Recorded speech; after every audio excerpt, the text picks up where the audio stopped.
Audio test. Test, test.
To talk, and then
Audio check one.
Hello.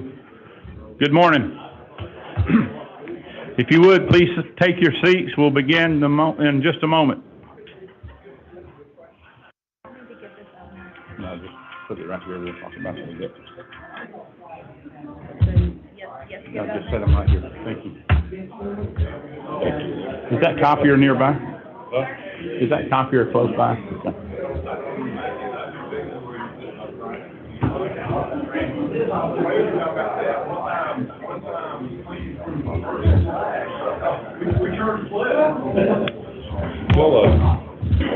Do you have any,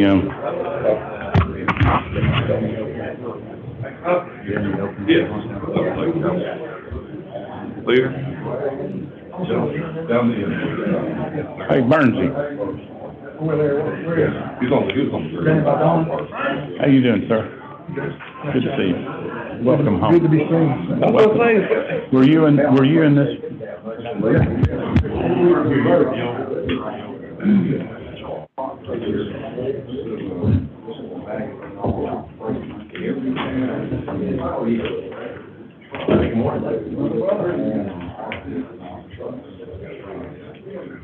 Josh, I already feel the love, man. I see a Diet Coke over there.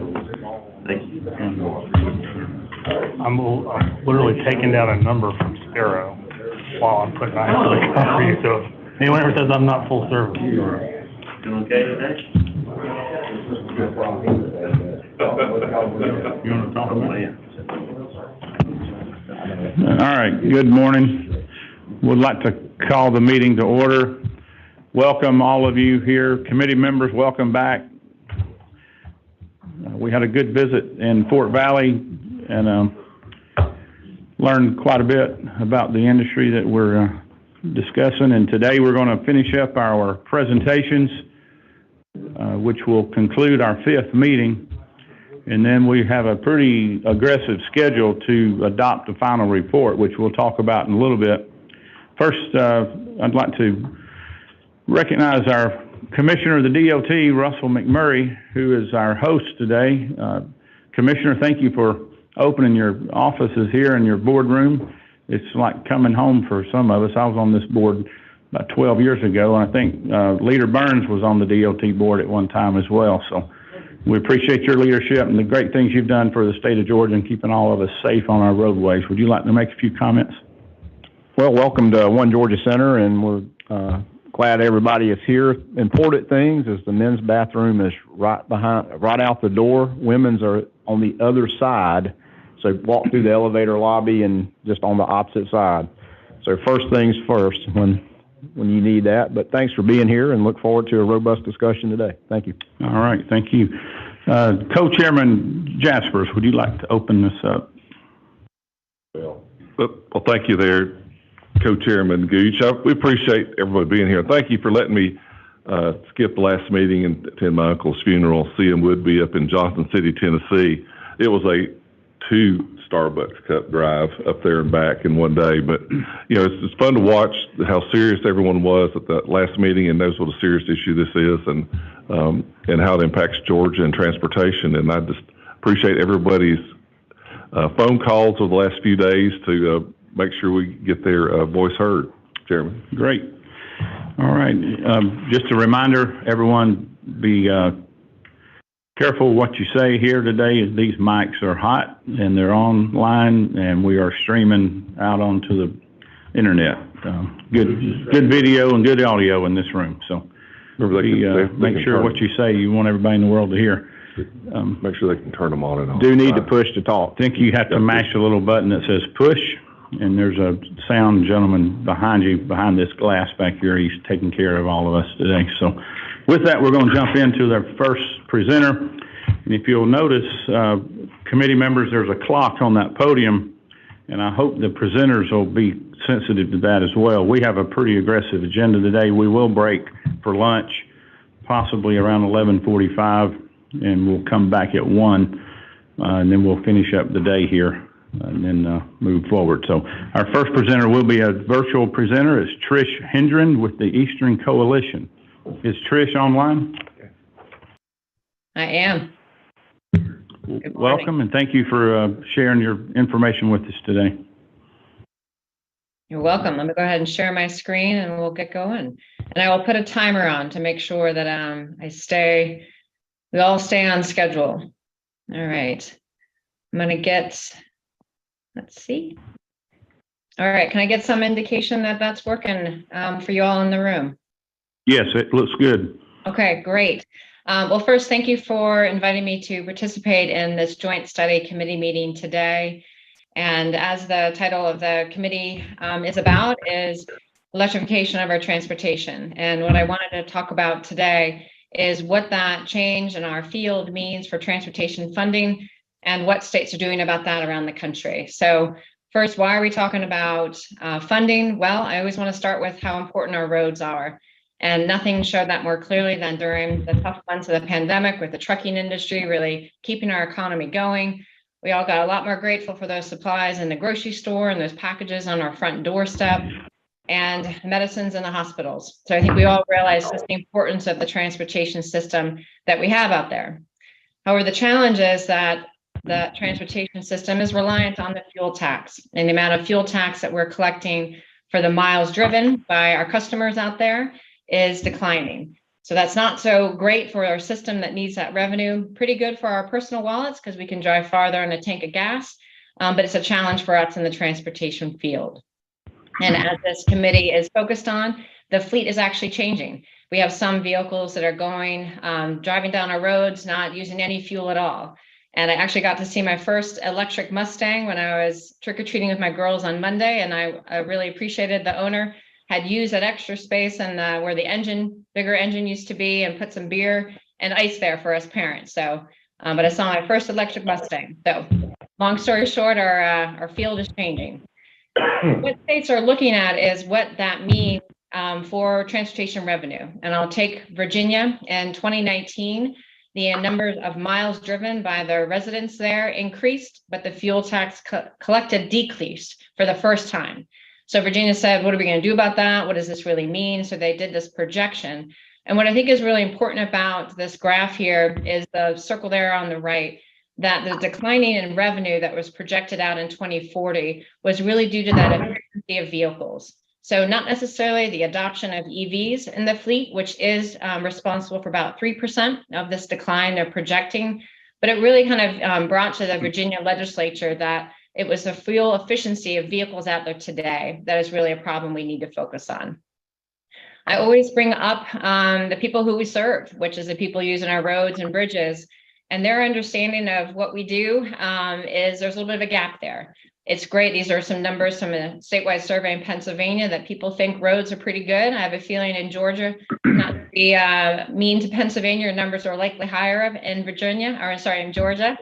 But one thing that is really disturbing is those last two numbers down below, which is a lot of people think our revenue is increasing, and they also have no idea how transportation is funded. So if we need to change what we're doing, we're going to have a pretty big uphill battle with the people that are using our roads, because there's not a really strong understanding of how transportation is funded. So what does that mean? We really need to find a different way to fund our transportation system. And what states are starting to look at is shifting from paying for using our roads, from how much fuel you purchase to how many miles you drive. So that's this term, mileage-based usage fee, road user charge, VMT fee, a couple different names for it. But what it is, I think there's a little bit of confusion out there. So I put in this schematic really quick here that really shows how this could work. So basically, as a driver like myself, I would have an account with a third-party private sector company. An account manager, I would get a device in my car, or I would send them some data about how many miles I'm driving. Then that account manager sends me an invoice, and then I pay that account manager. So we're all thinking, what's the role of the state? How does the funds get to the state? That account manager then transfers those funds for using the roads in that state to the state. So then the role of the state is oversight of that private sector vendor. So that's kind of the idea of how this distance-based approach would work, and how the data. So it's all about that miles driven. How would that get through that account manager? How would someone know how much they're supposed to pay for using the roads and bridges? So there's a couple different ways that are being looked to collect that data. A real simple flat fee and odometer reading. There's in-vehicle telematics, and then devices. So these are all different ways people are exploring, again, trying to figure out how we connect that use with payment on our roads. So why are folks really thinking about this mileage-based usage fee? So again, in 2016, a couple years ago, this is what the country looked like as far as exploration of this distance-based fee. So a lot of great work out west. I lived in California for a while. It was lovely, but we're just different on the East Coast. And so that was of concern to several Eastern states. A big game changer was a grant program passed by Congress in the FAST Act that brought federal dollars into this exploration of, can we connect use with payment basically through miles? So that really changed the status and kind of engagement of states. So really quickly, why am I here talking to you all this morning? So I run this organization of 17 states in DC. Again, that map of 2016, had some nice colors out west, but we weren't engaged on the East Coast, and we're just different. We have a very strong economic engine on the East Coast. Again, multimodal ports, rail, trucks, the economic importance of our area is key. So we got to make sure that it works across state lines. So we're just a bit messier on the East Coast and some of those larger Western states.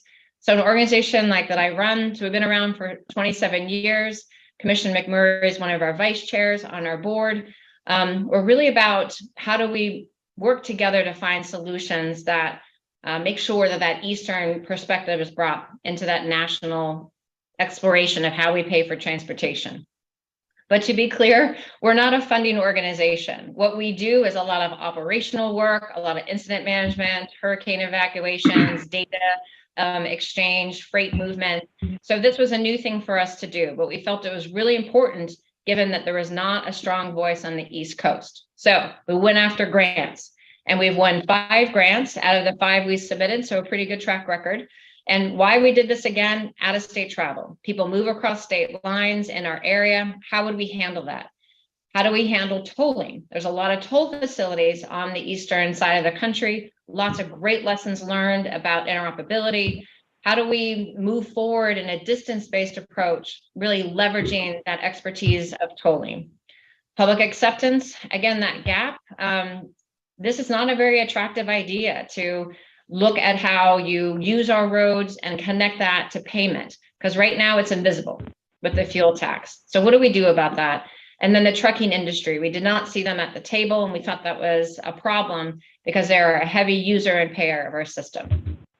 So quickly, we went again in those 5 grants. We have completed 3 grants. We're about ready to finish up our 4th grant, and we're going to start the 5th soon. What does that mean? Pilots.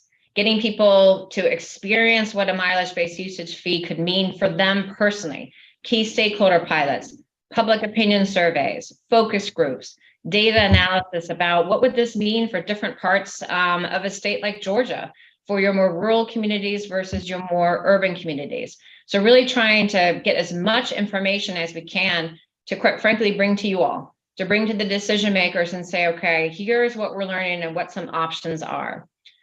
The current grant that we're working on is taking our first 3 grants, expanding it. North Carolina, New Jersey, 2 new states into this exploration. We want to look at social economic issues, test some of the technology.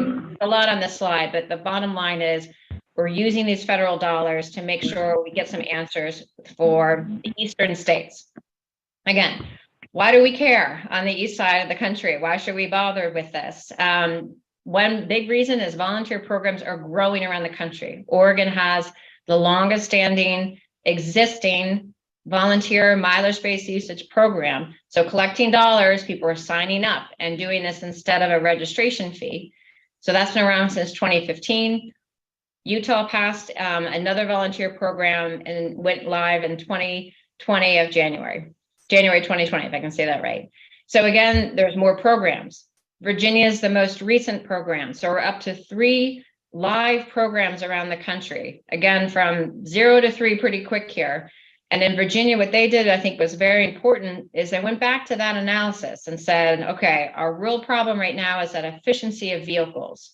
So they set up a highway use fee to capture some of that lost revenue. And then it was able to pass in the legislature there because it had a choice. You can either do a flat fee, which many states have for electric vehicles, or you could do this choice of a distance-based approach, which is advantageous for those who drive less. So basically, the bottom line is, as you see on the screen, drive less, save more. So Virginia now has a program. Oklahoma is also looking at this changing fleet by examining if we can charging, so by the kilowatt hour. So we're all going to be looking at this program and seeing how it gets launched and how it goes. Because I will say that another state on the eastern side looked at this idea. Can we charge, especially out-of-towners coming to the beautiful state of Vermont, can we charge them when they use an electric charging station? And Vermont concluded the juice wasn't worth the squeeze. So the amount of effort to figure out who is out of state, who's in state, how do you know what charging, how do you record this at those public charging stations was very difficult. So as you're looking forward to a future in Georgia, I think keeping some of these programs and lessons in mind is helpful. Again, why should we care? Luckily, the map looks a lot different. Again, I give a lot of credit to Congress for that grant program to really bring the eastern states into this exploration. A couple more pieces of legislation that is just a building momentum in this direction. 6 things that we've learned, and then I'll come to a close and hopefully have time for some questions. So a first thing is, again, this idea of a VMT fee, miles paid for miles driven, is a tough thing to talk to people about. They immediately think it's a tracker tax. They use that term, but then when they interact with it, they see, okay, that's not what this is. This is not, Chairman Gooch in my car tracking where I'm going. This is this device. I'm tracked all the time with my cell phone. A lot of people probably in the room have Fitbits on. So as people interact with this option, as you can see, the concern for privacy declines. So that means there is a conversation, I think, that can happen. A second big thing is people love choices. I feel like that's the tagline of America. We like to have, I don't even know how many kinds of cereal are in the store these days, but we have to give people choices. A low-tech option, a no-tech option, just to make sure that we're really meeting people with what they're asking for.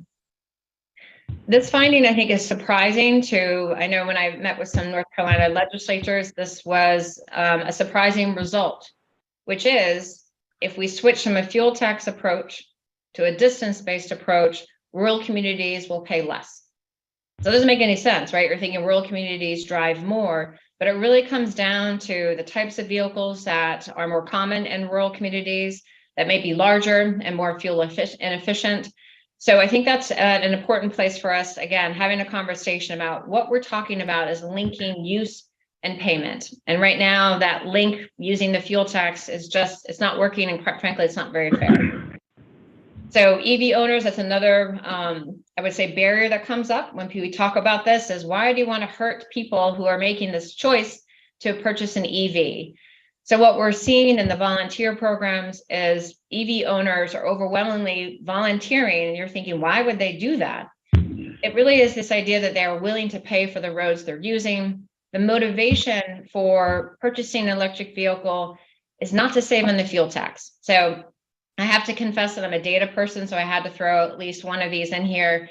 What this is showing, those green bars, that's the big operating cost of a vehicle, and it's the fuel. Those little bars at the top are the fuel tax. And again, most people don't distinguish between those. So an EV owner is not buying that EV to save on that orange and blue bar. So that's what I think that's important as we're talking to the environmental community, that a distance-based fee is not in counter to moving forward with EV adoption. And this one resonates with me. Quite frankly, I grew up in a really frugal household. So I have over 20-year-old cars. My late father would push the car over the state line to get cheaper gas.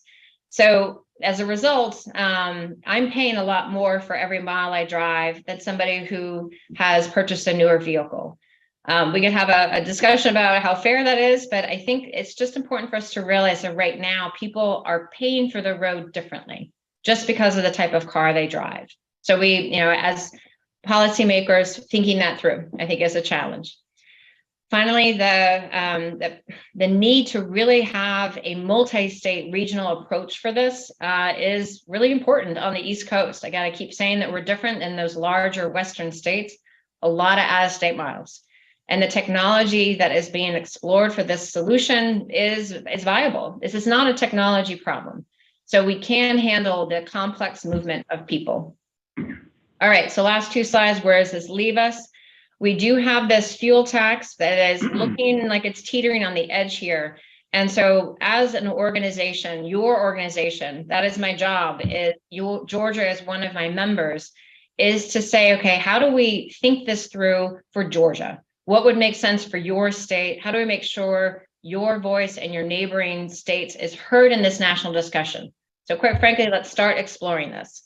We need more pilots. We got to talk about, I love transportation. So it would be great if we had better words sometimes describing the importance of what we do.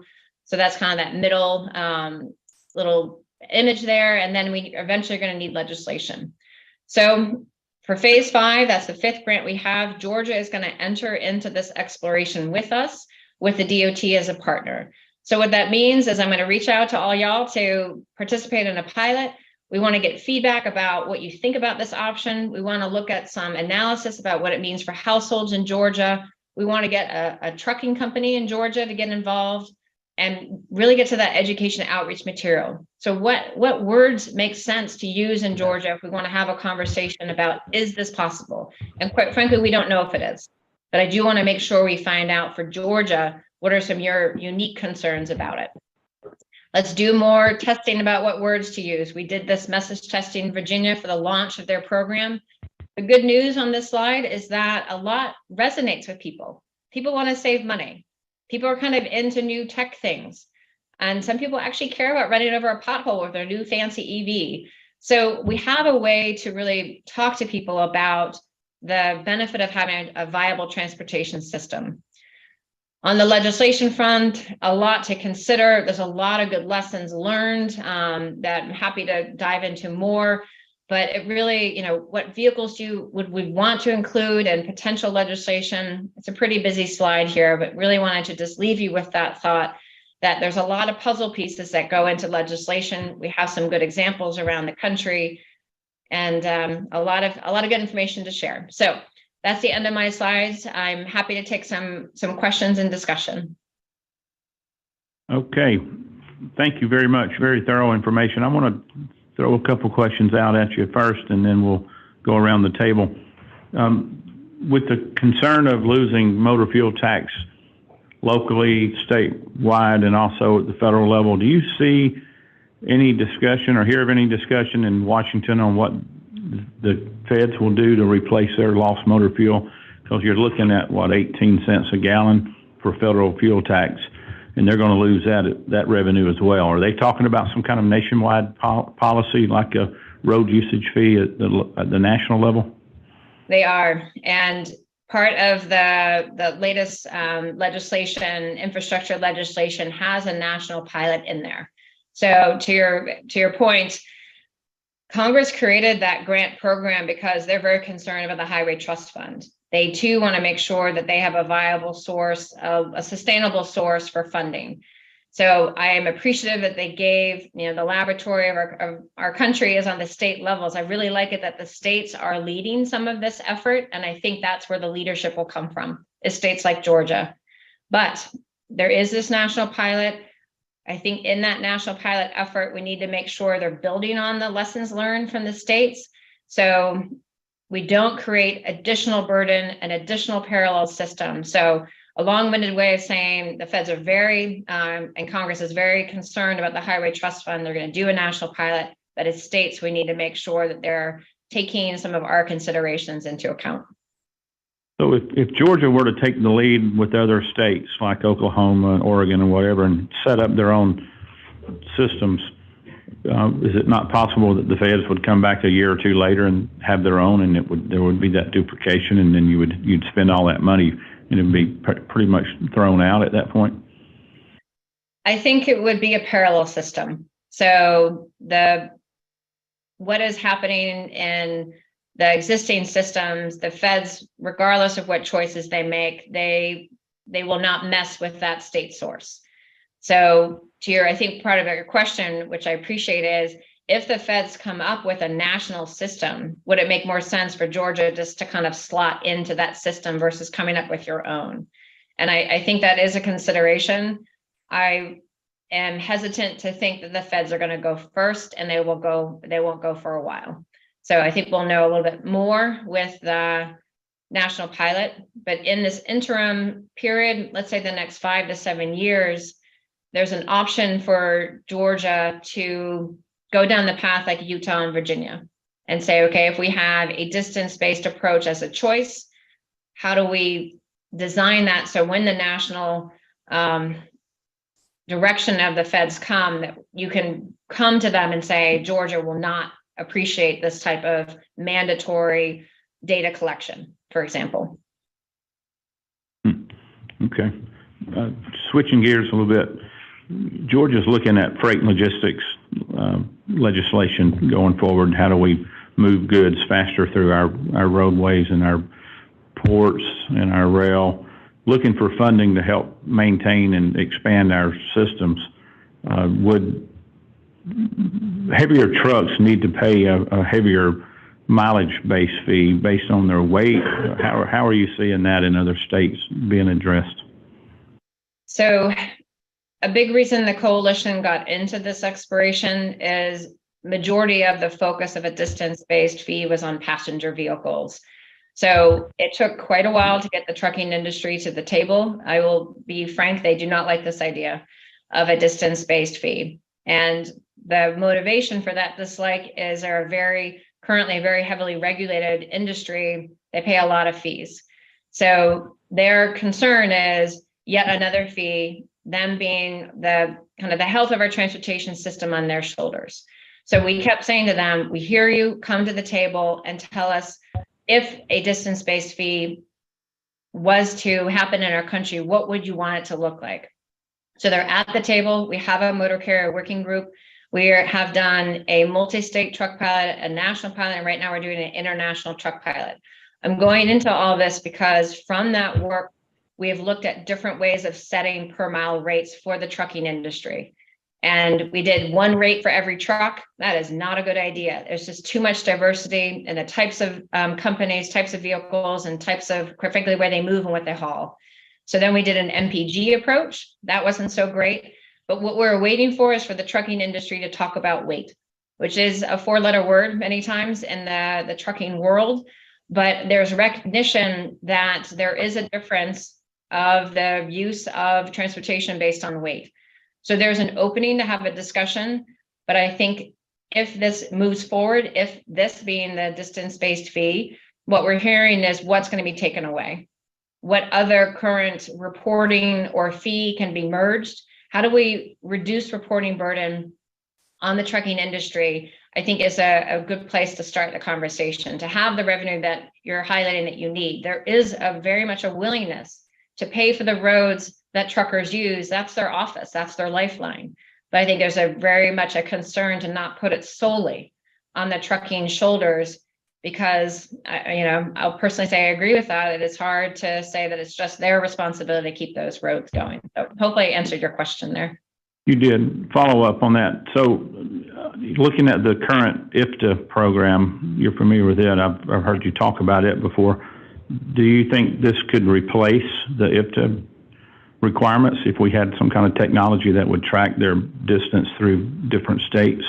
Would that be a trade-off that the truckers would agree to?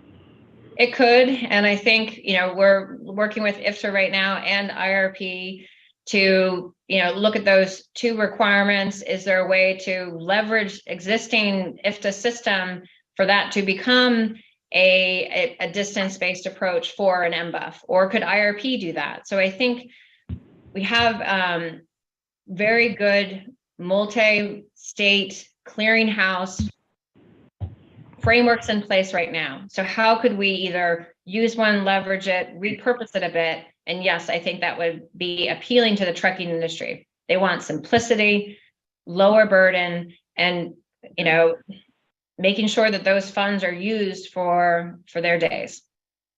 Maybe we would have a variable rate for a truck that's running empty versus a truck that was 80,000 pounds too. I mean, there's a lot of flexibility in this technology that we're about to embark on. So last question, we'll open it up for others. You know, Atlanta has the busiest airport in the world. We have thousands of rental cars sitting there every day going in and out. If you walk into a rental lot, I would venture to bet 70% or more of the cars are licensed in another state. How do we capture that road usage fee on those electric cars going forward? I really appreciate that question, and I don't have an answer. And I think that's what I would definitely want our next grant to try to explore is how do we deal with a fleet? So let's look at the rental cars as a fleet. So how do we work with rental companies to make sure that the revenue is being linked to where that car is being driven? So there's not an answer right now, but I think you're highlighting an immense need. And, you know, Florida is another state in the coalition. I think that their rental car lot is bigger than some states. So we need to figure this one out for sure. Okay, thank you. Questions? Chairman Jaspers. Thank you, Chairman. Trish, just a question on the pilots. When you mentioned a minute ago that Vermont had canned what they were doing because the juice wasn't worth the squeeze. Seems like the pilots that you were talking about are really focused at passenger or just homeowner type things. And that, I guess we were just talking on the side here, the complexity of keeping up with all this for a homeowner or just a casual user isn't worth the squeeze, that they would like the flat fee that we currently have in Georgia and not having to keep track of all this and what if they don't pay and who does this and just all the different things. It seems like the administrative costs will overwhelm, and then we wouldn't have a gain in dollars that we need for roads and bridges. And I think that I probably should have highlighted the administrative cost of moving to a distance-based fee, which is going to be higher than the fuel tax. There's no doubt. So I think that I feel like sometimes I'll start the day and be like, distance-based fee, that's the solution because we need to do something different. And I'm encouraged by the technology. I'm encouraged by what we can do with that technology. And other days I'm like, why are we doing this? It's too complex. People don't understand. They don't want to care about this. I think I keep going back to that point of what else are we going to do with the projection of the fuel tax continuing to decline? So I think let's use Virginia as an example. I think of why do they do that? So they have this highway use fee, so that flat fee, and then the mileage choice is really to recognize the drivers in Virginia that are driving less. So you might know where I'm going with this. So people who sign up for mileage choice in Virginia, which is now the largest program in the country, it blew out Oregon and Utah in the first couple weeks. Why are people doing that? They're going to pay less money. So to your point, sir, they're going to have less money going to the state. So why is Virginia doing that? And it really is to set up for that longer term transition to a distance-based fee. So in the beginning, it will be more expensive. But I think we need to look at the fuel tax when it was first started in 1919, that it was pretty expensive. So I keep going back to let's figure this out because something different has to happen, but there will be more administrative costs in the beginning. You will not cover all your expenses in the beginning, but eventually you will.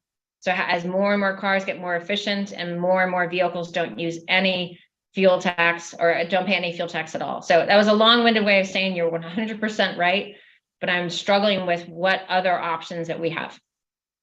Okay. Well, thank you. That's good. Other questions? No one? You have a question? Chairman Perkle? Not Corbett. No. Thank you, Mr. Chairman. At least to your right. It's very kind of you. So one of the concerns I had is the feds are looking at this particular issue as well. And we had talked about earlier about, so if they're going to actually, I think Chairman Gooch made a valid point, if they're going to come up with a program, and you mentioned maybe a parallel type program, you know, when we go buy groceries today, or if we purchase anything, the state gets 4%, the locals get 3 to 4%, and is collected at the same source. And so we don't have to collect the state portion and then it's collected at one time. And a concern that I have is, one, relying on the federal government to do something. And on the other hand, if they do something, where does that leave us? I share your concern.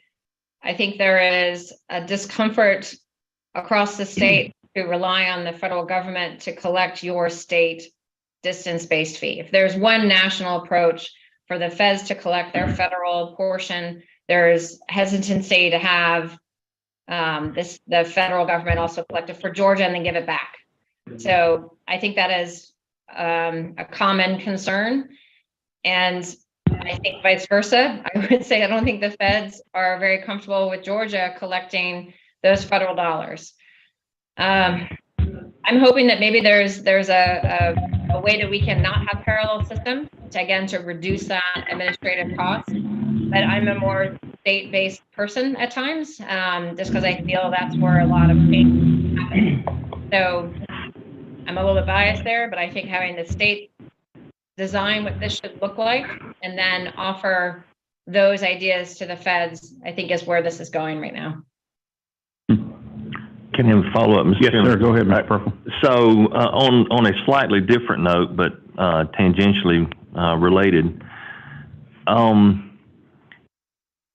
so what happens if the federal government does come with a system that the and the state does not have a similar system going? So I think the largest concern is the feds don't really care which state someone's driving, but Georgia does. So how could you make the case that Georgia needs a certain portion of the revenue being gathered? If there's the feds will likely not have a GPS-based system. I think that is very unlikely. So if the federal fuel tax is more on just miles driven wherever, then how will Georgia make sure that the dollars that you have now from the state fuel tax you will have? So again, that's that parallel system, which I'm hard pressed to think we're not going to have parallel systems in the beginning. Is that it? Thank you. Chairman Walker? What's that? Thank you for the very informative presentation. You showed a model where you use an account manager to collect the tax and then remit it to the state. I'm curious what the logic of doing it that way is, and I'm also curious if that may be a way for the state of Georgia to pass the risk off to a private entity in the event that the federal government later came with a different system. I mean, could we contract with somebody, and if they were willing to take that chance, because it could be a lucrative contract for them, could we pass the risk off to a private entity? So that's kind of my question and thought. What are your thoughts on that? I would say there's a growing willingness and excitement to do just that. So the space of what account manager would process a distance-based fee is a growing area. And one reason why the coalition got into this is because of the tolling industry that is very prevalent on the East Coast. And folks are probably painfully aware of interoperability challenges that have happened in the tolling industry, but the opportunity for toll entities to potentially be that account manager, to potentially be a clearinghouse for multi-state is very large. So there is growing interest in that area. One reason I'm not with you guys today is I'm at the International Road Federation Conference talking about this issue. So there is a very strong growing realization that how we pay for transportation there's going to be a stronger or new reestablishment. I keep going like this. It's a link between use and payment. So that is a business opportunity to be a data collector, a data processor, a payment processor, an auditor of the systems. So we're talking about a whole new industry, but some would probably say it is leveraging also the industries that exist. So a lot of the technology and providers exist, so it's kind of re-triggering their expertise for this. So long story short, I think there's a growing and lucrative opportunity here for the private sector. And one last question, Mr. Chairman. So the mileage-based usage fee makes a lot of sense, but it still doesn't answer the out-of-state traveler, and we get a tremendous amount of out-of-state traffic in Georgia, both coming to our great state for all the wonderful things we have, but also passing through to go to Florida, for example. That's big for us. That's important that we are able to allow them to share the cost of our road maintenance. So what's the answer to that? So you're spot on. When we have statewide surveys about this concept, a big concern that residents have is, well, I don't want those out-of-towners using our roads and not paying for them. So it is a Georgia concern. Again, I think that's a real East Coast concern. So the good news is that the technology can provide a solution. So that can be through a device that's in the vehicle that has GPS. It can be through in-vehicle telematics. So that, I would say, is part of the future. And I know we have some auto companies at your meeting today. And that is probably not the most appealing option, I would think, from their point of view, but it is something I think we should discuss. So we have the technology to know when people are in a state and out of state. That bumps right up against privacy concerns. So we're going to have an option for people to participate in this approach of paying for the miles you drive without any technology. So we're going to need to have an assumption about how many miles I would drive. I live in Maryland versus my neighboring states. So what that really means is a regional approach. I think that it is an impressive change to have the legislation that we have in individual states, but that's not going to work on the East Coast. Eventually, the region and the nation is going to have to make this shift, or it will have this disparity between states where if you're not in a distance-based fee approach, you can use someone else's miles and not pay for it. And that's not going to be fair. So technology can help us solve the problem. People see that as a problem, so there's some public desire to make sure everyone's paying. But I think having a multi-state approach is going to be key. And again, that's why an organization like mine is engaged, because we're bringing many states together to say, okay, how would this work? Thank you. Thank you. Commissioner McMurray? More of a point than a question to follow up on the interstate travel, but also we have to remember the erosion of the collection at the local level of the sales tax that's on gasoline for local levels. If you think about parsing out state to state, there's also each county would be interested in how much is driven in their counties respectively. And as Trish showed that earlier chart of the erosion of revenue, you know, it's not only an interstate, it's a local discussion as well, which adds more complexity to the conversation. Still a long way to go to figure this one out. Okay, I think we're going to move on unless there's one quick question. Yes, Chairman Corbett. Thank you, Mr. Chairman. On your slides, consideration for legislation slide, you said you set the initial rate to align with the average vehicle fuel tax now.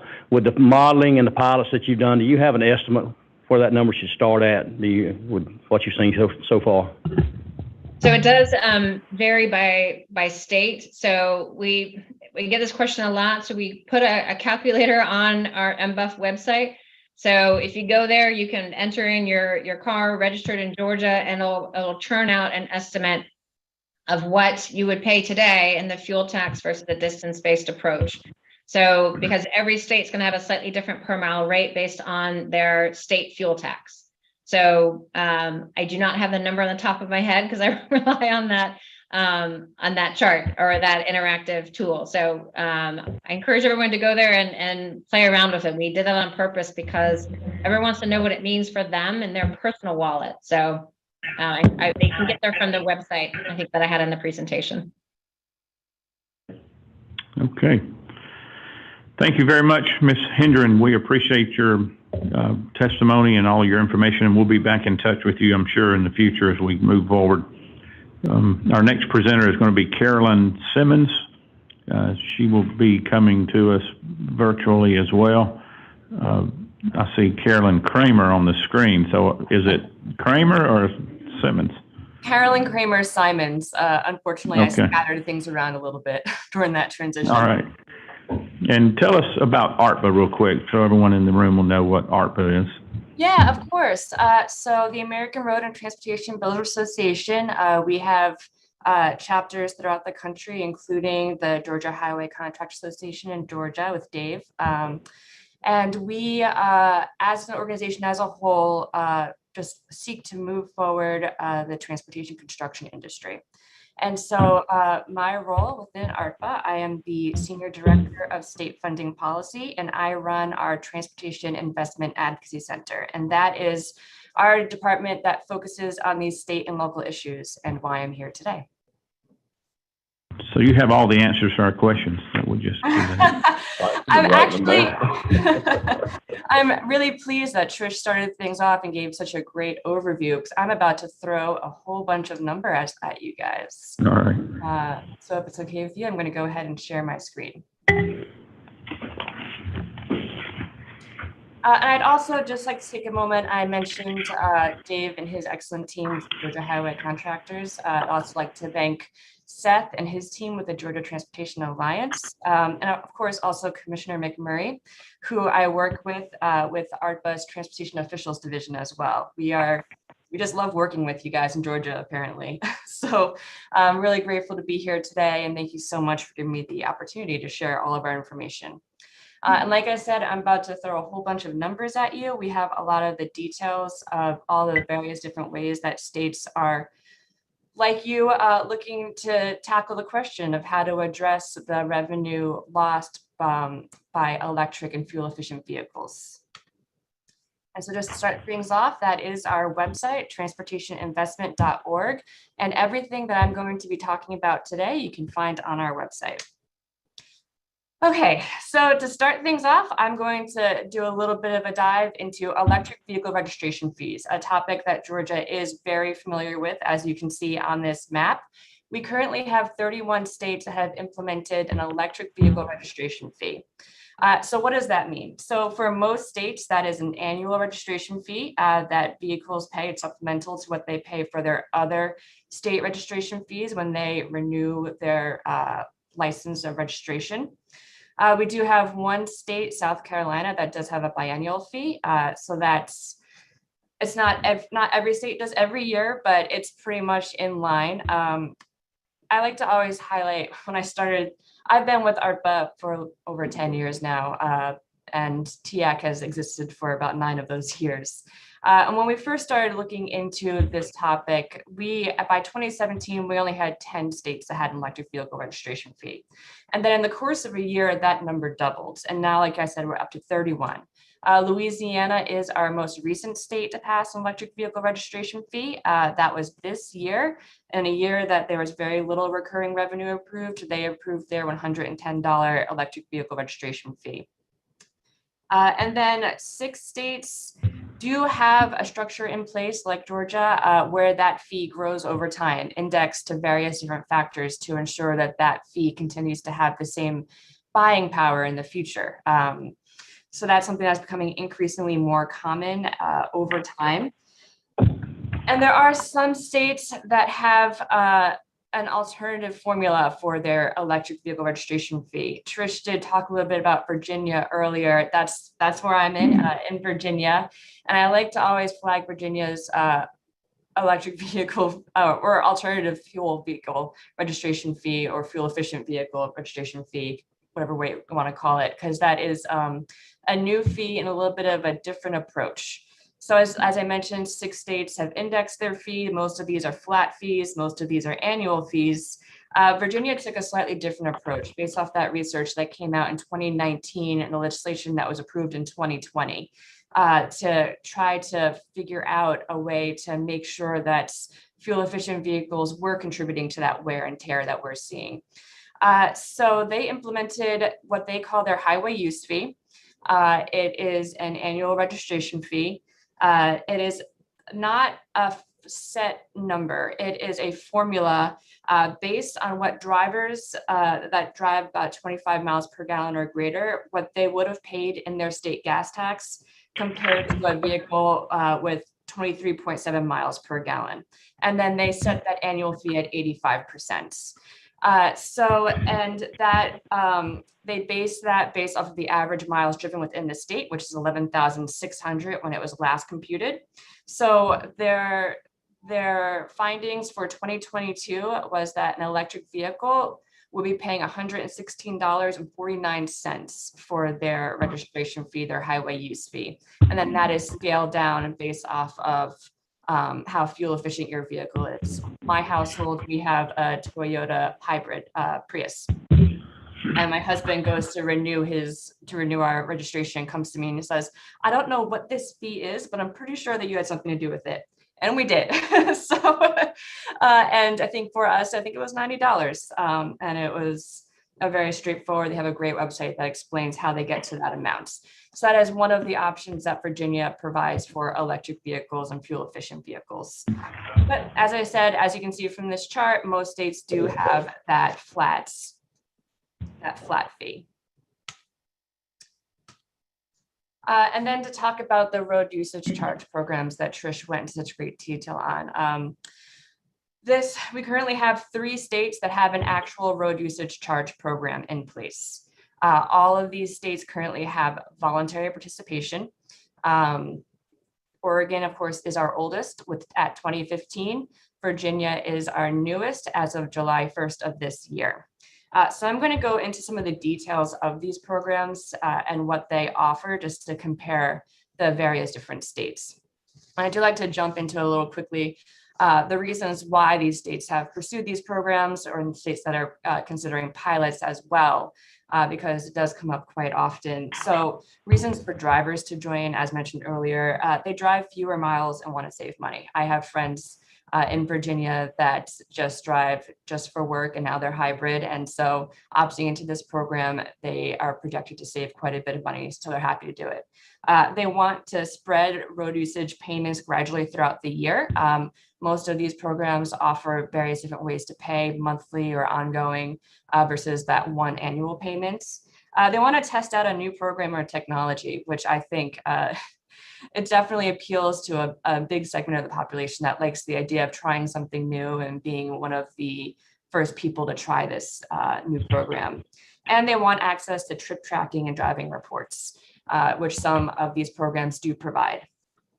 Reasons to implement these programs, and I think that right off the bat, people think to make up for the fuel taxes that these drivers of fuel efficient vehicles would have paid if they were paying their full amount for the tax. To test as a potential system for a revenue stream for the future as motor fuel taxes do decline. To facilitate a user pay system that does not rely on general fund transfers or one-time funding to keep it going. And to expand transportation revenue streams, to provide a variety of revenue streams within that toolbox of transportation funding within the states. Of course, there are challenges that go with road usage charge programs, as we've talked about. Payment collection going from a few payment sources at the wholesale distributors to individual sites as drivers report their information. Privacy concerns. Equity comes up quite often and how to make this an equitable system. And then also another question that comes up is bond repayments, because a lot of bond agreements specify certain revenue streams that did not include this future revenue stream. And then the fees to implement the new systems. I know that came up earlier as a question. I have a source from Federal Highway that estimated the collection cost to implement the new program could be anywhere from 5 to 18% of the revenue the program would bring in. So there are certainly some challenges that go along with that. Given that, I'm going to do a little bit of a dive into these programs just so you can see what other states have done in order to implement these systems. And I'll start with the oldest, which is Oregon, 2015. As of 2020, they had about 700 participants. After that time, raised their cap and permitted more vehicles to participate, so that number has grown over time. They determine their rate. Their formula is equal to 5% of the state per gallon fuel tax, which is currently 1.9 cents per mile. So that's an indexed fee that goes along with the state gas tax. Vehicles with 40 miles per gallon are exempt from paying their annual supplemental registration fee, that electric vehicle fee that we had on the earlier slide. In Oregon, participants receive a credit for the fuel tax they pay. Fuel consumption is based off of reported on their in-car device or computed by the account manager based on the average miles per gallon and miles driven. And by law, those fuel tax credits cannot exceed the road charges. So it's capped at what they would have paid for their EV fees. And they use 3 different firms in order to collect this information. They use Azuga, Amovis, and ODOT itself. And they currently offer ruck mileage reporting and payment services. So they offer devices with GPS tracking that can be put into the vehicle and non-GPS tracking, as well as manual reporting. And all that data goes through Origo, which is Oregon DOT's road usage charge program. And that data is— Carolyn, can I interrupt you there? Yeah. That sounds like a lot of important information. Can you provide that to us after the meeting, maybe in an Excel spreadsheet or some other document? Of course, yeah, that's actually all on my notes as well, so I can just share those with you after this goes on. All right, thank you. And before you move off of this slide, I'd like to ask you a question, but go ahead and finish it. No, feel free. So, 2 things. Dedicated revenues. Most states now dedicate their motor fuel tax to their Department of Transportation fund for roads and bridges. Are you seeing them do that for these road usage charge revenues as well? How are they handling that? And also, my next question was, some states exempt EVs on express lanes and HOV lanes. Should we continue to do that across the country, or should they not be paying like everyone else when they get in the express lane in an electric car? Well, that second question is definitely subjective to the states and the legislature that determines those things. I know that is a popular incentive. There are various different incentives depending on the states to increase electric vehicle usage. And that's really tied into that incentive and to where those exemptions come from. I know from our viewpoint, we believe that users of the transportation system should pay into maintaining the transportation system. So where those exemptions come from, if that money is being taken away from the transportation system, it does negate any taxes or fees that might be used in order to improve those roads and bridges those vehicles are using. So that's certainly a challenge. And then as far as dedicating the revenue goes, most of these states do dedicate the revenue to transportation funding. I mentioned those EV fees on that first slide. Almost all of them do go towards fully or partially towards transportation funding. Some of them, like Alabama, dedicate of that $200 fee, $50 of that goes towards electric vehicle infrastructure like charging stations. But most of them do put that towards transportation funding. Okay, great. I think Chairman Parsons may have a question before we move on to the next slide. Is that true? I just got this. I got this message from way back in the back of the room, so they were wrong. All right, sorry. Go ahead, Miss Carolyn. That's okay. So I won't go into. I'll share the notes. I won't go into the nitty-gritty of every single program. Utah is also an extremely interesting model that's been around since 2020. I do want to highlight Virginia just because it is the most recent program, and as Trish mentioned, the participation rate has been quite stunning. We're seeing about 2,000 participants volunteer to be part of the program per month. They already have 7,000 participants. So it has been growing quite rapidly. And that's available for all fuel efficient vehicles that would have paid the highway use fee. They can instead opt into this road usage charge program.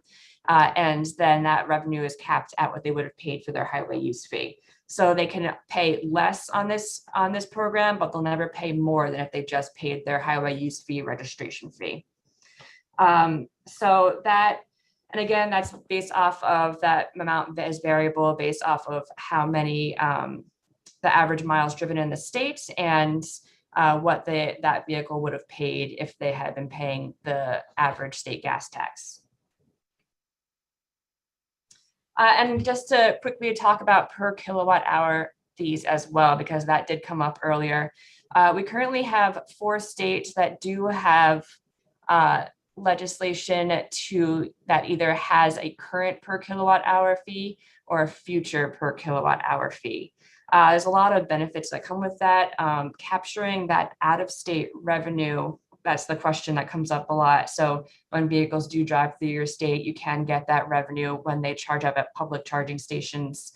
The challenge, of course, is double taxing, which nobody wants to have that happen. In Oklahoma, for instance, they do have their state residents have the ability to save their receipts, and they will be able to apply for a refund when they are doing their income taxes. So that's one way they're handling that question. Oklahoma, Iowa, and Kentucky are on here.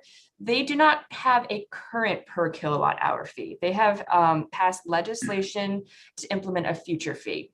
In Oklahoma, it's beginning January 1st, 2024. It's going to be a 3-cent tax per kilowatt hour to charge an electric vehicle. That same bill also charged registration fees and for electric vehicles based on the vehicle's weight and type, and would provide income tax credit, like I said, for taxes paid, not to exceed the registration fee. Pennsylvania has had one in place since 1997. They say that they collected at the public charging stations. They had alternative fuel fees passed at that time. Any fuel that's used to propel vehicles on highways are subject to the alternative fuels tax. Alternative fuels can include any fuel not otherwise taxable as liquid fuels. That includes natural gas, propane, alcohols, gasohol, hydrogen, and electricity. And the rate of the electricity is computed on a gasoline gallon equivalent basis. The 22 excise tax rate is 1.72 cents per kilowatt hour. Kentucky passed their legislation this year, beginning January 1st, 2023. It places a 3-cent per kilowatt hour excise tax. That rate is going to be adjusted annually based on changes on the National Highway Construction Cost Index. And then Iowa was in 2019. They had 3 fees come out of that legislation: registration fee, which began in 2020, the hydrogen fuel excise tax, and then at that same time, they also passed a 2.6 per kilowatt hour excise tax on electric power, and that goes in July 1st, 2023. So we'll certainly be keeping track of those states and how those programs get implemented. And with that, I'm happy to answer any questions. I know there's a lot of data in my slides. Can you explain how they collect that excise tax? Is it done by the utility companies or the retailers? How do they collect it and submit it to the state, or how does that work? Mm-hmm. So that's certainly something that's one of the questions they're working on as they implement these programs. States have explored both options, but one that's been coming up is the retail tax. So the retailers are responsible for the public charging stations and calculating the tax set for each vehicle at that charging station. And so I guess a lot of the charging stations are at convenience stores, but how do you handle that at hotels and retail facilities like shopping malls? Yeah, and I'm sure you guys have seen this as well. At big shopping centers around here, there are designated electric vehicle parking spots where they can charge up while they shop. It's still, Pennsylvania, when we gave them a call, didn't have a whole lot of information about that, and they're the only program that's currently in effect. But it is certainly we're looking forward to seeing Oklahoma, Iowa, and Kentucky implement their program so we can see how they handle it. Okay. Questions? Anyone have a question? Chairman Corbett, if y'all want to ask a question, just raise your hand so I can recognize you. But thank you, Chairman. Corbett, On the 4 states that have the per kilowatt hour excise tax, the home chargers, how do you separate what is used for chargers at home versus what they're using for the hot water heater? And that's going to be one of the challenges of the per kilowatt hour fee, is trying to collect it at individual residential sites versus the public charging stations. Right now, a lot of the legislation is geared towards public charging stations because that's going to be the easiest source to collect it from. As homes consider upgrading their electric vehicle charging infrastructure to the stage 2 or stage 3 charging functions, then that's going to be a little bit easier to assess the tax on the equipment used there. But as far as a car plugging into their home, their just in their garage, there doesn't really seem to be a very accurate way to collect there. Thank you. Any other questions? I do, Chairman. Chairman Jaspers. So Carolyn, like when you started out, Rick Jaspers here, just it is a lot of numbers. I just question is, you talked about 2.6 cents in what state per kilowatt hour? Iowa. When we did a calculation last year, just looking at it, our calculation to balance what was in Georgia is significantly higher than that, and 6 or 7 cents. And so, are they pandering to EV people in that, or what's going on? It seems like it's low to make sure that it's an equitable use. You've got a heavier car on the road. All this, it just doesn't seem that numbers. I guess it's their policy people that figured that out for sure, but it just doesn't seem right on our end, just looking at it. Mm-hmm. I'm not sure. So I can't speak to how each of these states calculated their tax. I know that some states were influenced by what other states have already passed because that was easier to justify that transition. But I don't believe any of these states ever consider that this is going to fully replace the state fuel tax that these vehicles would have paid. It seems to be more part of, like I mentioned earlier, a toolkit of various different revenue streams that will, in the end, bring them to speed with what they would have paid for their state gas tax, and then hopefully in the future help states make sure that they're meeting their state transportation funding needs. Okay, well, thank you. Any other questions? Commissioner McMurray. Thank you, Mr. Chair. Carolyn, appreciate the great presentation. Can you speak again to the administrative range of percentage you shared? I didn't get that on the MBUF, sort of what that was costing to administer. Yes, and unfortunately, these were in my notes for the slide. I can find the source for this, but there was a federal highway estimate on the cost of the administration change to implement a mileage-based user fee. And I believe it was from an NCSL report. It was estimating the cost between 5 to 18% of the revenue the program would bring in. Thank you very much. Any other questions? Okay. Well, thank you very much, Ms. Simmons. We appreciate your time today, and your information is very helpful. If you could provide those notes to us, it would be helpful as well. Great. Thank you so much. Have a great day. Next, we'll have a presentation by HNTB, and it'll be by Carrie Witt. Come on up to the podium. Carrie, thanks for being here. Thank you for all you do for the Department of Transportation every year. Good morning, Mr. Chairman, members. Thank you. It's exciting to be here and to get a chance to talk to you. It's great to be here in person. And I had not seen what Trish and the speaker just before me were going to say, and so I might be able to save us some time by avoiding being redundant.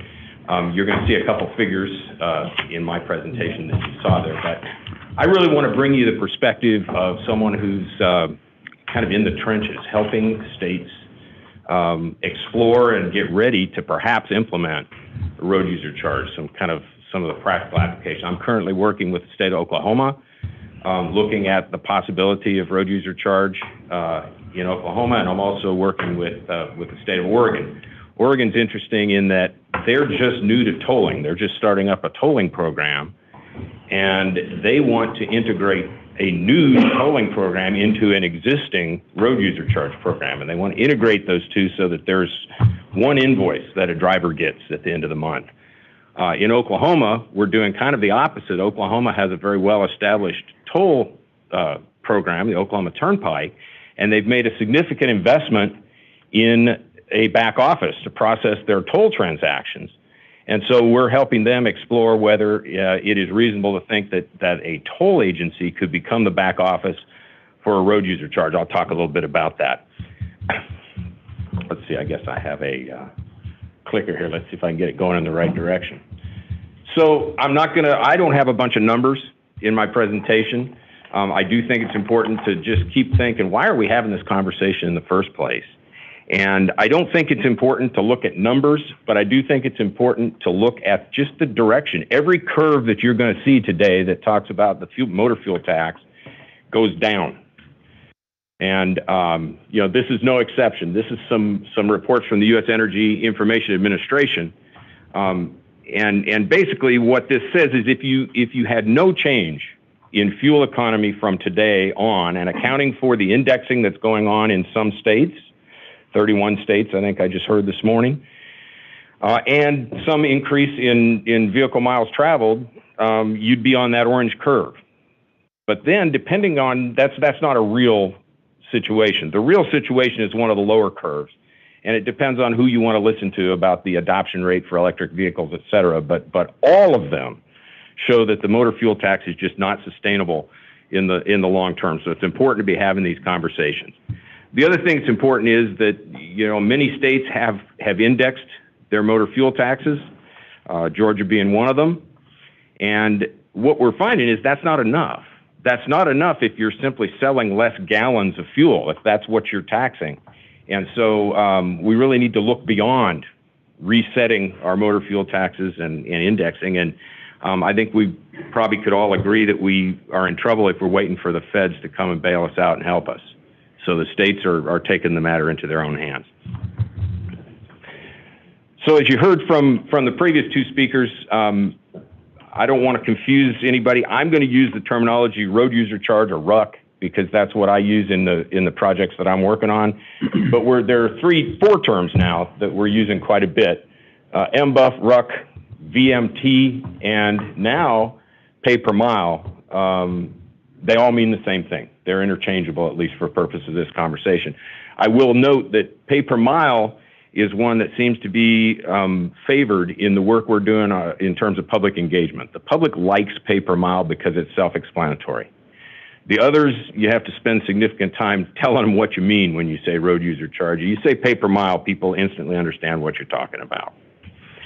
The other thing that's important here is just that it is fundamentally different from a toll. And that's a conversation we have a lot in states that have tolling programs. And it's important to just remember that a toll is a fee that's charged for access to a particular facility, where a pay per mile charge is a fee that's charged regardless of where you drive. It's also important to ask a question, who's talking about RUC? And at this point, you've seen this map 3 times already today, you might see it more. I think it's safe to just say just about everybody. The answer to that question, who's talking about RUC? Just about everybody. And there's this gray swath down the middle of the country there. I can say with some authority that even those states are talking about it. They're not necessarily moving in that direction in as visible a way, but we've had conversations with almost every one of those states about that possibility. One of the things that I wanted to point out is that the funding in the new IIJA around road user charge is really focused on 2 areas. One is a national pilot to study how this might work across state lines, and that actually has provisions that say that every single state has to participate in some way in this pilot. And that really, I think, is the first kind of step towards looking at replacing the national motor fuel tax. The other one, though, is there's still funding for state pilots. But the emphasis moves very quickly in years 1 through 5, and by the middle of the IIJA's term, the emphasis moves away from more pilots into implementation, so that there will actually be federal funding available through grants to help states actually implement road user charge programs in one form or another. So some of the elements that a state would need to think of if they were interested in pursuing road user charge, first of all, is kind of the policy framework. Secondly, how you collect the data, who manages the accounts and how they're managed. And we talked about private sector account managers. I'm going to talk a little bit about public sector, perhaps, account managers. Revenue collection, and finally, use of funds. You know, and some of the policy decisions you heard about this morning. You know, first of all, what is your objective? Is your objective to completely replace your motor fuel tax and make your trust funds whole? Is your objective to build in some way of having that escalate as inflation moves forward? You know, those are all policy decisions that you'll make up front. At the end of the day, though, there are 9 essential things, I think, that any mileage-based user fee system has to do. And these are things you have to think about as you start talking the nuts and bolts of implementation. You got to be able to identify each and every vehicle and assign it to an owner. Then you have to find a way to generate the data that shows how far that vehicle traveled. Information needs to go to an account manager who then calculates how much that person owes. You need to send a bill to the person or invoice them in some way, collect that money, get the payment made, and post those revenues. And one of the things that we haven't talked a lot about, but it's a real challenge right now that we're really focusing on, is enforcement. How do you make sure everybody pays? And that's a challenge in the tolling world, and it's a challenge in the road user fee world as well. Just kind of an overview of some of the ways that we might collect the mileage data from individual vehicles. And from the left to the right on this diagram, we go from kind of low-tech options to higher-tech options. And the first one is, we call it here a prepaid time. Your electric vehicle fees really kind of fit into this category. And basically it says, we're going to charge you a fixed fee for some period of time, and you drive as many miles as you want to in the state during that period of time. Very easy to understand, easy to collect, easy to apply. The second one is to actually look at the odometer. And there are many ways to do this. You can have people send you a photograph of their odometer that somehow you can verify belongs to the car they say it belongs to, et cetera.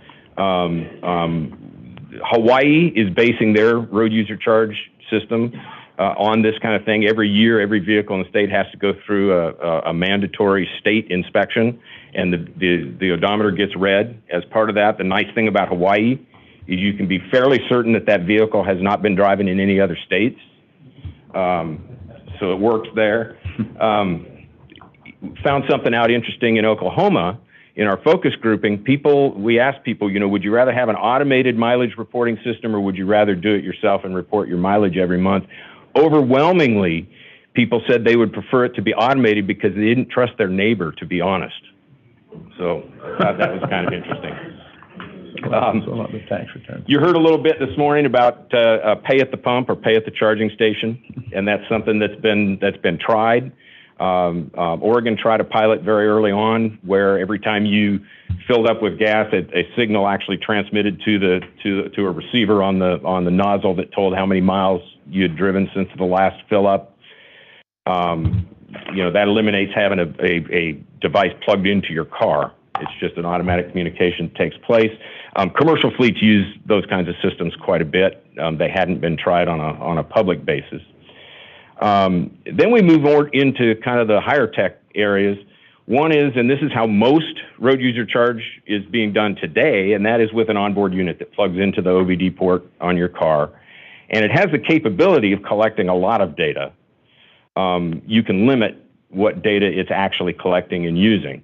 And so it can collect just mileage and say, since the last time we checked, you've driven X number of miles without regard to where. But you can also record when they drove and where they drove. And I'll get to why that's important in a little bit. We've also been looking at mobile apps on cell phones. I'm not a big fan of that, only because it depends on you having your cell phone in the car fully charged on with the app open. That's a lot of parameters that can fail. And so I have some doubts about mobile apps as the future of road user charge. I do believe that the absolute future, without question, is in-vehicle telematics. Every vehicle rolling off the assembly line today is connected to its mothership, its manufacturer, by 4G or 5G network, and that's going to continue. And all of the data that you need to do road user charge is already being collected by the vehicle. And so the real challenge is not technical. The challenge is policy and getting the vehicle manufacturers to share that data and allow it to be used for this purpose. As you can see, as you go from low tech to high tech, your privacy concerns, very few privacy concerns in the low tech models where you're simply reporting a number of miles without regard to where or when you drove those miles. But as you get into the higher tech options that do have more data associated with them, you have a lot more flexibility and a lot more options.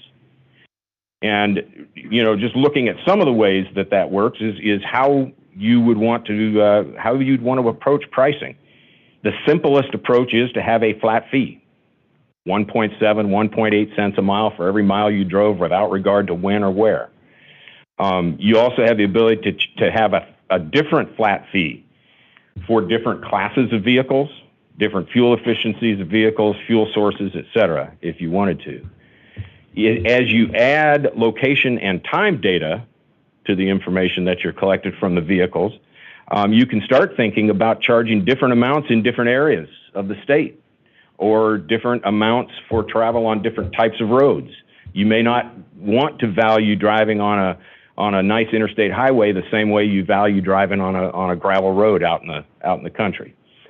You can charge by time of day, and you can actually mimic real-time dynamic pricing as we use on express lanes by monitoring the actual congestion that's occurring and charge more to encourage people to drive at different times of the day or whatever. That requires more data. You've seen this transaction diagram. I won't go through it again. This is actually how the Origo program in Oregon is structured. The thing that I would point out, though, is that on all of the programs to date, that account manager circle has been a private operator, and you pay on a per transaction basis to have them do this processing. And one of the things that I think is exciting that we're looking at in Oklahoma and to some extent in Oregon is whether it makes sense and whether it's possible to scale up the existing tolling back office to actually fill that role. These states have, and agencies have invested a tremendous amount of money in building these back offices. And what we don't know yet is whether they are truly scalable to the extent it would take to do a road user charge program. These programs do really well with 1 million customers. Or how are they going to do with 10 million customers? So the jury's out on that, but we're actively studying that. Let's stop for 1 second, if you don't mind, Mr. Witt. I think Chairman Gann has a question for you. Good to have you here. One of the things that we collect data on top of data, and data gets bought and sold and everything else. In your model where you've got an account manager, there's value to the data of where people are driving, when they're driving, and what's going on with it. How many Department of Transportations are selling that data, using that data? I mean, everything from, you can go out here with a tag reader and see, okay, who's going by this time of day and all of the things that we're doing. That's got to have some value. What's the value, and where are most of these different states capitalizing on that value? To the best of my knowledge, and I'm not the foremost expert in this, nobody is monetizing that data today. Typically, when you collect that data, if you're the government, when you collect that data, you do it under a very strict kind of end-user license agreement that says, you can collect this data from me for purposes of assessing a toll, for access to this facility, period, End of story. You can't sell it, you can't use it for marketing purposes, et cetera. The other question that remains unresolved is ownership of that data. You know, currently, we talk about data that's coming out of connected vehicles, and currently, there is some question about whether that data belongs to the manufacturer and the OEM that built the car, or whether that data belongs to the customer who's driving the car, and I think that's kind of a gray area. As of this moment, I don't think there's a model where the government agency owns that data and can monetize it in that way. But you've definitely hit on something. That data does have tremendous value to someone. That's it. Thank you. Go ahead. One of the things that we've also found in our pilots around the country is people are more willing to share personal information with a private company than they are with the government. And so you can, you know, I think you ask who is more capable of using that data for all kinds of purposes. It's probably the private industry. But, you know, think of how much data you share with Facebook or Twitter or with, you know, Google or whomever.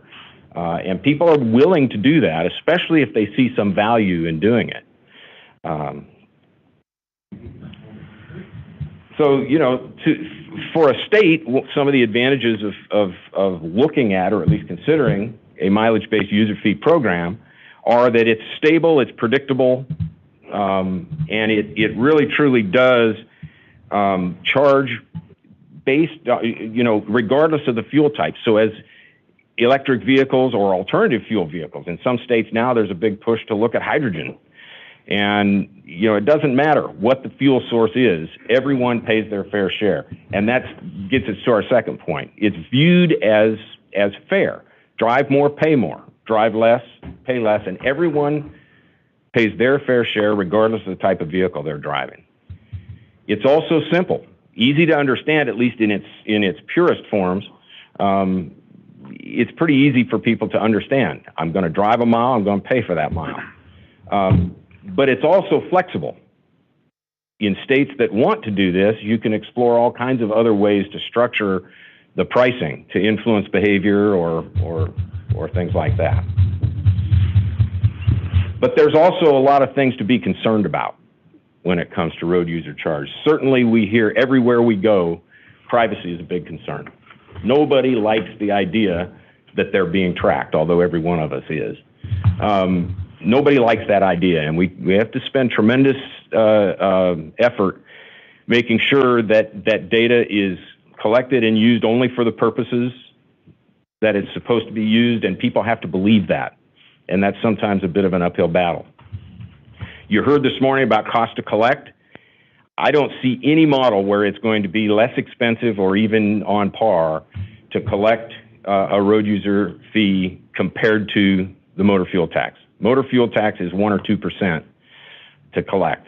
It's easy to collect. It's also invisible. People don't realize they're paying it. Now, when you do a a mileage-based user fee, and I think you saw the difference between what people pay on an MBUF program and what people pay in gas taxes amounts to a couple of dollars a month. You know, $13, $14, $15 a year difference. But the problem is it's in their face. They're not thinking today about the money they are paying in the motor fuel tax, which gets to social equity and fairness. You know, people get concerned. Well, what about the less affluent people? What about the rural people versus the urban people? And the differences between what those different populations pay is fairly small, but because it's very visible, it's a conversation that we have to have. It is interesting that as we start to explore these things, we're finding that the rural population often does very well in a mileage-based user fee situation, and that has to do with the types of vehicles that they drive. Yes, they're driving more miles, but they're also driving the types of vehicles that are burning a lot of gas to get those miles, and they actually do better paying a mileage-based user fee. The people that the people that end up paying more are oftentimes the urban drivers who have very fuel-efficient vehicles. The same thing goes for the affluent people who can afford the more modern, high MPG vehicles. And finally, enforcement. Enforcement is huge, and I'd like to say we have all the answers. We're not there yet. How to make sure that out-of-state drivers pay when they're in your state, and how to make sure that everyone who should pay does pay. So I'm not going to go through this whole list of things, but this just gives you an idea of all of the different things that you have to consider as you think about a mileage-based user fee system in a state. And it is a good reason to start these conversations now, because Oregon, for instance, has been studying mileage-based user fees since 2010 and is still answering some questions. But importantly, some of the main lessons that we've learned so far: number one, the technology works. This is not necessarily a technology challenge. It is really a policy challenge. It is an public education and acceptance challenge. And education is key. And you have to start at the very beginning when you educate people. You have to educate people that they're already paying something. Most people don't even know that they're already paying a motor fuel tax. Most people have no idea how transportation infrastructure gets paid for. You have to start there, and then you have to explain why that's not sustainable, and then you have to start explaining that one of the options might be a mileage-based user fee. And if you take those steps, people are generally pretty receptive to listening to you and to understanding it. The user pay concept does resonate with people. People generally understand and accept and like this idea that if I drive more, I should pay more than this other person. And they really like the idea that everybody pays their fair share, including the electric vehicle owner. As I mentioned, rural drivers often fare better. Participation in pilots helps people get over their concerns about privacy. Just the experience of participating in the pilot, I think, alleviates a lot of the concerns that people have going in. And most people, by the end of the pilot, report great satisfaction. They report much greater satisfaction if they participated in an automated mileage reporting program than they do if they have to report their mileage every month. People don't like the hassle of doing that. And what we saw in California was a lot of people switched from manual reporting. They were concerned about privacy, so they signed up for manual reporting, and by about the third month, they said, just put one of those things in my car and let it do it, let it go automatically. The other thing is, keep it simple. Complex rate structures get more difficult to understand. The more you have to explain, the less likely it is to get good public acceptance. Again, I won't go through all of these in the interest of time, but these are some of the trends and some of the things that we're looking for. A lot of emphasis on getting that cost of collection down. We're hopeful that there's an economy of scale that kicks in, especially in these per transaction fees for back offices. And I think that, the use of connected vehicle technologies is going to help us in a lot of ways. Integrating with existing tolling programs, integrating with mileage-based insurance programs. There's a number of opportunities here, and there may even be commercial opportunities to the point about this data having value. With that, I'll stop talking and entertain any questions. Great information. Seems like this is, we are at the very front edge of all this, but it seems like the faster we figure it out, the better, just so we can get this out in front of the industry as it changes. We have three questions coming. First is Representative Spencer Fry, then Senator Robertson, and then Chairman Parsons. So, Representative Fry, you have the podium. Thank you, Mr. Chair. In a lot of these, the slides that we've already seen from you and the previous presenters talk about Oregon, Pennsylvania, and Oklahoma. Do we have any real data on how Georgians feel about this? Because I feel like those are not necessarily comparable, but maybe they are. How do we feel as a state about our privacy? What are we feeling as Georgians on this stuff? To the best of my knowledge, you don't have that data. And I think it's really important that a first step, if you choose, and I'm not here selling mileage-based user fees. This is something you might want to consider, and these are things that go along with that.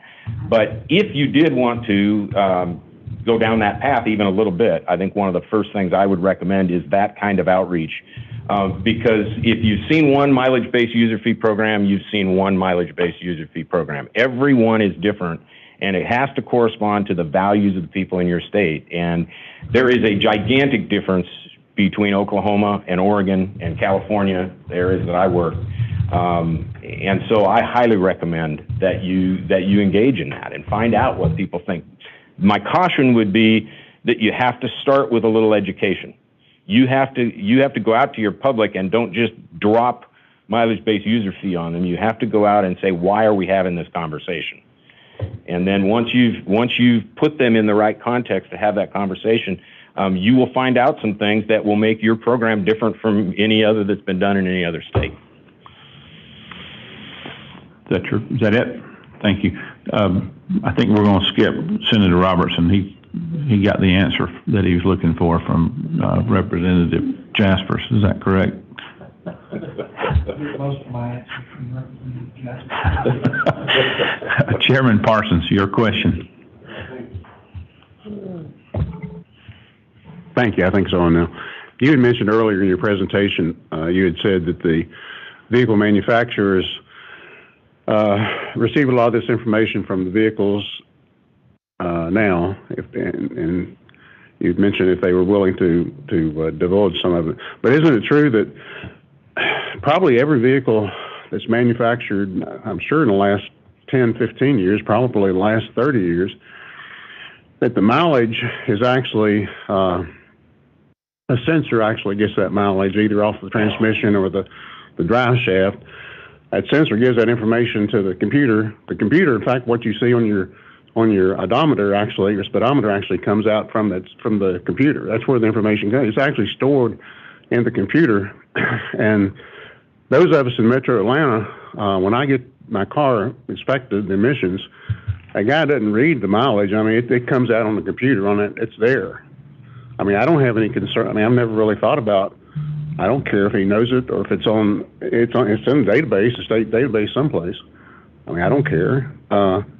So, I mean, as far as the mileage that's driven per year anyway by a vehicle in Georgia, I mean, isn't the information there already anyway? I mean, outside of Metro Atlanta where we have the emissions testing, the information is not there, but I mean, isn't the information there in the car's computer anyway? It is. The mileage information and a lot of other information. Right. And so the question is, what of that information does the state have access to? And the state has determined, and I would imagine that you have legislation or regulation at least, to say that the state has a reason to need to know how many miles you drive your car in order to pass the smog test. Pass the emissions test. And in order to transfer ownership, there's a lot of times when mileage. So yes, that data is there, and the state through regulation or legislation has established the need to be able to retrieve that data. And you have to go through a similar step to say, to have regulation or legislation that says, right, we have an interest in having that information available to compute a per mile fee. And a follow-up is that, so in Metro Atlanta, I think it's $25 to get your emissions tested. And they're done by a third party, and they make some money on that. That's for all the emissions, all that information they get. It doesn't take long, but that mileage is one little tiny part of it. I mean, I'm just thinking that statewide, somebody could make money, a third party, if you came in once a year or twice a year, whatever. If it's $25 for the whole emissions test, I would think somebody could do that easily for $15 or less. I mean, the information to me, as I see it, would be so easy to get. I don't want to oversimplify it, but I know what we do in Metro Atlanta. And as far as the out-of-states, if we have as many out-of-state people, we'll be coming through the state with EVs as the Department of Energy believes, because of the money coming in to build these charging stations on interstates and these corridors across the state. They think there's going to be a lot of out-of-state people coming through, and I don't see why here again, the information is at it could be gathered. I mean, I don't know how it would be done there at the charger, but I mean, it could be done because the information is in the computer of the car. That's the only point I make about that. So to me, it's doable. The information is there. There's no question. The question is, do you have access to the information? And you get into a lot of conversations. And you've got people from the from the automotive industry, they're going to speak here today, and you might ask them those questions. There is a lot of question about who owns that data and who has the right to have access to that. Well, the state of Georgia thinks they have access to my information now in my car. I will also say, being from California, your smog inspection fee is a bargain. I wish I could bring my car here to get it smogged and then take it back. Couple more questions, but one real quick one. You know, currently we pump gasoline or diesel into our cars and trucks, and the pump reads, depends on what day of the week you pump it, $5 a gallon or $3.50 a gallon. Or, used to be about $1.80 a couple of years ago, but anyhow, baked into that price per gallon is the motor fuel tax, which equates to about 50 cents per gallon, give or take. Now we're going to switch from that to basically a pay per mile fee that the driver will see on their bank statement or some invoice that comes electronically to them, either weekly, daily, monthly, or yearly. That's going to be a wake-up call to the consumer when they realize how much tax is being paid for that. So are you seeing that political blowback in other states, and what kind of recommendations do you give us on that? Well, that's why it starts with education. People currently don't realize when they pay whatever it is. Your gas prices are a bargain too, by the way. Ours have started with $7 for the last year. $7? $7 plus, yeah. People don't realize they're paying that. And so it starts with education, to educate them that they are paying that. Now, in many of the programs around the country, you actually get rebated for the fuel tax that you pay. So you pay your per mile fee, and it might be $250, and then you get a rebate of $190 or $100 or $240 or however much for the fuel that you consumed. In Oregon, you can actually have this little OBD plug-in device measure the amount of fuel that you burned and actually have it rebated, right down to the gallon. Or you can use the EPA MPG data for your car and calculate the amount of the rebate. But I think people have to be assured that they're not getting charged twice. But that's one way of putting it right in front of you. And Trish mentioned the Eastern Transportation Coalition's calculator, where you can see how much money you're paying in fuel taxes versus how much you would pay under a mileage-based program. The difference is not huge, but it's an educational process to get people used to that. The main message of the education programs is there are no free roads, and you're already paying. This is just a different way of paying. Right. Thank you. Chairman Robertson, you now have a question. Yes, sir. You were talking about the information and the discussion as far as who owns the information, and the chairman was talking about the information. Well, there have been cases decided as far as the information generated in a vehicle, whether it's involved in a crash, whether it's cities or any other program, that the information in that vehicle belongs to the owner of the vehicle, and where a judge or somebody else would have to determine whatever authority is going to extract that information out for whatever purposes, whether it be civil or criminal. And my concern with something the chairman was discussing on the emissions was the third party, is that what a lot of people don't realize at times is when we go in and hand our vehicle over to somebody and they do extract certain information off of there, unless we explicitly prohibit them from doing it, that information does gain value. Whether that value is used to allow McDonald's to determine on what exits they should build new restaurants, or whether which amusement park can purchase that information to determine where they need to focus their ad campaigns for ticket sales and other things. So I do think that there is some concern when if we decide to lean into a system that requires more information to be pulled from our vehicle, that we are surrendering a lot of information, and in some cases, some extremely personal information as to where we travel, whether it's on Sunday, Wednesday night, or on Saturdays. And where that information goes is anybody's guess. I think we have books and plenty of records showing that many times that information can be taken away, bastardized, and then used for nefarious reasons. So while I appreciate the fact that when we discuss this, that you say that education is important, I do think it's extremely important that we let every citizen, I mean, I don't drive, my F-150 runs strictly on fossil fuel, but there's a lot of information inside of that vehicle. They, through the podcasts I listen through the mileage and through other systems built into that vehicle. And so I do appreciate you continuing to emphasize that educating the individual vehicle owner is an important part. Thank you. Thank you. Let's see. Rick, you have a question? Any other questions? Right here. All right, sorry. Chairman Corbett. Purple. Well, you're looking so much Corbett like, thank you, Mr. Chairman. Chairman Robertson, that was absolutely spot on. It's one of the things I wanted to ask. I do have concerns about turning my vehicle against me, using the vehicle telematics that we talked about. So not trying to bother or borrow a tinfoil hat from my brother over here, but it seems to be that the next logical step is, so what if when I pulled in right here, I did one of them California stops and kind of rolled through a stop sign? Is that the next thing they want to grab from my vehicle? Or perhaps this morning when I came up at 4 a.m., not much traffic on the road, perhaps, not likely, but perhaps I might have been going a little bit faster than what the posted limit was.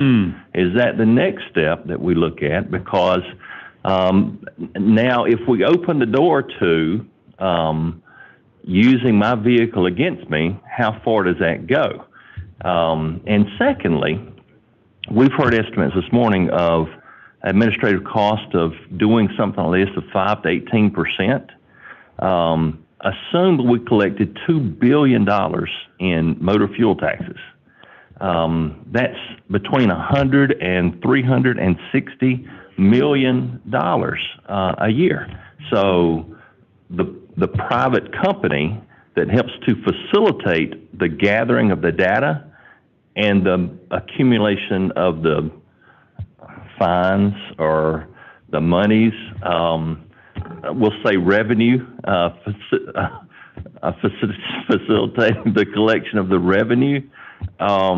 Someone has the opportunity to make a lot of money, and that's, I'll take the tinfoil hat off now, but when you take these to the logical conclusion, these are some valid privacy concerns that I think we need to be talking about. Thank you. Okay, any other questions? Mr. Witt, thank you so much for your time, and we'd like to ask that you provide those slides to us as well, if you don't mind, in your notes. We appreciate it. We're going to keep moving on the agenda. If anyone needs to take a break, I'd be happy to do so. Go out in the hallway. The restrooms are down the hall. Our next presenter is from Cisco, and I believe it's Ms. Taylor Ann Calvin that will come up and do the presentation. I have heard, hey buddy, I have her down as virtual, but I think she's here in the room with us. Yeah, she is. Okay. Welcome, Taylor. Thank you for being here. All right, times two. Thank you. Just make sure we have the mic on that in the back there. Can you all hear me? Not yet. Pull it up. Yeah. Brian, are you on back there in the sound room? You're good now? Can y'all hear okay? Can you hear in the back of the room? Okay, good. All right. Thank you, Chairman Gooch, Chairman Justice. You may want to speak a little closer to that mic. You can pull it off if you'd like to hold it. Yeah, okay. How about this? There you go. Okay. Well, thank you all for the time today and the opportunity for us to be here to discuss our heavy-duty fleet electrification plans. My name is Brad Christie, and I'm the Director of Government Relations for Cisco. I lead our company's government affairs work across our international and U.S. jurisdictions. A little bit about Cisco. We are the global leader in selling, marketing, and distributing food and food-related products to restaurants, healthcare and educational facilities, lodging establishments, government facilities, and other customers who prepare meals away from home. In Georgia, Cisco operates a 700,000 square foot distribution facility in College Park and 5 specialty companies across the state. Together, these facilities service thousands of Georgia customers with our fleet of over 500 heavy-duty trucks and trailers that travel over 8 million miles and consume over 84,000 gallons of diesel fuel annually. Cisco has served the state of Georgia for nearly 35 years. We employ 1,700 associates, serve 7,500 Georgia customer locations, and source from 1,500 suppliers, many of whom are located within the state. Today, we are here to talk about our ambitious and industry-leading electric vehicle program. At Cisco, we have set a goal to electrify 35% of our diesel fleet by 2030. This amounts to converting just under 3,000 diesel trucks to electric across the country over the next 8 years. We have a detailed year-by-year plan to deploy Class 7 and Class 8 electric tractors across dozens of our main broadline distribution facilities in a strategic and targeted approach based on operational fit, vehicle availability, and state and regional dynamics. So why are we going electric? In the alternative fuel space, electric is an ideal fit for our business operations. We are a short-haul local distribution business, and EVs provide the range necessary to meet our daily customer deliveries for the bulk of our routes. To ensure the success of this program, we have built a cross-functional electric vehicle team that works daily with the OEMs, charging equipment providers, utility and construction companies, and many other key partners to make this project work. We have evaluated and tested multiple Class 8 EV tractor models on our routes and with our payloads to ensure that these assets meet our needs and duty cycles. So far, the results have been very promising. This past summer, we signed a letter of intent with Daimler Trucks North America to purchase 800 of their Freightliner e-Cascadias by 2026. Additionally, we are excited about our innovative work in the development and testing of an electric refrigerated trailer to create a fully electric tractor-trailer delivery vehicle. And we are currently piloting this reefer trailer technology at multiple sites. Looking ahead, we are excited for what is to come in our EV journey. In early 2023, our Riverside, California site will be the first Cisco site in the U.S. with EV trucks as we begin our U.S. deployment with 40 electric trucks on site and operating. Beyond California, we look forward to deploying this on-site EV charging model to our sites across the U.S., including Georgia. Cisco is investing significant CapEx over the course of this journey, and we are looking to establish public-private partnerships with states such as Georgia to ensure that we can expand and accelerate our deployment efforts. We're interested in deploying our EV and pass it over to my colleague, Taylor Calvin, so she can discuss more about our EV program. Thank you. Thank you, Brad. Well, thank you so much, Chairman and Committee, for the opportunity to be here today. My name is Taylor Calvin, Cisco's Government Relations Manager for the South Market, and apologies in advance for my voice. As Brad mentioned, the company is very excited about the potential to deploy our EV fleet right here in Georgia at our Cisco Atlanta site. Cisco's goal is to become a leader in the heavy-duty electrification space and key customer of this technology. Recent reports suggest that the shift to electric vehicles could create over 150,000 jobs in this country by 2030. We also know that 18,000 similar jobs have been created here in Georgia since 2020. We're proud to support this growing industry.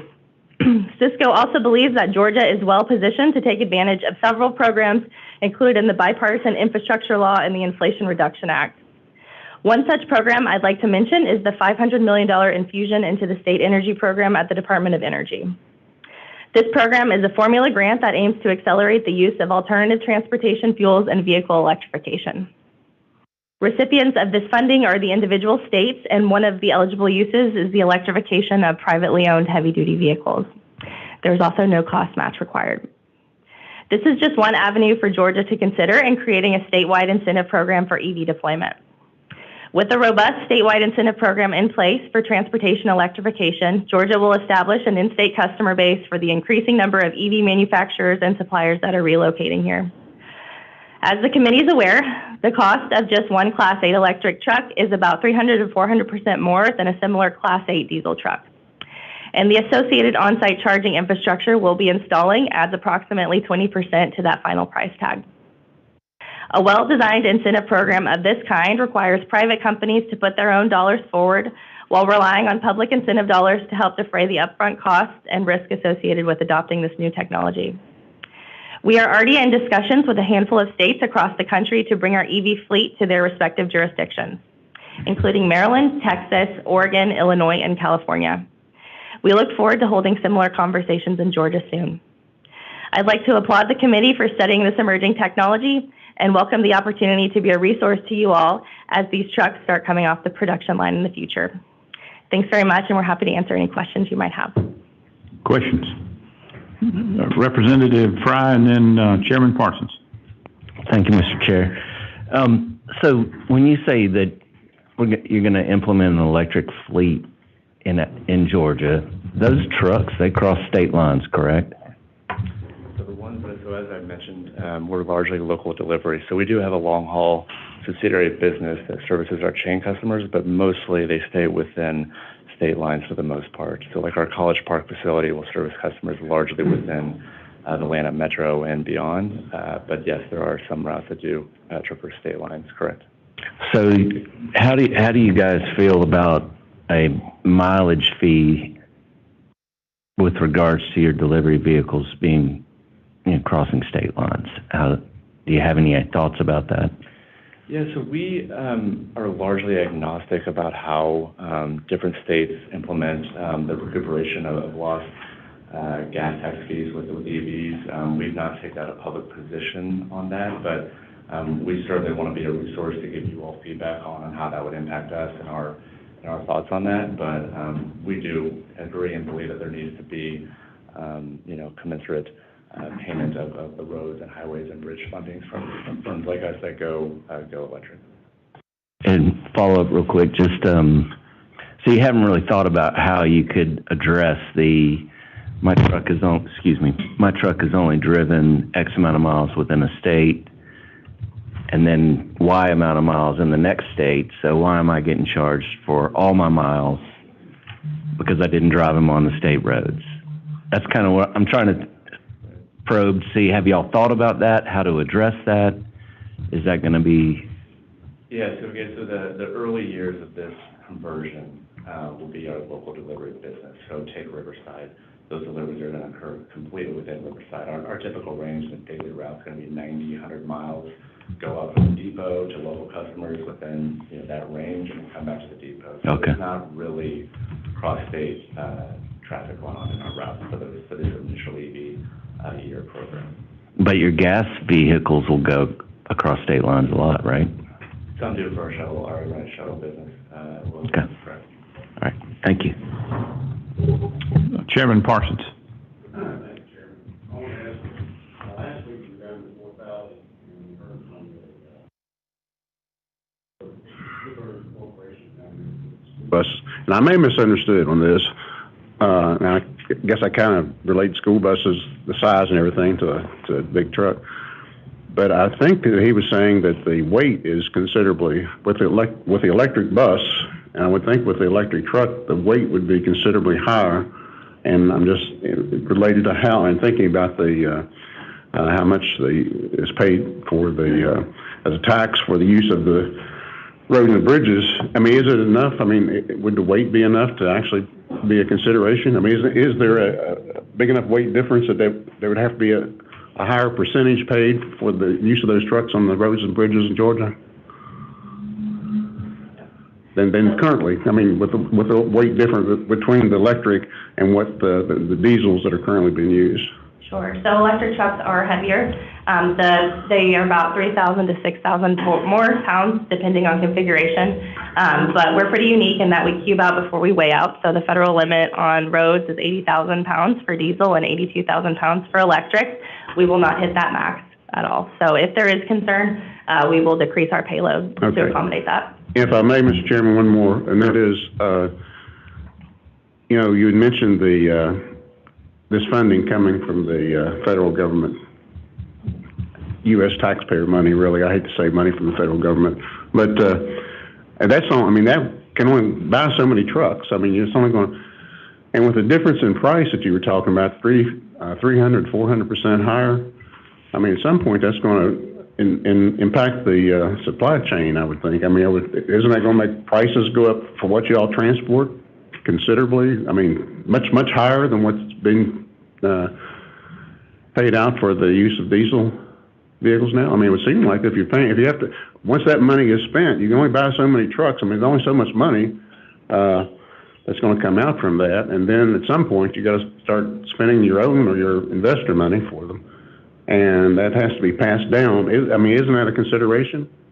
Yeah, so, hypothetically, a lot of the industry leaders are hoping that with the acceleration and the larger adoption of the commercial heavy-duty sector of electric vehicles, more manufacturers come out with more products that helps bring down the prices as you have the demand, have that demand supply curve impact. But it remains to be seen. Your point is well taken. That is a consideration of ours. Okay, thank you. Chairman Jaspers. Thank you, sir. Yeah. First, thank you for the great tour you gave us yesterday of Cisco. I think we see your trucks all over, and it was very enlightening to see the organization and just seamless work that y'all do. It was great for me to see. But I do, we talked a little bit about this yesterday. Georgia being pro-business, doing whatever we can to make Georgia a great business state. We'd love to know your opinion at some point on whether you want a kilowatt hour tax or would you rather have, the mileage based. I mean, because I think what we end up wanting to do is what industry feels most comfortable with of all these different concerns that have been out there. And I wish you would get together with your folks and and others who are listening, let us know what you think and how you would rather do this so we can be effective. Yeah, and we certainly will. And these early sites where we're bringing these EVs on, we'll have a lot of good data.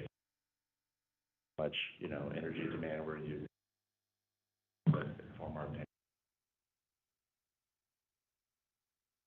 Because it will keep that conversation going with you. Yeah, and I think the community needs to know, they were talked yesterday about California, how they had really almost forced y'all. I mean, forced industry and business in California to adopt EV, which we're not going to do in Georgia. But that's really driven that concept of why you put so much in there. It'll be a good test to see what works. Thank you. Good deal. I want to echo too, thank you for allowing us to come to see your facility yesterday. It looks like your charging stations will be contained there on site. And so you would probably never use a public charging station. Pulling a 53-foot trailer would be kind of hard to get in and out of a gas station per se. But I think the pay per mile option may benefit you all better with the commercial fleet than maybe a homeowner plugged into their garage, So I just think that pay per mile seems to be a better option, but it'll be a good discussion going forward. But any other questions from Cisco? Yes, sir, Chairman Powell.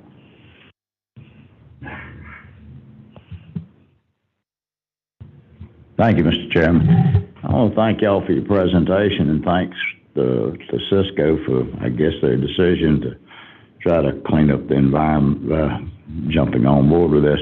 But I did have a question, and I'm not sure if I missed something in y'all's presentation.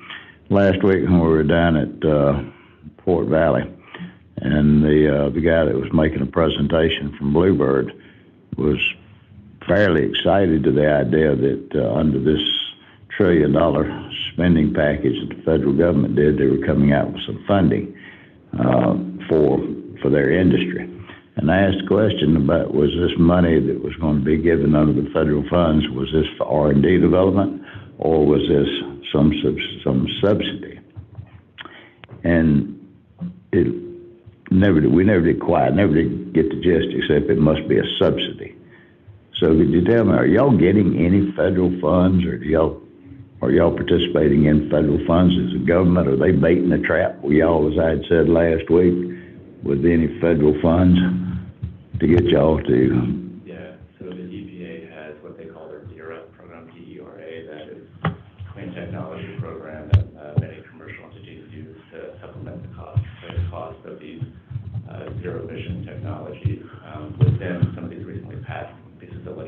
and there are tax credits, like a $40,000 tax credit per the EV truck, and then there's all kinds of other solar, power generation, battery storage type tax credits that are alongside that are solely, subsidies to help supplement the cost of these investments. So further question if I might. So how much are y'all actually saying the cost of these vehicles? I know that they said that the Bluebird buses were going to go from 120,000 to 400,000. What are these? What are the prices on these vehicles, these trucks that y'all are using? Have y'all analyzed? I'm sure y'all have analyzed it. What's the difference in the price from the traditional vehicle truck deliveries to moving to this electric model? And are y'all really paying it? Is Cisco, are y'all having to make an investment, or are y'all getting it all back from the federal government for this? It's very similar to the anecdote that you heard.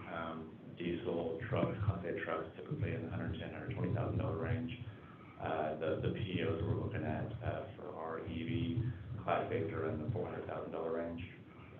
So pretty significant price delta. And then in the states where we're deploying these vehicles, the state funds do help supplement. We use some federal funds as well, but there are state programs that you can use as voucher programs, grant incentive programs to help offset the cost. So it's a mix of what we're putting our own capital in, significant capital, but then also we take advantage of programs available to us. So that being said, do you think, will there be a move to try to get the state of Georgia to add up and subsidize with, whether it be tax incentives or outright funding for local companies to move in this direction? Do you foresee that that'll be a move in Georgia? I'm sure there'll be many EV partners and players in that space that'll be coming to all advocating for incentive programs to help deploy the technology. I think so, yes. Very good. So it sort of gives me a lot of confidence that I was right when I used the comment last week. The federal government's baiting the trap. Thank you. Thank you, Chairman Powell. Let me remind everyone too that, our Commissioner of Economic Development is on this panel, and two of the biggest economic development projects in state's history is being developed as we speak, and they're going to build these electric vehicles in Georgia. So it's important that we ask these questions and get these answers and try to come up with the best recommendations going forward. But the Commissioner of DOT just handed us this magazine up here a few minutes ago, and each one of those blue tabs represents an article in this magazine about electric vehicles. So this is a discussion that not only we're having, but they're having across the globe today. So we appreciate the presenters coming today and giving us this information, and we look forward to working with you all in the future going forward. Thank you. Thank you for being here. All right, next we'll have a presentation from Michael, is it Maten, M-A-T-E-N, with General Motors. And I think this will be a virtual presentation as well. Did I pronounce your last name right? Correct. Thank you, Mr. Chair. Yes, Maten. Thank you. Thank you. You have the floor. Should I share my screen, or is somebody going to present the deck that I sent? Whatever you. I can share my screen if that's okay. Yeah. Is that okay? Whichever you prefer. Yes. Okay. Can everybody see that? Yes. Okay. Thank you. So good morning, everyone. Really appreciate you having me present at this meeting. My name is Michael Maten. I'm the Director of EV Policy and Regulatory Affairs, located here in Detroit. Sorry, I can't be there in person. Hopefully, the next time I present, I can be down there. So I have about 15 slides, but really would love to invite any questions that you have about any of the topics that were discussed. But I'll go through some quick slides about how we see the EV future developing, what we're doing, and then weigh in on a couple of the topics that were just discussed today. So I think, as you've probably seen in the news over the last couple of years, we are transforming our business into an all electric vehicle company. We are have allocated $35 billion through 2025 on electric vehicle, autonomous vehicle spending. Of that, 750 million we've dedicated towards building a charging ecosystem around the country.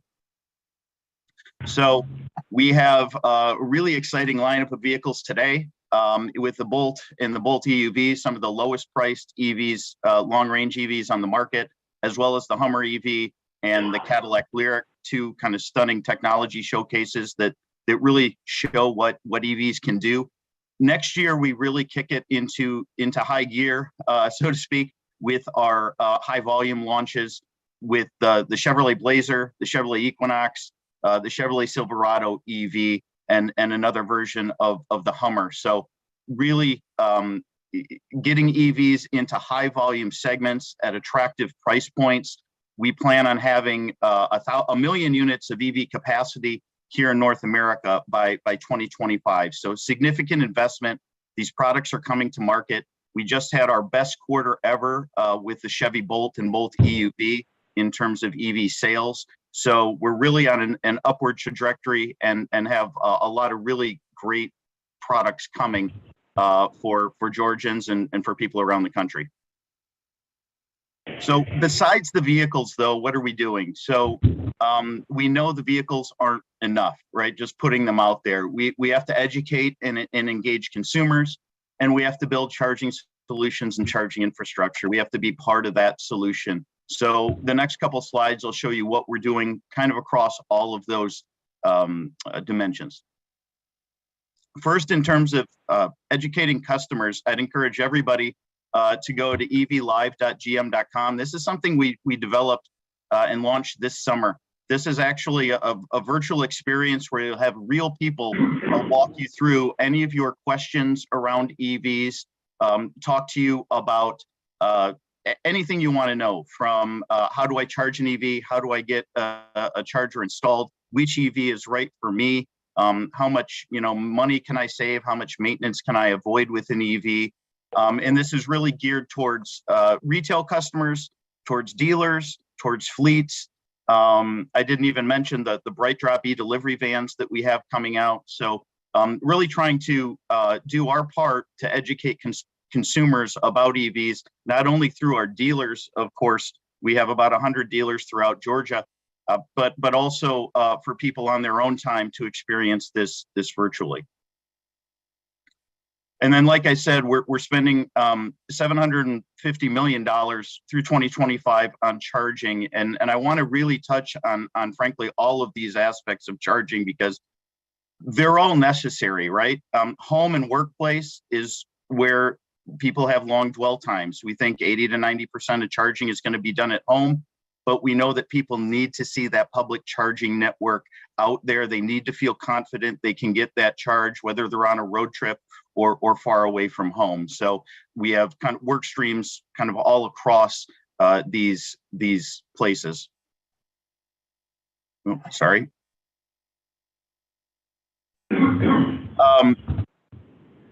We have a partnership with EVgo, one of the largest electric vehicle charging operators in the country.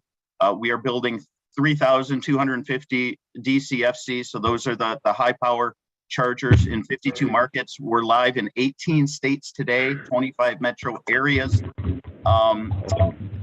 In many of these spots, we have 350 kilowatt capability, and you'll hear this, I'll talk about that later. When it comes to the NEVI funding, we think that we need to concentrate on high power charging, particularly for the pickup truck EVs. That high power charging is really needed to charge those larger batteries and get people back on the road.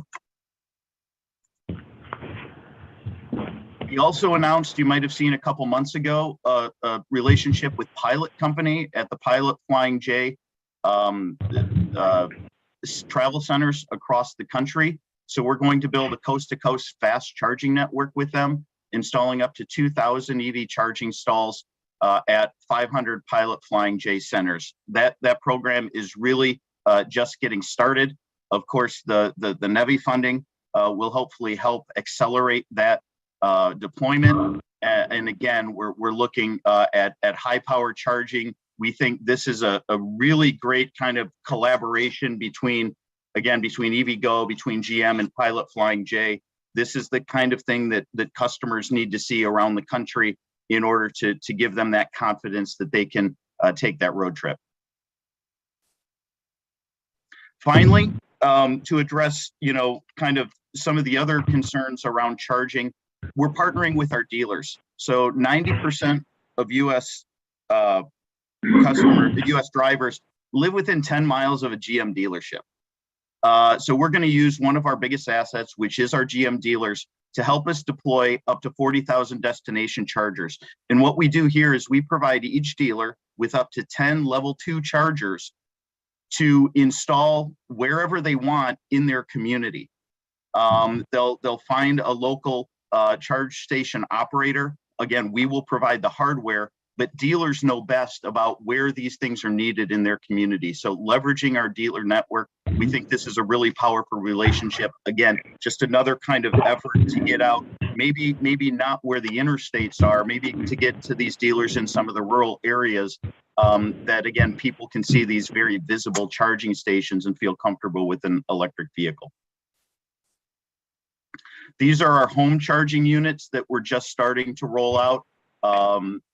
There's kind of a choice that you have when you purchase any of these. Now, I will say, we in fact do provide complimentary level 2 plug, not these chargers, but at least a level 2 plug, complimentary installation with the purchase of any Bolt, Hummer, or Lyric today. We plan on continuing that program into the future, trying to take care of, again, one more barrier for people when they buy a vehicle, taking care of that first level 2 outlet installation for them.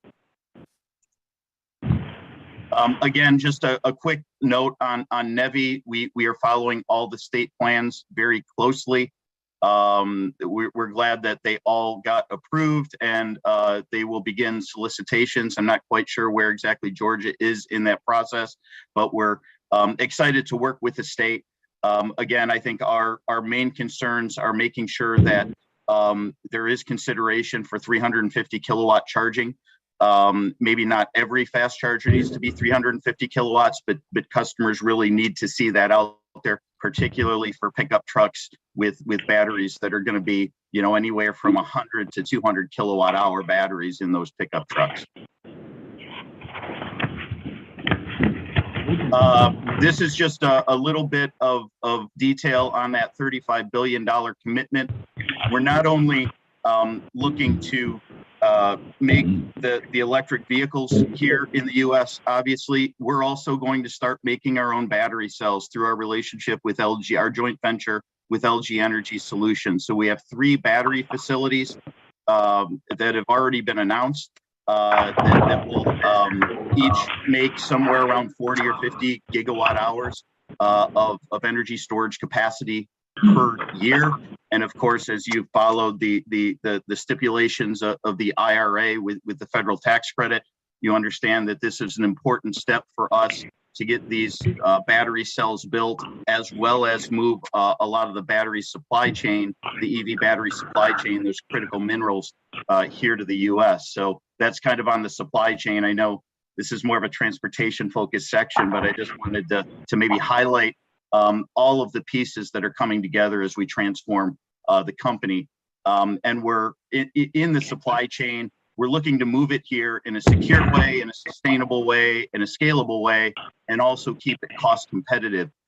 We have several efforts underway, again, to onshore that supply chain, whether it's lithium hydroxide or nickel sulfate, et cetera, to get that here as a secure supply chain in North America. We did make an announcement. We've secured enough raw materials to meet that 1 million unit EV capacity by 2025. So if you've heard about some of the shortages of raw materials, we feel confident that we have a plan in place to meet our production goals. I know there's been some discussion about battery recycling. What happens to EV batteries? Will they end up in landfills, et cetera? I can assure you at this point, we don't see EV batteries ending up in landfills. There's a couple reasons for that. EV batteries weigh anywhere from 1,000 to 2,000 pounds. These are not the types of things that people are going to drop off at the local Home Depot for recycling. There's a lot of value in those batteries in terms of the critical minerals. Today, we do see a positive value recycling stream. In other words, if the recyclers will be able to make a profit, a non-subsidized profit on that recycling stream by taking these batteries, breaking it down into its constituent critical minerals, and introducing those minerals back into the supply chain. The other aspect besides recycling that's a really kind of a nascent industry right now is refurbishment and reuse. EV batteries do retain a lot of their capacity after their useful life in the vehicle. So there is the potential that these could serve as backup batteries, stationary storage for redundancy, for wind, solar, any kind of energy storage application. This is really my final slide, and then I'd like to open it up for questions. In terms of road use and BMT discussion and where GM stands, to be honest, the gentleman from HNTB, that presentation was fantastic. I'm actually going to borrow a few of those slides. Just kind of a couple things to add to his presentation. In terms of a kilowatt hour tax, we're not sure how that is going to work on home charging, right? The kind of smart chargers that you would need to install at virtually every home in order to separate EV charging from the rest of the charging that occur, or the rest of the energy usage that occurs in the house. That's a pretty massive expense when you're talking about every home that has an EV charger. So we just don't, I'm not sure the practicality of that. And I think the other thing about a kilowatt hour tax is we want to try and get this EV infrastructure rolled out quickly to support the EVs that are going to be on the road. A kilowatt hour tax adds just another burden to kind of the infrastructure development and administrative kind of burden to that overall rollout that we think could probably be better avoided with some sort of road user charge. Now, a couple things, and I think the gentleman from HNTB really hit on it. EV adoption isn't necessarily the driver of reduced excise tax revenue in the near term. It's really vehicle efficiency. So even if we're at 50% new vehicle EV sales by 2030, that's still less than 10% of the overall car park that is EVs. So EVs certainly will be an issue in the future as that EV penetration and the ICE vehicles go out of service.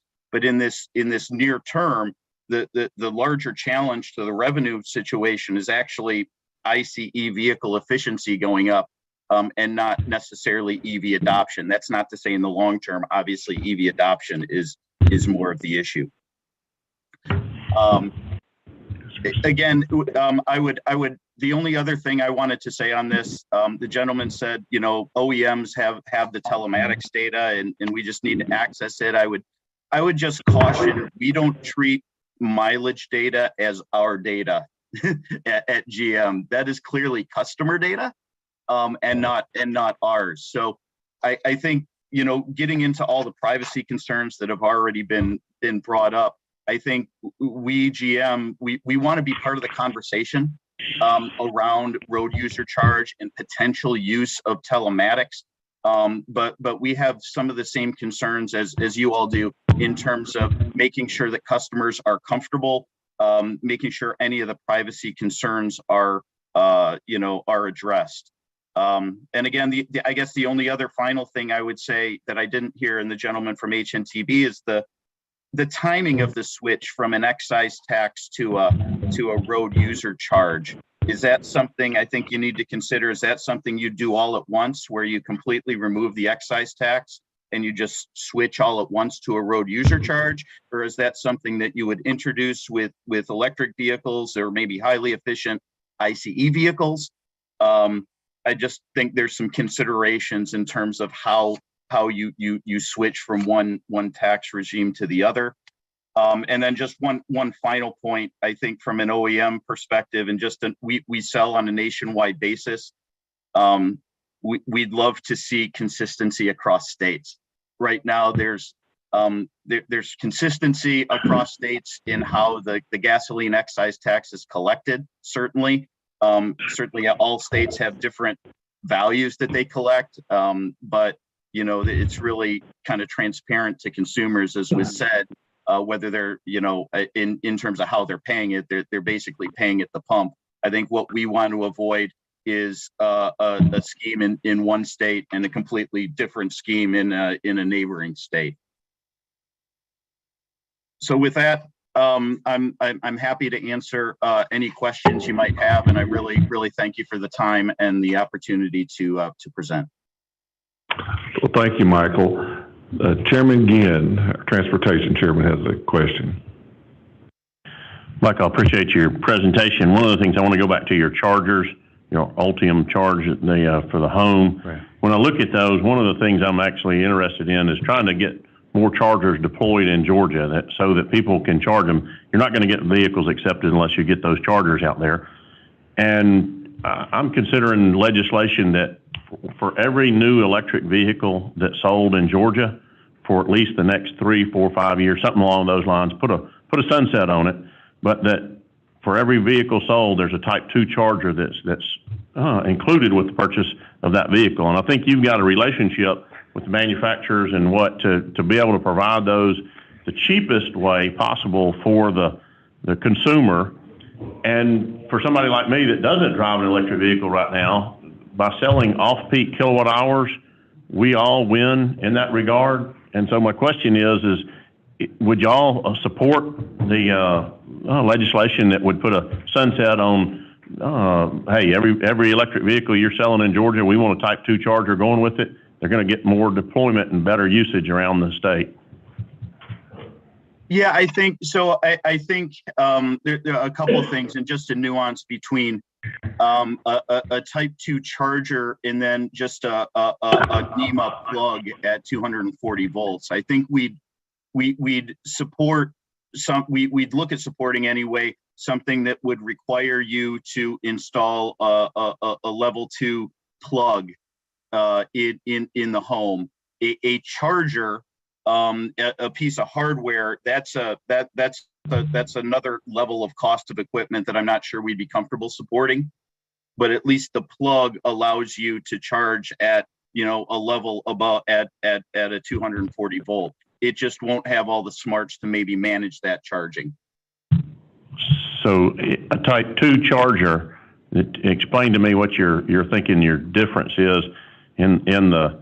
I'm looking at a Type 2 charger as being up to like a 50 amp outlet, basically. Said putting a certain amount of kilowatt hours into a car over a certain designated period of time. But explain to me the difference. Sure. So this is a charger, right? What I have up on the screen, you can see a charger. There's hardware there.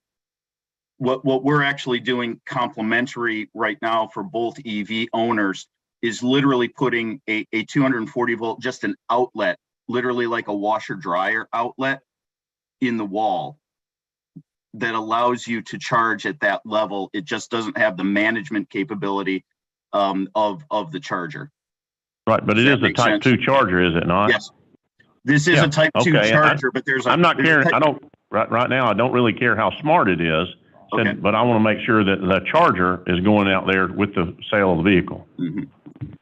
And again, the cost is, would you include the installation of the charger? I guess, because no. that's more. I would not, right? in the legislation, and the reason being is I know if a charger is sitting in the back of the car when they buy that car, it rolls off the showroom, they're going to install it somewhere, whether it's at their office or wherever. So it's deployment's what I'm trying to get to, and widely accepted. And I know 80% of charging right now happens at home, and it's not going to be right for every person in Georgia, but by putting those chargers out there, they're going to get installed around the state.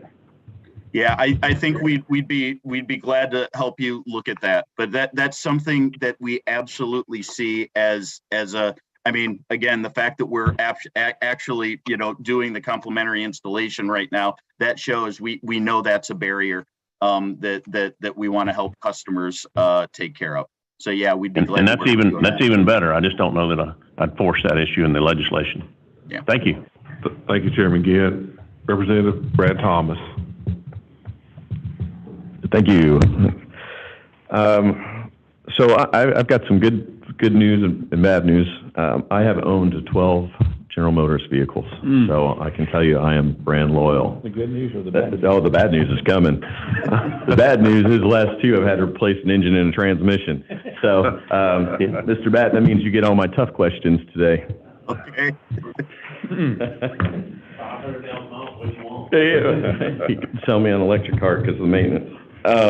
So I'd like to start off by talking a little bit about a White House briefing room statement that was made by GM, and I'm going to go ahead and put in quotes here. Adoption can be achieved only with timely deployment of full suite electrification policies committed to by the administration in the Build Back Better plan, including purchase incentives, a comprehensive charging network with sufficient density to support the millions of vehicles these represented, investments in R&D, and investment or incentives to expand electric vehicle manufacturing and supply chains in the United States. So I bring that up because right now, the federal government is issuing a $7,500 tax credit for every electric vehicle. Is that correct? Are you talking about under the IRA, or are you talking about the current one?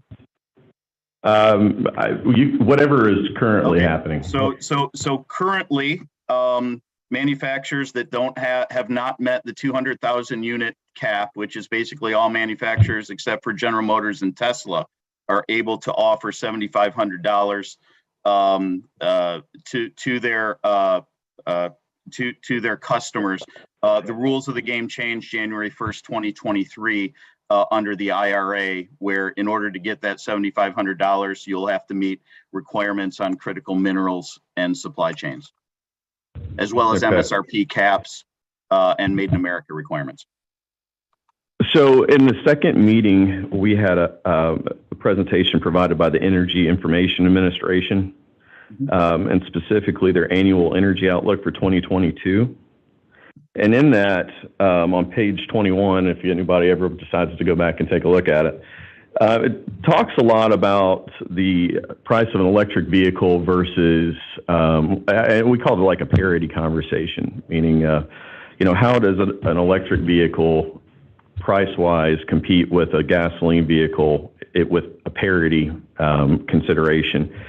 And the resource I have here is basically said that an electric vehicle would cost more than a luxury vehicle. Is that what GM believes as well? I'm not familiar with the EIA analysis. I would say it really depends on that whole price parity debate really depends on the range of vehicle you're talking about and the size of vehicle you're talking about. But for an average vehicle, I'd have to, without numbers, it would be tough to say. Okay, so let's put it this way. I would consider an average vehicle to be a vehicle that my wife and I would get in, pack up the kids, and go to the beach. Okay. Right, and not have to rent a car. So something in that line of thought. So like an SUV. Sure. Okay. Now, so my question is, what's the difference in the cost of an electric vehicle versus a gasoline vehicle with that parameter? Okay, so I'll say for the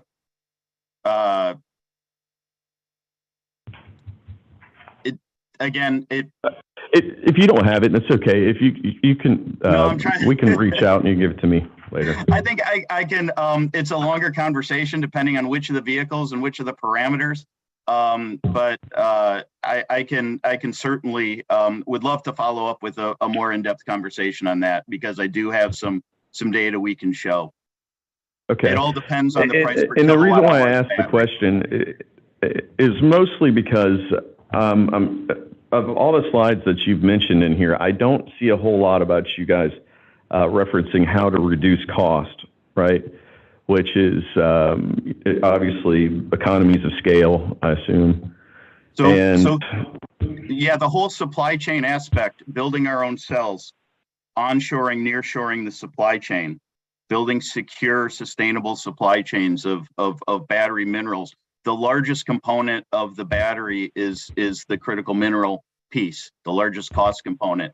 Bringing those onshore, making sure we have secure supply so we're insulated from some of the price shocks that you might have seen. That all goes into reducing the cost of the battery, which is, again, the largest component of the electrical vehicle kind of incremental cost. So just and I look at this as the microchip shortage. This is, I mean, obviously we've gone through this microchip shortage and it's caused, I mean, I'd like to go out and buy my 13th General Motor, but it's hard to find a good truck right now that's not $15,000 over MSRP. So I understand the supply chain, but what about the minerals? What are you all doing to secure these minerals? We're domestically. Again, I'm sorry, domestically. We're vertically integrating, right? So I can point to several contracts we've signed with Glencore for cobalt, with Vale for nickel. We're actually vertical integrating practically all the way back to the mine. And this is not just us, this is all OEMs, but I think we're a bit ahead of the game. I'm glad you mentioned the microchip shortage, right? We've learned from that. We know we have to control supply from pretty much, wherever it is in the world, in the ground, all the way to when it goes in our vehicle. So we have a massive effort to do that, so we can, again, meet the commitments, the volume commitments we have, supply our cell factories. So yeah, we're applying those microchip shortage, frankly, a lot of those lessons learned to what we're doing in the battery supply chain. I think that's good for me. Okay. Thank you. Well, thank you, Michael, for taking time to answer some pretty tough questions. I just have one, and it's following up on the meeting we had last month and Chairman Powell had asked some questions about other technologies. Has GM looked at, are they continuing research in hydrogen and other transportation fuel technologies? So that's a great question. I didn't cover it in my presentation, but I'm glad to now because it really is important. So with electric vehicles, as you get larger and larger into higher and higher power requirement applications, you kind of have this law of diminishing returns, right? You have to add more battery to tow more weight, but that battery that you're adding adds to the weight that you have to tow. So you start to run into that and call it the class 3, class 4, class 5 space. We've been involved in hydrogen fuel cells for about 20 years. And I think we see a future for hydrogen fuel cells in some of those more energy intensive applications. I think what the story has yet to be written is where that line is drawn in terms of where do electric vehicles kind of end? Where do the hydrogen vehicles? Because of course, in those heavier weight classes, you don't necessarily have to have hydrogen available on every corner. You can let the commercial industry kind of build up a hydrogen refueling network on their own, or it just becomes a little easier for the infrastructure. So we at GM, we think the story's pretty much been written in light duty, and probably even in class 2B and 3, in terms of electric vehicles are going to be the way to go. But as you start getting up class 4, 5, 6, 7, and 8, there's a real question in terms of where does kind of the electric vehicle application end as kind of the best application for that, and where does hydrogen begin? So we fully believe that hydrogen will be a part of that future. It's just a case of kind of where that line's drawn. Okay. And just to make clear I've read different reports. So GM is really looking at is going away from the internal combustion engine by a certain date and being just an EV producer. Is that right? Correct, 2035. Okay, great. Any other committee members have a question? Michael, thank you for spending your time with us and telling us what GM's up to. We sure appreciate it. Thank you very much, and I'd love to follow up on the cost question. Appreciate it. Well, he looks forward to talking to you for sure. Thank you. And so, members, we're going to break for lunch now. And across the street, there's Nations Bank. They've got a food court and other places, and we'll meet right back here starting at 1 o'clock. First presenter is going to be Frank Morris. So we'll see everyone back at 1 p.m.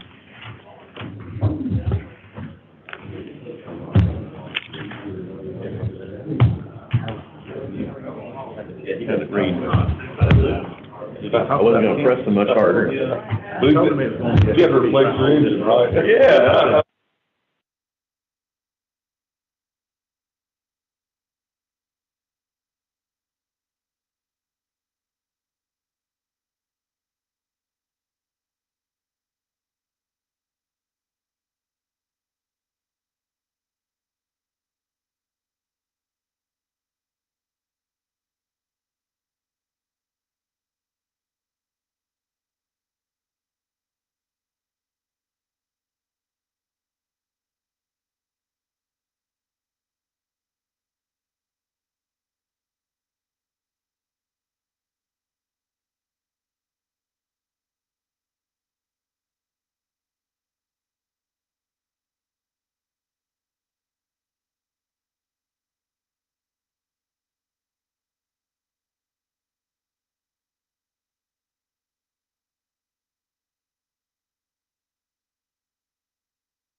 Frank, you ready? Yes, sir, I'm ready. Okay. No, I just had to change good morning to good afternoon. Oh, sorry. You asked me all the hard questions. We'll just stretch this out for 5 minutes. Have some, no. Audio check one.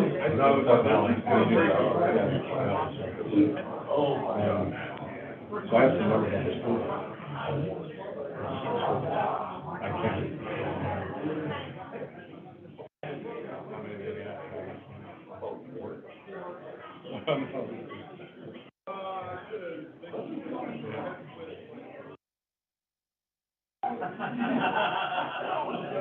Here we go. You want to see that?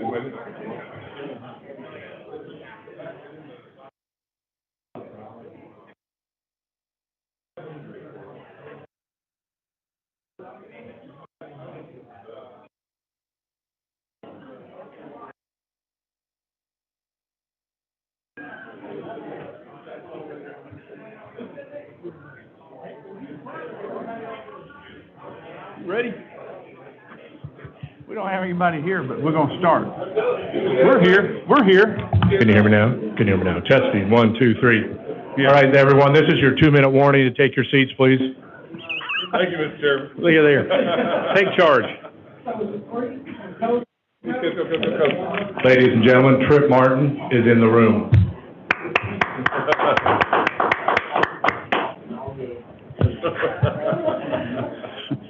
Oh, me. We're too friendly now, aren't we? Oh. Well, if we don't start, we can't finish, right? You're here, So we Mr. need to begin. And we're starting off with a bang. It's electrifying, isn't it? Yes. I see a couple of our members out in the hall. Maybe they'll come on in. Lobby for who? Well, congratulations.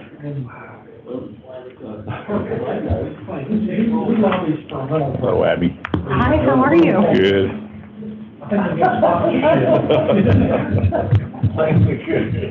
I have lost my pen.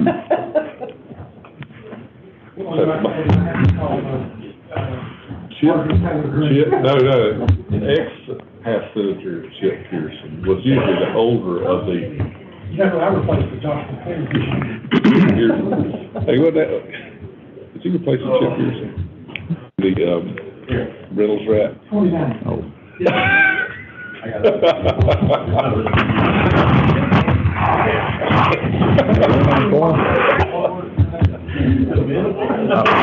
We got to be.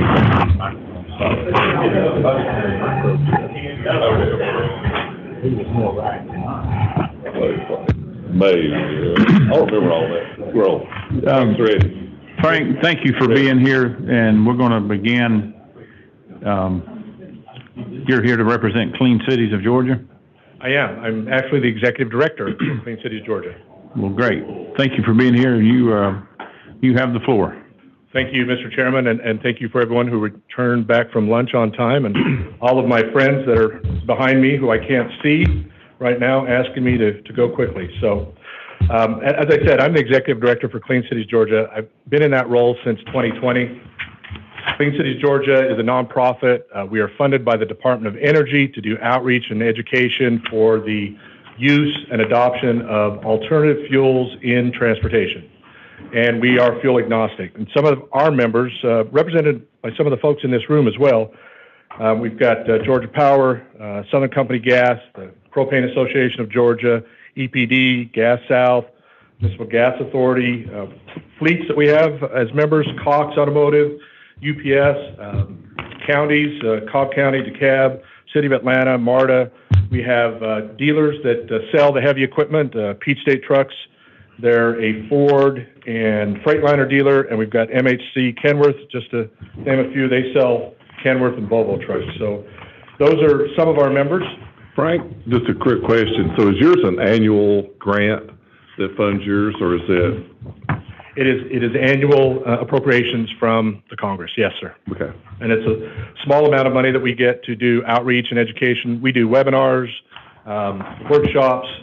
I'm here to talk about electrification and a little bit about clean cities, but last month we did a natural gas workshop. And we had Atlanta Gas and others and the Natural Gas Association talking about applying natural gas in fleets and how that works out. It was not only natural gas, but RNG. So we are fuel agnostic, so we do advocate for the adoption of all alternative fuels, whether that's natural gas, propane, electric, hydrogen, biofuels.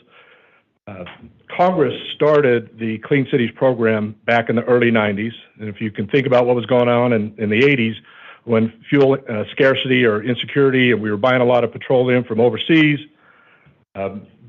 they created the Clean Cities program. It's the only program that the Department of Energy has to advocate for the adoption of clean fuels in transportation. So we are fuel agnostic. We want to get everybody to be thinking about where can you run an alternative fuel in your fleet or in your personal use. So we are funded once a year.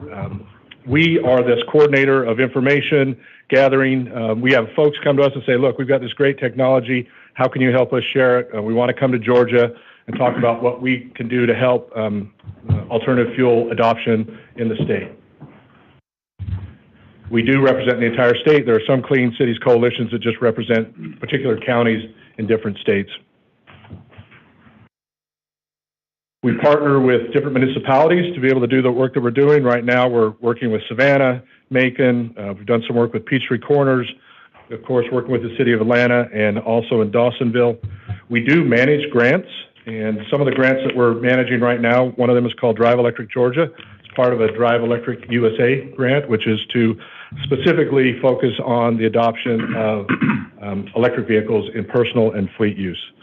We just wrapped up another grant called EV Watts, which was the collection of electric car use information. And so a company or a group that we partnered with was Cobb. The fleet management program there, they have over 51 Nissan Leafs or Bolts in their fleet that they're using to displace gasoline and diesel. We have a workplace charging grant that we were recently funded for that will kick off at the beginning of the year. We wrapped up a DERA grant. DERA is D-E-R-A, which is Diesel Emissions Reduction Act, and we will be looking for folks to partner with when EPA releases the DERA grant coming up here shortly. We expect it this month. If you're aware of DERA, you understand it's typically a 2-year or a 1-year program. This year, the funding will be for 2 years. So, and hopefully we'll see more funding and opportunity for more projects. So the Clean Cities program has been around for 29 years. Clean Cities Georgia was actually the first coalition chartered by the Department of Energy, and it was started with another nonprofit called the Partnership for Clean Transportation. So we have been in place for 28 years. Got the Clean Cities program has been around that long. You can see on the slide there, fueling stations. We have, and this is some national numbers so you get a sense of what the Clean Cities program is doing. For outreach and education, there are now 51,000 fueling stations serving all these different types of fuels. You can see propane, liquefied natural gas, hydrogen, renewable natural gas, and so forth. The darling right now, as you can imagine, is electrification, and a lot of funding is going towards electrifying fleets, electrifying school buses, and providing funding for individuals to purchase electric vehicles. So the one thing to take a look at, and here's what I would encourage you to look at, and maybe when you are doing legislation and you're making recommendations next year, we've seen some of our partner Clean Cities coalitions, their states have some funding set aside to help be a cost share funding mechanism to help win grants. Now, I can't tell you what the DERA grant's going to look like, but you can imagine if there was some state funding set aside that might help Georgia be more competitive in some of these grants, then that would benefit the state. It would benefit private industry, but it's the state also having some skin in the game. I would never argue that the state does the entire funding. You need private industry to be behind you. You need communities behind you. But when you look at the funding that the VTO has done, it's a two to one in matching funds. There are over 20,000 stakeholders. We have over 75 stakeholders here in Georgia that are members that we work with, and we can continue to grow that as a membership organization. So this program being in place, if you think about when it started in the early 90s, now the program has displaced over 12 billion gallons of gasoline equivalent. And a lot of that gasoline in the early 90s and 2000s, you could argue, was not necessarily produced in North America, but it was produced with us buying it from somebody else. So you think about energy security and trying to create a market for alternative fuels. Alternative fuel creation is a domestic fuel source. So there's good reason to get behind that as well. There were some questions about what does the IRA have as far as vehicle funding. I'll talk about that, then I'll talk about the Clean School Bus funding and leave it at that. So the Inflation Reduction Act, vehicle credits, the credits are going to apply to EVs, hydrogen fuel cell, plug-in hybrids. It was mentioned that the 7,500 credit is in place. It will be renewed so that every manufacturer with some conditions will be able to qualify for that 7,500 EV vehicle tax. There's also a new credit for used vehicles, which is up to $4,000 for a used vehicle. Again, devil in the details. The car has to be at least 2 years old. It cannot have been repurchased and resold already once. There's a 30%, either $4,000 or up to 30% of the vehicle. The credit will be able to be applied at a discount at the time of purchase, so working with the dealerships, individuals would be able to have it applied then, which would lower the cost of the vehicle. There are income limits that will apply to families as to whether they qualify for the 7,500 tax credit. There's also a vehicle price and type of vehicle matters. If someone is buying a SUV or a truck or a high-end car, to your point, Representative Thomas, greater than $80,000, it wouldn't qualify for the credit. And if they're buying a car less than $55,000, it would qualify for the credit. But again, it goes back to how much money does the family make as well. They've removed the manufacturer car cap, and there's also a requirement, and you're hearing about this, North American Final Assembly, not only for the car, but also for the battery components. It's half and half of that 7,500 has to be where the car was manufactured, where the battery components were produced as well. And then there's also a refueling property tax credit that will be in place. So you were down at Fort Valley. I'm sorry I couldn't make that meeting, but what a great place for you to be. And they didn't have this information out yet, but the Clean School Bus program, the bipartisan infrastructure law, released the Clean School Bus rebate funding awards. So earlier this year, Clean Cities, Georgia, and EPA, and Peach State Trucks, and Bluebird and others were down at the Georgia Association of Pupil Transportation. So that's the school bus fleet managers. And we gave a presentation on this application for Clean School Bus funding. It was one of the shortest applications that probably anyone is ever going to see. Not only what I think, but you had EPA telling folks that as well. It was a great opportunity to get some money to try out a new electric school bus, or a propane school bus, or a natural gas school bus. Initially, EPA was saying they were going to release $500 million for this program. They did say at the time that if it was oversubscribed, they might up that into next year's program. Well, ultimately, they ended up awarding $919 million. They have a wait list. There were 2,000 applications. For the school buses, there were $4 billion in requests because there was a set amount for every vehicle that somebody could apply for. Over 12,000 buses were applied for. Ultimately, they awarded 391 applications for 2,500 buses. And this is the awards that we received in Georgia. Every one of those districts, but Atlanta, I think, would qualify as a rural district, and there was focus on rural districts. So if you take a look at the numbers for Atlanta, 25 buses was the max that any particular school district could receive. They're getting almost $10 million. They're getting $375,000 per bus. Now, they're getting a brand new bus for $375,000. And if somebody's doing the math, you're saying, well, Frank, that doesn't add up because the math's not right.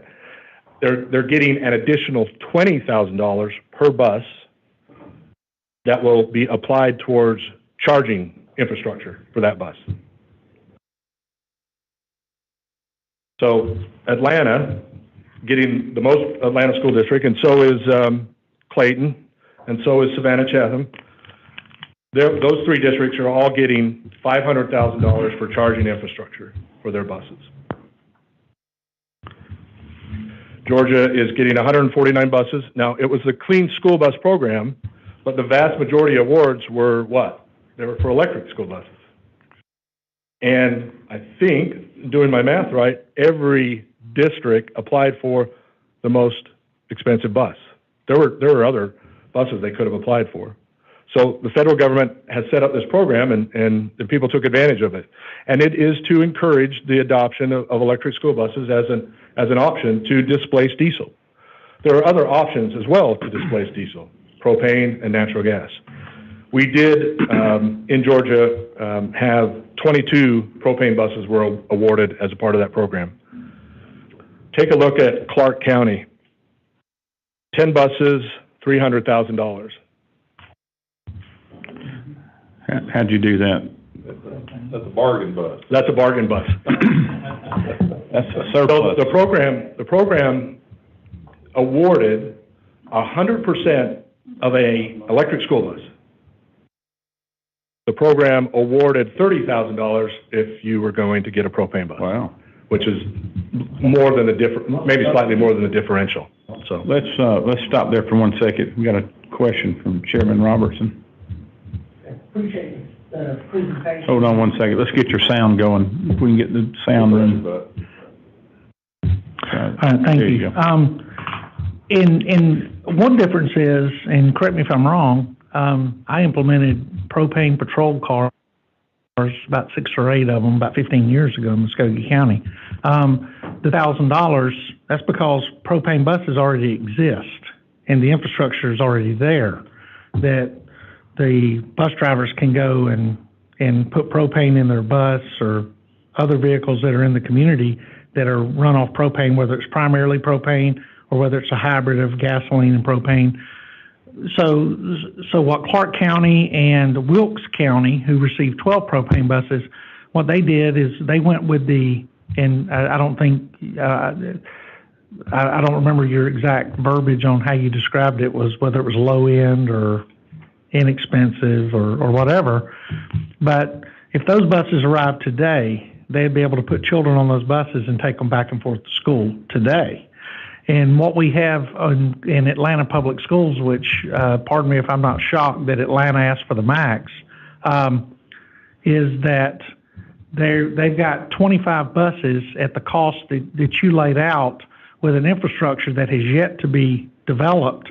But when I was going to BMW and some other places talking to dealers who had to bring charging stations into their dealership in order to service these vehicles, they're talking about $35,000 for a single all-inclusive charging apparatus to come in there for them to be able to manage. And the number that you laid out per bus seems way too low. So my concern is, and not that you intended it this way, but the state having skin in the game, well, I can promise you that $50.8 million came from taxpayers here in Georgia. And so I think the state of Georgia and the citizens that live here have put a lot of skin in the game.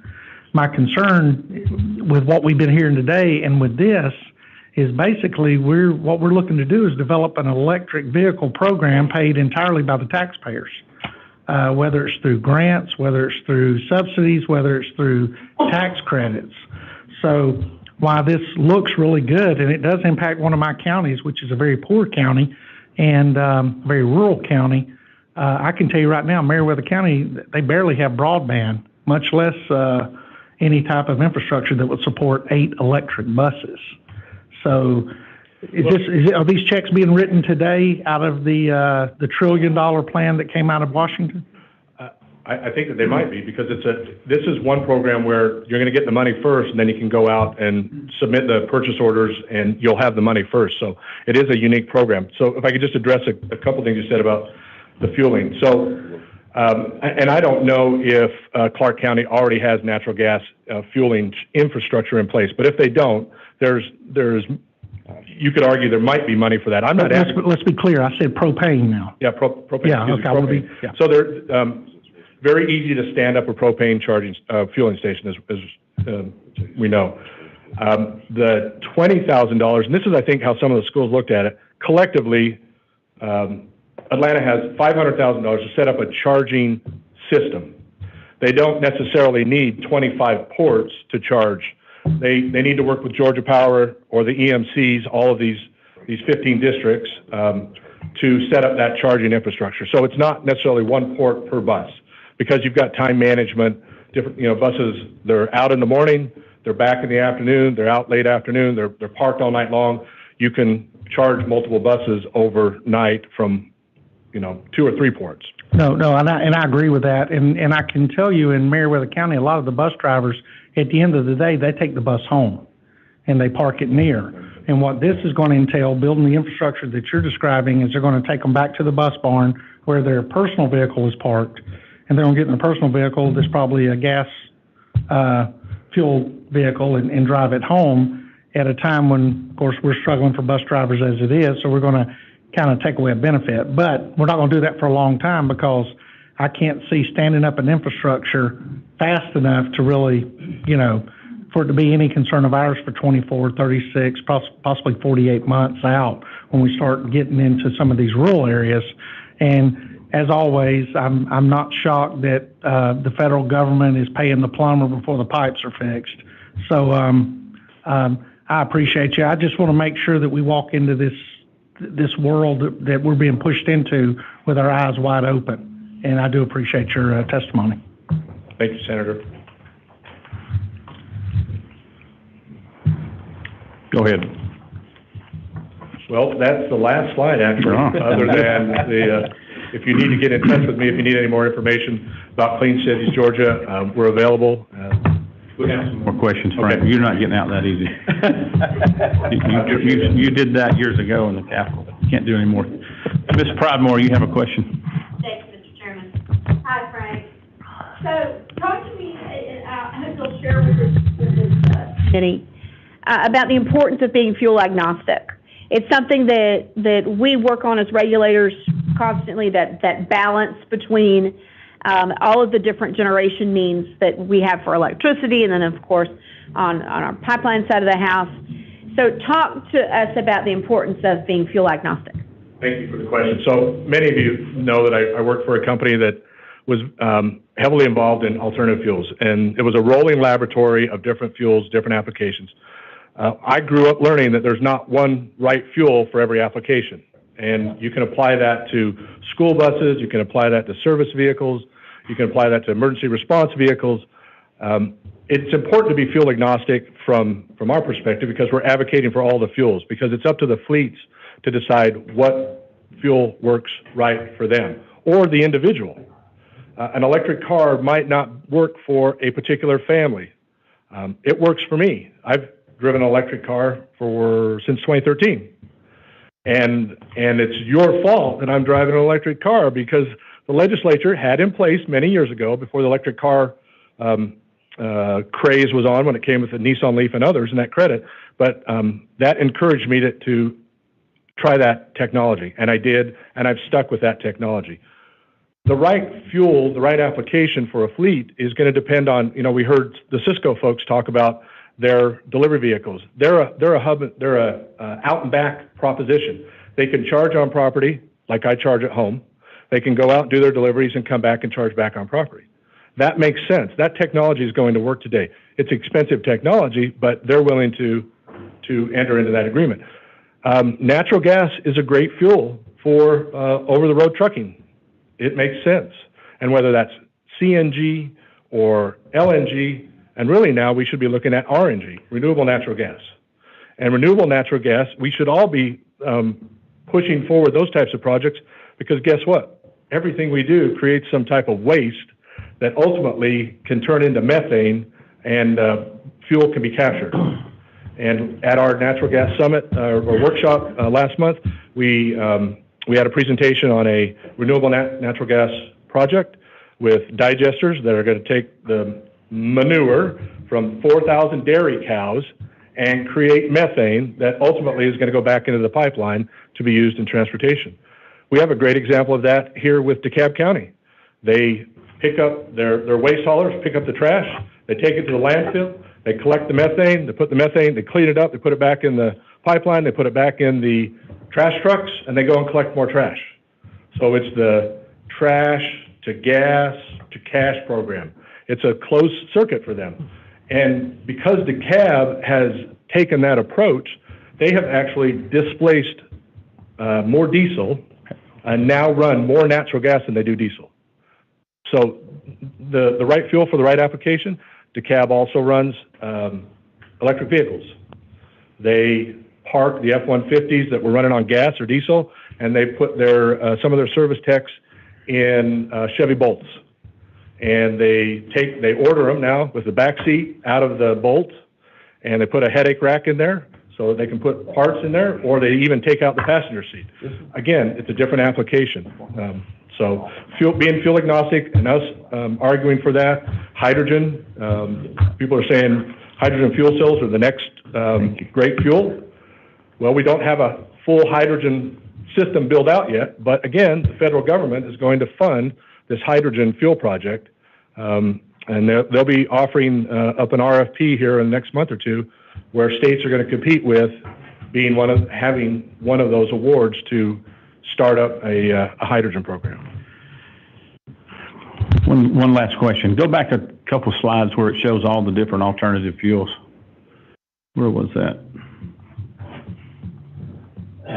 There you go, right there.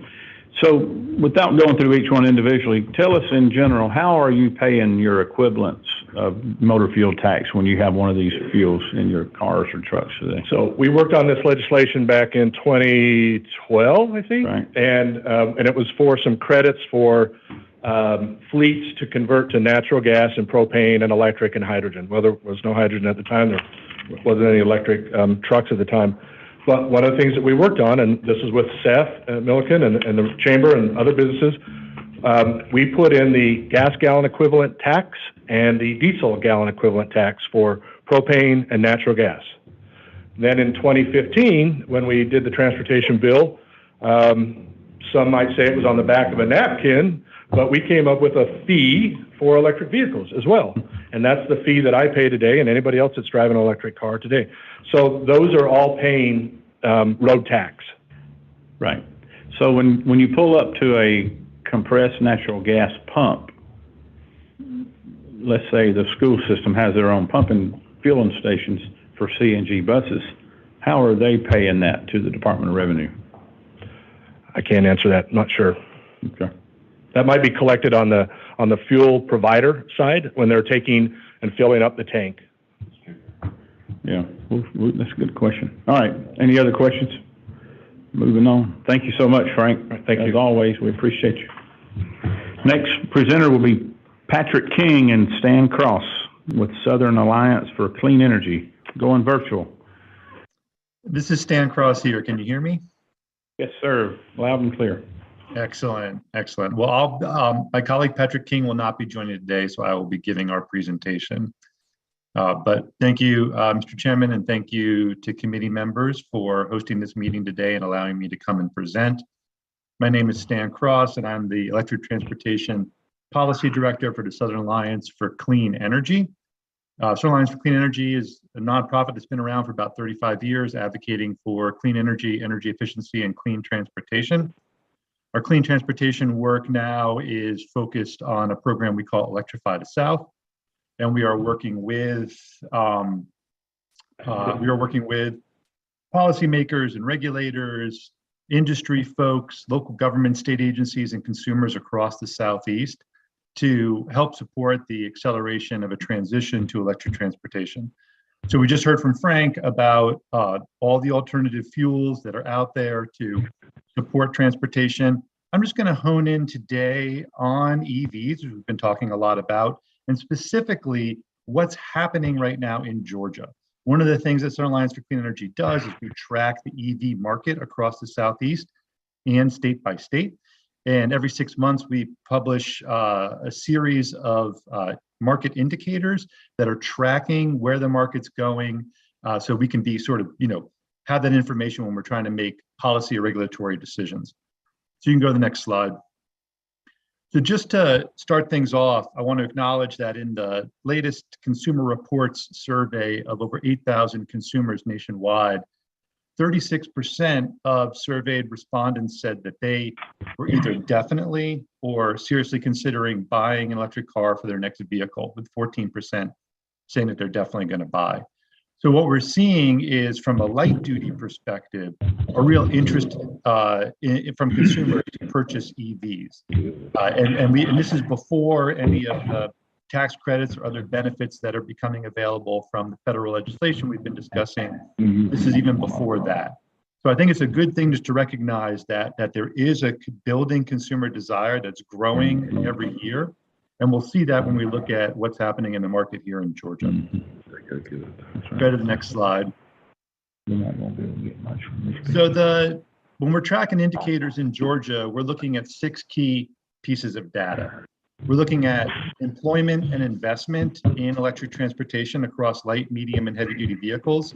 This is a big deal in Georgia because the state is leading in jobs and along with Tennessee, leading the Southeast in investment in electric transportation from across the supply chain. We also track sales and charging deployment. We're looking at the sales numbers so we can be kind of charting growth. And we're looking at charging deployment so we see how available public charging kind of matches with sales growth in the state. And then we also track utility investment and public funding, both in terms of what the state funds specifically itself, but also what the state's able to capture from federal funds that are available for state entities. So when we look across these metrics, you can see that Georgia, is doing really well in both employment and investment, but also in EV sales and charger deployment. So what I want to draw your attention to on this slide is just the amount of growth that we're seeing. So we look at from June of it was July 2021 through June of 2022.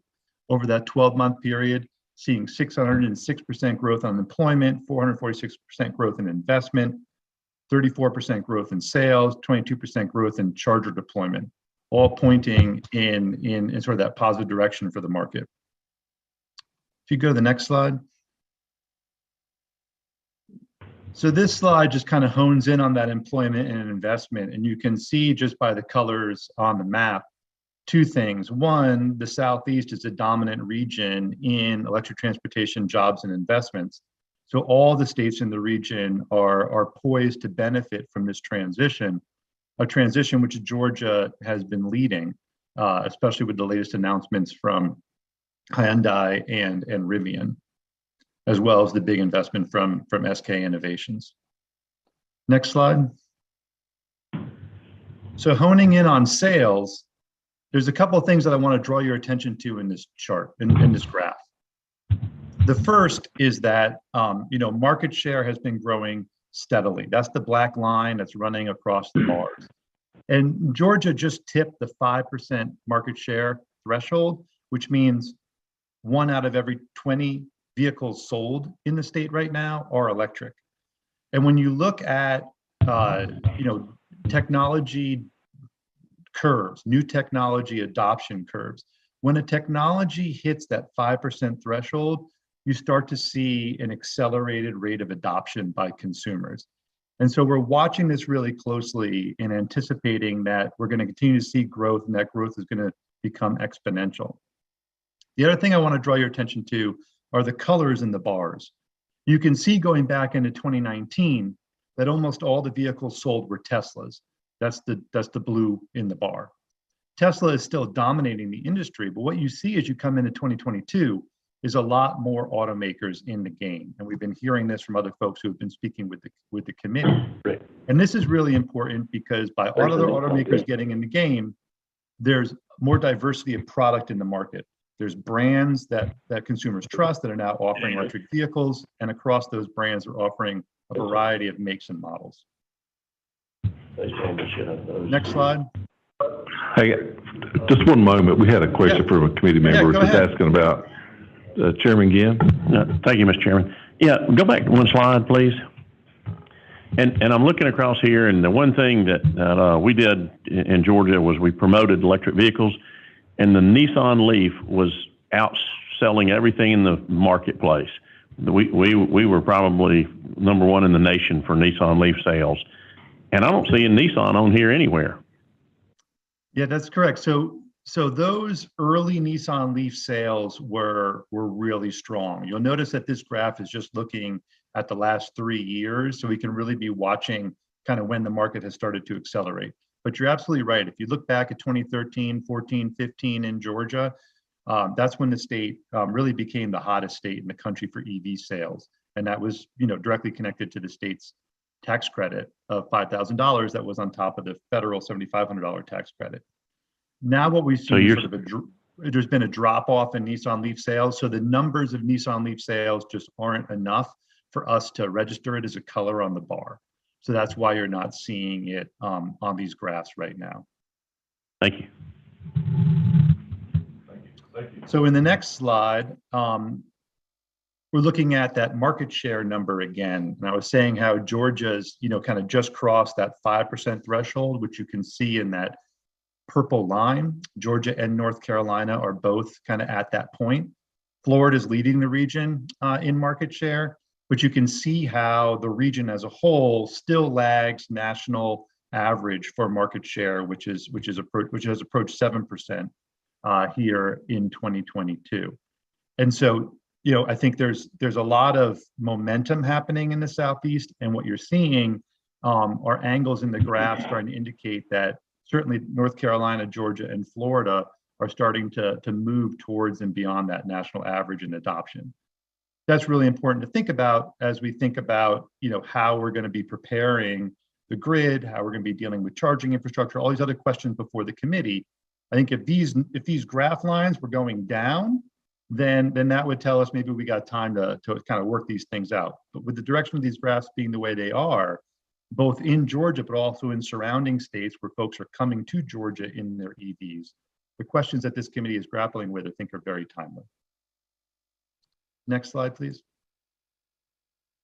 One thing to think about with charging infrastructure in Georgia is when we look back at those indicators, right? Georgia is number one in the Southeast for charging infrastructure deployment per capita, right? But one thing that we recognize, and this is true in every state, not just Georgia, is that charging infrastructure is concentrated around the urban environments. So there's a lot of space in Georgia that is what we would call a charging desert, where there aren't charging stations or access to charging stations. There's going to be opportunities for reconciling that with some of the federal funding that's coming down through the Department of Transportation to deploy charging infrastructure across the state. But it's not only the sort of fast chargers that allow highway movement across the state, it's also home chargers in multi-unit dwellings, such as apartment complexes.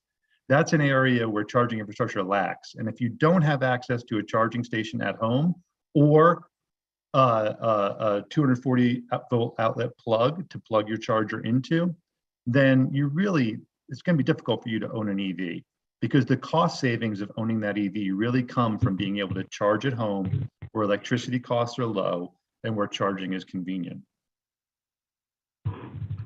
Next slide, please. So one of the things that we're tracking when we're tracking utility investment is what's happening on a per customer basis. And so when we look nationwide, investor-owned utilities across the country, on average, have invested $43 per customer in electric vehicle charging infrastructure. In Georgia, we see that number at $9 per customer. And I think this is an important thing to keep in mind because where Georgia Power has been playing, a real key role and definitely, putting forth some leadership in key areas to help support this market.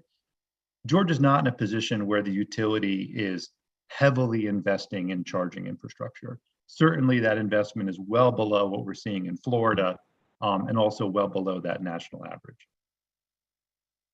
Next slide, please. Also, when we're looking at public funding, the state of Georgia hasn't put money towards electric vehicle charging infrastructure. This is going to change, assuming that the Georgia Department of Transportation's NEVI plan, the National EV Infrastructure Initiative plan, is implemented. Georgia will be receiving $135 million from the federal government to deploy charging infrastructure across the state. But what I want to point out here is, along with the relatively low investment by Georgia Power, there's also been very little investment on the state's part. And so the charging infrastructure that we see deployed across Georgia, again, the #1 state in the Southeast per capita, has really come from the private sector. That's where that investment's been coming from, and that's what's helped really build out that infrastructure across the state. Next slide, please. So the last thing I want to leave you with today before questions is a different way to think about the economic opportunity that transitioning to electric cars, trucks, and buses provides the state of Georgia. So one of the analyses that Southern Alliance for Clean Energy has done is looking at how much money leaves states in the Southeast when we buy gas and diesel. So in the case of Georgia, Georgia's not drilling oil, it's not refining oil. All the gas and diesel that's burned in Georgia, all that's purchased at the pump, that all comes from out of state. And so when you fill up at a pump in Georgia, about 2/3 of every dollar, about 67 cents of every dollar, is leaving the state for oil-rich states and countries. So that's money leaving Georgia every time you hit the pump. Because electric vehicles are really efficient, and because electricity is really cheap, the EVs electric cars, trucks, and buses can do the same amount of work gas and diesel vehicles do for a lot less money. And then because a lot of the electricity generation is happening in Georgia and a lot of that distribution grid expense is a local expense, when you buy electricity for your EV, the script flips. And instead of 2/3 of every dollar leaving the state, 2/3 of every dollar stays in the state.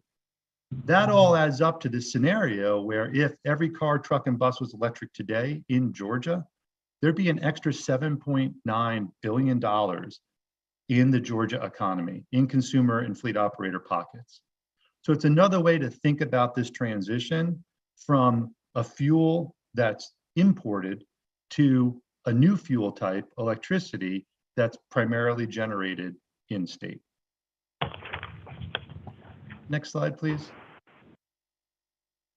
So this is my contact information and a picture of my EV and my dog. So I've been an EV driver since 2015, and I have, once I kicked gas, I have not gone back. The EV really does a great job serving my needs. I bought this Chevy Bolt used for $18,000. I'll save $2,000 this year by not buying gas and doing oil changes. So this car is sort of now paying itself back. And it gets me about 250 miles on a charge, which is more than I need to do everything I do around where I live here in the western part of North Carolina. So with that, I'm happy to answer any questions that you all may have. Thank you very much, Mr. Cross. You have a question from the Ag Chairman, Mr. Walker. Hi, Mr. Cross, Larry Walker. I want to I guess, challenge you on something you said toward the end of your presentation, that electric vehicles could do work cheaper than fossil fuel vehicles. I don't know that I'd agree with that. I mean, if you look at the overall cost of purchasing the vehicle and all the infrastructure involved with this electric vehicle movement, and where does that data, how do you support that statement? Well, if you wouldn't mind going back one slide. So if you just look at the top of this slide, so for example, then this is not taking into account the CapEx costs of the electric vehicles nor the infrastructure. So that is absolutely okay. Well, that answers the question. Yeah, that's fine. I mean, I missed that part. Right, I wasn't. Right. I'm just talking about the fuel spending here, and I think what's important to note is that the Southeast spends about $94 billion annually on gas and diesel. If you look at the miles that gas and diesel supports, the same amount of work could be done for $52 billion of electricity. So you have an operational savings that, again, can be captured by the state because that electricity is primarily generated in state. And so when thinking about the cost of transitioning to electric transportation, it's very important to think about those capital expenditures. Absolutely. If you're a fleet operator, if you're a consumer, those capital expenditures can be a major barrier to getting into the game. Absolutely. But what we're looking at here is if we're able to come up with ways to get over those capital expense barriers, we see on the operational side a tremendous amount of savings to capture. And so you're looking at a classic scenario where the new technology costs more to get into, but once you're into it, it's cheaper to operate. And so over the long term, there's a lot of savings to be captured. I guess I'm channeling Chairman Robertson that none of this works without massive government subsidies and taxpayer subsidies. Doesn't look like to me, but. I think one thing that Georgia is showing, which I agree, that's sort of the dominant thinking, right? But what Georgia is showing on the charging infrastructure side, which I think is really interesting, is that with limited utility investment and virtually no state taxpayer dollar investment, the state has become the #1 charging infrastructure state in the Southeast per capita, where the other states in the Southeast have, invested more in terms of, state dollars. So it's going to be interesting to see how much that thinking kind of pans out in the end. Because with the market desire that we're seeing, both from the school bus side, like Frank was talking about, or what you've been hearing from other fleet operators, or what we're seeing in the passenger car market, that market interest is going to drive down cost, right? And so that's what we're looking to. As that market share percentage increase, the auto manufacturers are making money. As charging stations deploy, they're making money. Those revenues drive down cost. And so we're expecting to see a drop in those costs if, and this is the big if, we can push past some of the supply chain challenges that we're dealing with now on the backside of COVID and the war in Ukraine. Yes, sir. You have one more question. Chairman Jaspers. Yes, sir. Patrick, just a quick following up on a question there. If you look at that graph you've got shown on the screen right now, to fulfill that, wouldn't we have to have significant power generation investment by all the citizens of Georgia to meet that need? And my issue with this really is that you're kind of it's all about EV. You're not looking at propane and what it can do, because it's American. It really disconnects us from foreign need for, all the minerals, et cetera, that EV requires. It's kind of, just question that. Yeah, no, I appreciate your question. And I think that, I'm here today to talk about electric transportation because that's what we're focused on. But from the Southern Alliance for Clean Energy's perspective, the most important thing is to, transition away from the carbon intensity of gas and diesel.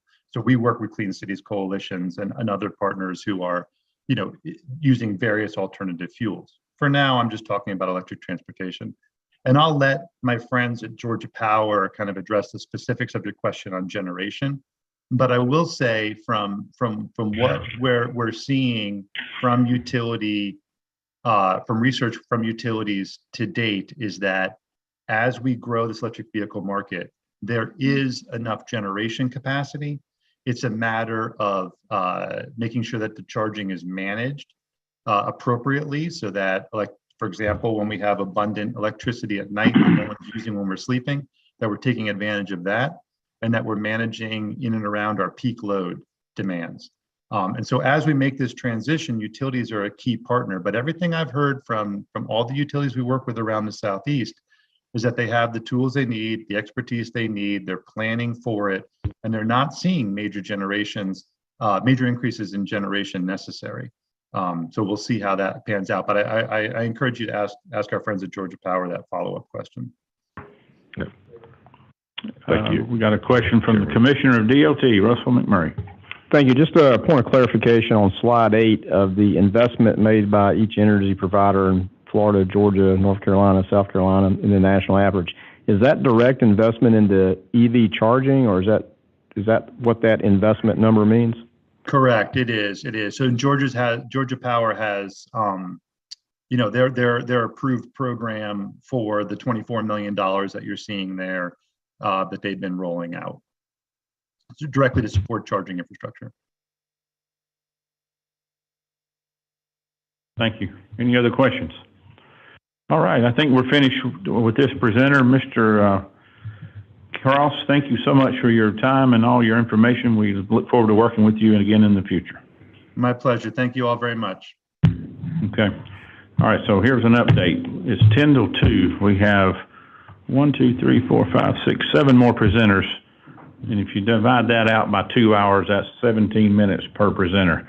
So we have a clock on this podium up here. We're going to start using the shot clock of 15 minutes for questions and presentations. Is that fair to everybody on the committee? We want to have everyone on the agenda speak today. So we're going to pick it up a notch or two, or a higher gear. So our first presenter under those new restrictions is going to be Austin Hackney with the Home Builders Association of Georgia.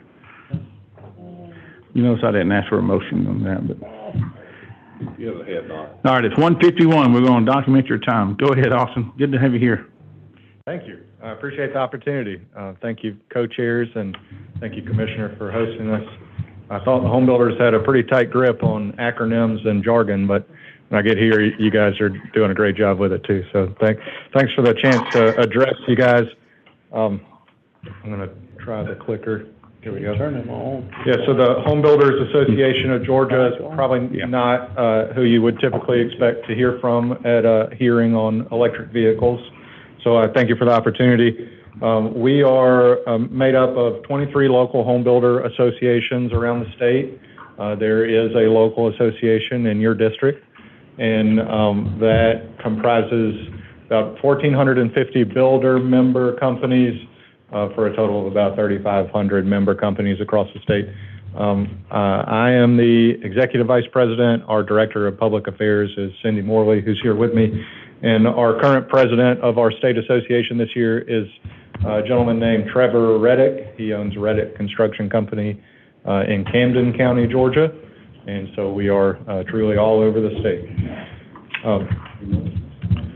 I do want to just start by saying that my goal here today is to talk to you about the impact of home building on the state of Georgia and about the impact that the laws and regulations that you all pass here in Atlanta, what kind of impact that has on the industry and on the individual homes that citizens of Georgia are out there buying and moving their families into. So last year, single-family home building permits were at 53,419.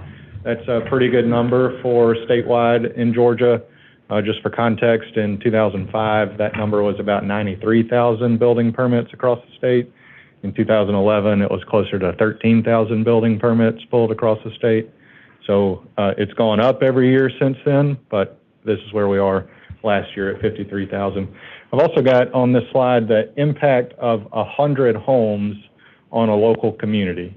And, I know a lot of you are here representing your constituents and your local communities, so I wanted you to see some numbers for what it means when just a new neighborhood of 100 new houses gets built in your hometown. Here's the impact that it can have for not just the residents who are making money off of all these business transactions, but also the local governments and the fees and taxes that they collect through those new homes. And then not just that year that they were constructed, but then the annually recurring economic impacts of those 100 houses. And then Commissioner Wilson, this is statewide economic impact numbers for all 53,419. And you're welcome to use these numbers in your own presentation. All right, so the 5 L's of housing supply. Chairman Corbett served on the 2019 Workforce Housing Study Committee that the House put on, and at that point there were only 4 L's of what made a house more expensive. Now we got a 5th L, and I think in the next half an hour they're going to add even more interest rate points to the current setup. So the 5 L's of housing supply: land, that's the price that you or your builder is paying for an empty developed lot to put that new house on. Lumber, this went crazy last year, what we're really referring to all building materials, all the components of that new structure, but lumber in particular last year went from an average of 300 board feet per thousand, $300 per thousand board feet, to a high of, I think it was up over $2,000, and then went back down around $500, and then it went back up $1,700. So it's just been a real roller coaster, and totally, nobody knows what to expect out of the lumber market. And then that's if you can get those building materials delivered in a timely manner. We still see a lot of supply chain issues for all sorts of different components. Labor, our labor market in the residential construction industry is just as dicey as any business's labor market is right now. Lending is my new L on this list, and we've seen, of course, construction loans for the original development of these communities really dried up in the recession when we lost so many of our local banks. Now we're also seeing those mortgage rates rise so high. And like I said, we'll be adding another couple points today. So the 5th L is laws, and that's really what we're here to talk about because that's what the legislature can affect. And so those laws that all 3 levels of government pass really add up to what goes into the sales price of the house. And the Georgia Public Policy Foundation did a survey with our members last year and surveyed both builders and land developers to find out the Georgia-specific cost of regulation in a new home. The National Association of Home Builders does this study nationally. Georgia is now the only state that has state-specific numbers for the cost of regulation in a new home. And so we saw those state-specific numbers as basically 27%, 26.9% of the final price of a new single-family home built in Georgia is due to government regulations. And so that study recognizes that there's going to have to be some regulation. Not all regulation is bad. The construction codes tell you how to build a house, what materials to use, what materials not to use, the techniques and everything. So the cost is just the last 10 years of code updates is what we're measuring in that part of the cost. So we're not saying that all regulation is bad, but here's the cost of some of these specific regulations. And then what we're here to talk about today, the cost of an EV-ready garage. And so we've heard from other speakers along the way that most of the charging is going to happen at home. And that makes sense to me. I don't drive an electric vehicle, but I think if I did, I'd want to charge it in my garage. That sounds very convenient. So the codes in Georgia do not require a electric vehicle ready garage. There is one city that I'm aware of, City of Atlanta, has an ordinance on the books that requires an EV ready garage. And that's if you're building a new house in the city, whether you own a Tesla or not, you are going to outfit your garage to be EV ready. So I have heard anecdotally that there are some other cities around the metro area that are unofficially requiring an EV-ready garage, but to my knowledge, Atlanta is the only one that's got an ordinance on the books. So we've heard some discussion about the price of chargers, the difference between the level 1, 2, 3 chargers. I won't get too deep into that. Quick question. Are there any cities that require CNG or LP pumps in the garages? Not that I'm aware of, no. Okay, thank you. Thank you for the question. So the first bullet point on this slide is about the cost of installation. So you've got the equipment, you want to install it. The second bullet point there just tells you a little bit more about that level 2 charger that you'd probably want in your home. These are not Georgia-specific numbers. I'm going to hit you with some national and some Georgia, and this particular is from HomeAdvisor.com because they actually survey their users to find out, at least an approximation of this cost. So that's the number you're reading there. Here are a couple of comments from folks in the industry. This Craig Foley is the founder of Sustainable Real Estate Consulting Services in Winchester, Massachusetts, and sees no evidence at the residential real estate level that an EV charger increases home value. And then the other quote that I wanted to share with you here is a survey from the National Association of Home Builders of Home Buyers about the features that they'd like to see in their houses.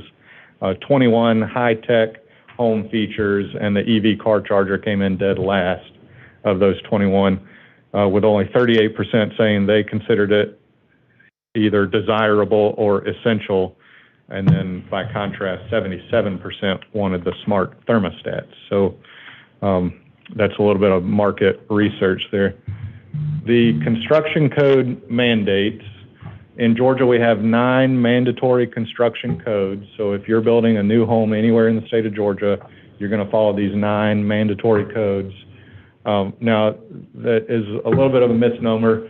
The swimming pool and spa code is on that list of 9, but you're not mandated to build a swimming pool when you build a new house. But if you do, you're required to use that code to make sure you build it correctly. The 2015 edition of the International Energy Conservation Code is where you're going to find all of your, your insulation requirements, your home efficiency requirements are going to be in the IECC. So the IECC and all these other international codes are developed by the International Code Council, and they come to Georgia through the Department of Community Affairs, where the State Codes Advisory Committee looks at the international codes and then usually puts some Georgia amendments on those, either take away or add to, and just make sure that they're right for the state of Georgia. That's where that happens. Now, they may get amendment proposals from the public or from elected officials, city and county governments, or they may get a directive from the legislature to, allow for a certain type of engineered wood, for example, to be allowed in the code. So those are the different ways that the codes are amended in the state of Georgia. And we have heard some testimony in this study committee that, certain groups would like to see an EV-ready garage mandated in the state construction codes. I'm here today to give you a perspective of why that's a bad idea. And it really comes down to the priced out models that our national economists use to show mostly local governments when you add $1,000 to the price of a new home, here's the effect that it can have. And in U.S. National numbers, that $1,000 basically prices out 117,000 households who could have afforded that house before you added $1,000 to it and are now priced out from being able to afford that house. In Georgia, that number is 4,851 households who would no longer be able to afford that house if the $1,000 got added to it. So the median new home price at $356,000, if 27% of that is due to regulation, government regulation, then the math is somewhere in the $90,000 range of just specifically due to regulation. If you want to add another $1,000, You can see what effect that has on Georgia households. I did want to take a second to say that the State Codes Advisory Committee at DCA is made up of industry stakeholders. The biggest chunk is code officials who are interpreting and enforcing the code, but home builders, engineers, architects, fire officials, a lot of us have a voice on that committee, and it works very well. The National Electric Code that was on that list of mandatory codes has instructions for a home builder to install an EV-ready garage if their client, the homeowner, wants that technology in their home. So my ask of you today at this committee would be to let that remain as it is, as instructions, as permissive is what we call that type of code that's just instructional, so that if you, as a spec home builder, where you're building 100 and you want to sell them for the highest price, or a custom home builder where you've got one client, they know exactly what they want, those are the instructions that you would use to install that equipment on a permissive, optional basis. And so our ask would be that you leave it optional for that new home buyer to choose if they so choose. And I'd be happy to answer any questions. Thank you. We got time for maybe one or two if they're short and sweet. Chairman Ginn. In an effort of clarity, I appreciate your comments. And one of the things that for me, I always think if better design builds better houses. And for me, if I looked at putting your service entrance panel somewhere in the proximity of the garage, the cost of adding a 50 amp circuit out of that to the back side of that panel to a garage wall would be very minuscule. Said, would y'all object to encouragement on doing that? That's one of the things that I think about your analogy of the smart thermostat. You know, for me, yeah, they've become more accepted. People are understanding them. If I went back to the last gentleman that was talking about that 5% acceptance and what's going on with electric vehicles, I think you'll see more demand on having a house that's capable of having an electric charger. Yeah. Is that something that y'all could do for encouragement? Incentives are a powerful tool, and I think if there was some kind of tax credit to offset the cost to the home buyer, or if there were other types of financial incentives that kind of lessen that burden for a smart thermostat, I've installed several of them in houses along the way, and the natural gas company that I've signed up with most recently usually sends me one for free in the mail to do that. So, yeah, free stuff goes a long way too. Thank you. Austin, don't you think free markets and capitalism will get us there eventually? When enough people are buying electric cars, developers are going to see the idea. Let's put these chargers in, and we'll promote it and market it with our new communities, and people are going to buy it if they choose to, and not a mandate. So you don't need a long answer to that, but is that a yes or a no? That's a yes. All right, thank you. And we've only got 2 million houses on the ground in Georgia. Gotcha. So that's where the biggest bang for your buck is. Sort of like fiber to the home. Developers put it in, people want to have good internet, they're going to buy there versus the neighborhood down the street that has copper. Anybody else have a question? Chairman Robertson.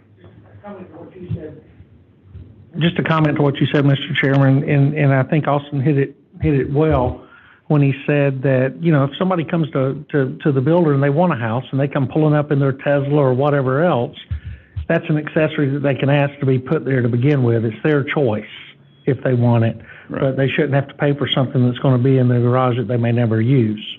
And then some other concerns that we'll talk about down the road as far as fire safety and other things around, electric vehicles inside of garages and apartments and other places. But thank you, Mr. Chairman. All right. Thank you, Austin, for being here. We appreciate your time. Good input. And our next speaker will be Daniel Witt with Lucid Motors.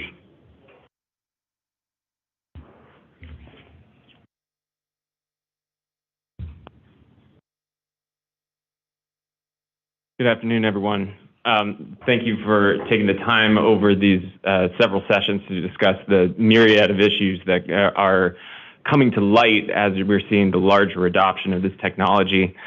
I'm not here to speak about any one of these particular issues, but I wanted to introduce the company that I work for and a particular issue that is our focus and attention at this juncture at the early stage of our growth.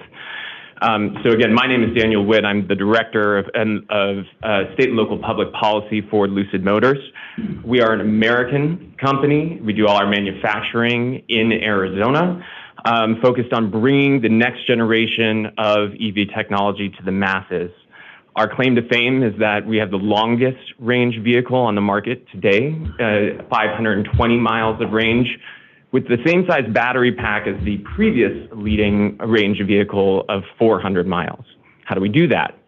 We do that by increasing the efficiency of the vehicle. I would take some issue actually with one of the earlier presenters who said that there's diminishing returns when you go to longer range technology because of the additional battery weight. We've actually done longer range without adding the extra batteries. And I mention this off the top because we're seeing this accelerated transition of even EV technology from 10 years ago. When the Nissan Leaf was very popular here, it only had 80 miles of range. Now we're up to vehicles with literally 5 times that amount of range.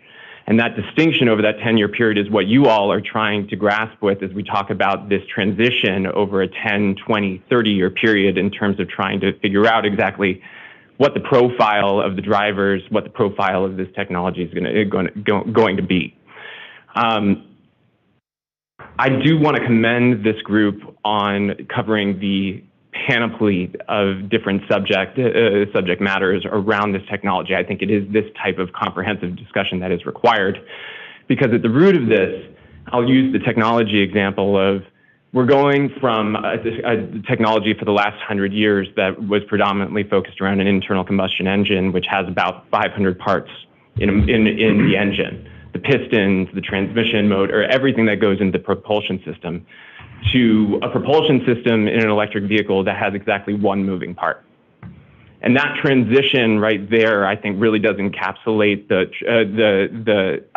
or should sort of propel the imagination of what has to occur as part of the sort of natural consumer adoption that we're likely to see with this technology. But while I am here to try and answer some of those questions and to provide you with as much expertise as I can provide to these issues, I need to make a point that my company needs me to focus on one particular thing. And that's the fact that we are being actively deterred from investing in your state. You've already heard numerous speakers speak on the topic of the freedom to buy issue, of the direct to consumer issue. So understanding that we're under time limitations, I want to speak very briefly to the policy issues, and should you have any questions, I'm happy to answer it. The state of Georgia already supports the ability for consumers to purchase vehicles from certain manufacturers. That is a fact. And have them serviced as well directly from that single manufacturer. It's also a fact that before and since the change in law that limited the ability for that to apply to a single manufacturer, Georgia consumers have overwhelmingly favored products sold directly and serviced from that manufacturer. You've seen a couple different graphs today showing that. I will concede that the principal challenge here is a political one rather than one of policy. What should make this easier is not just for the government, but also for the principal opposition, is that there is an economic self-interest here, free markets. The facts are that competition works, and we've spent a lot of time today talking about the various levers that governments can pull or are pulling that are adjusting the markets. I'm here to tell you that this issue is about free markets. The dealer's own data speaks to this. They sell more electric vehicles, they have higher rates of employment, and greater dealer retention, in other words, not the loss of dealers, when they're in open states where manufacturers like Lucid are allowed to compete in the same marketplace. Should go without saying that we have an economic self-interest here. We sell more in markets where we're allowed to operate and invest. But that only points to the fact that the status quo is really in nobody's interest. And this is where really the crux of the issue lies. In 2014, when the compromise was reached that I spoke to previously, one manufacturer had already secured multiple licenses in the state. And the reaction from the legislature was to reach a political compromise, one which can neither be characterized as in the interest of consumers today, nor free markets, but more one to address certain political constituencies and appease the situation at the time. This compromise is 8 years old, and it's now untenable. The freedom to buy policy has proven to be an undeniable success, accelerating the deployment of electric vehicles nationally, internationally, while simultaneously allowing for the growth of new manufacturers like Tesla, like Rivian, like Lucid. And as Georgia consumers continue to purchase these vehicles from Lucid, from Rivian, and others out of the state because we're prohibited from selling directly here, there are additional incongruities within Georgia's state law that are coming to light. The explicit language limiting warranty repairs to licensed dealers and that single manufacturer stands in contradiction to the state's lemon law, which rightly and expressly permits manufacturers to address necessary services to consumers who purchase their vehicles. I want to point out that there's been some discussion here about turning back the clock and removing the exception that allows for that manufacturer to occur. I would summarily reject that and urge you to reject that on the basis that the data shows that it has proven to be very successful, and it's a non-monetary policy. We're talking a lot here about subsidies today that would have a positive impact. Allowing for Tesla to be here has had a positive impact on the growth of this technology. Allowing for Lucid and Rivian to do the same, I would submit to you, would have the exact same result.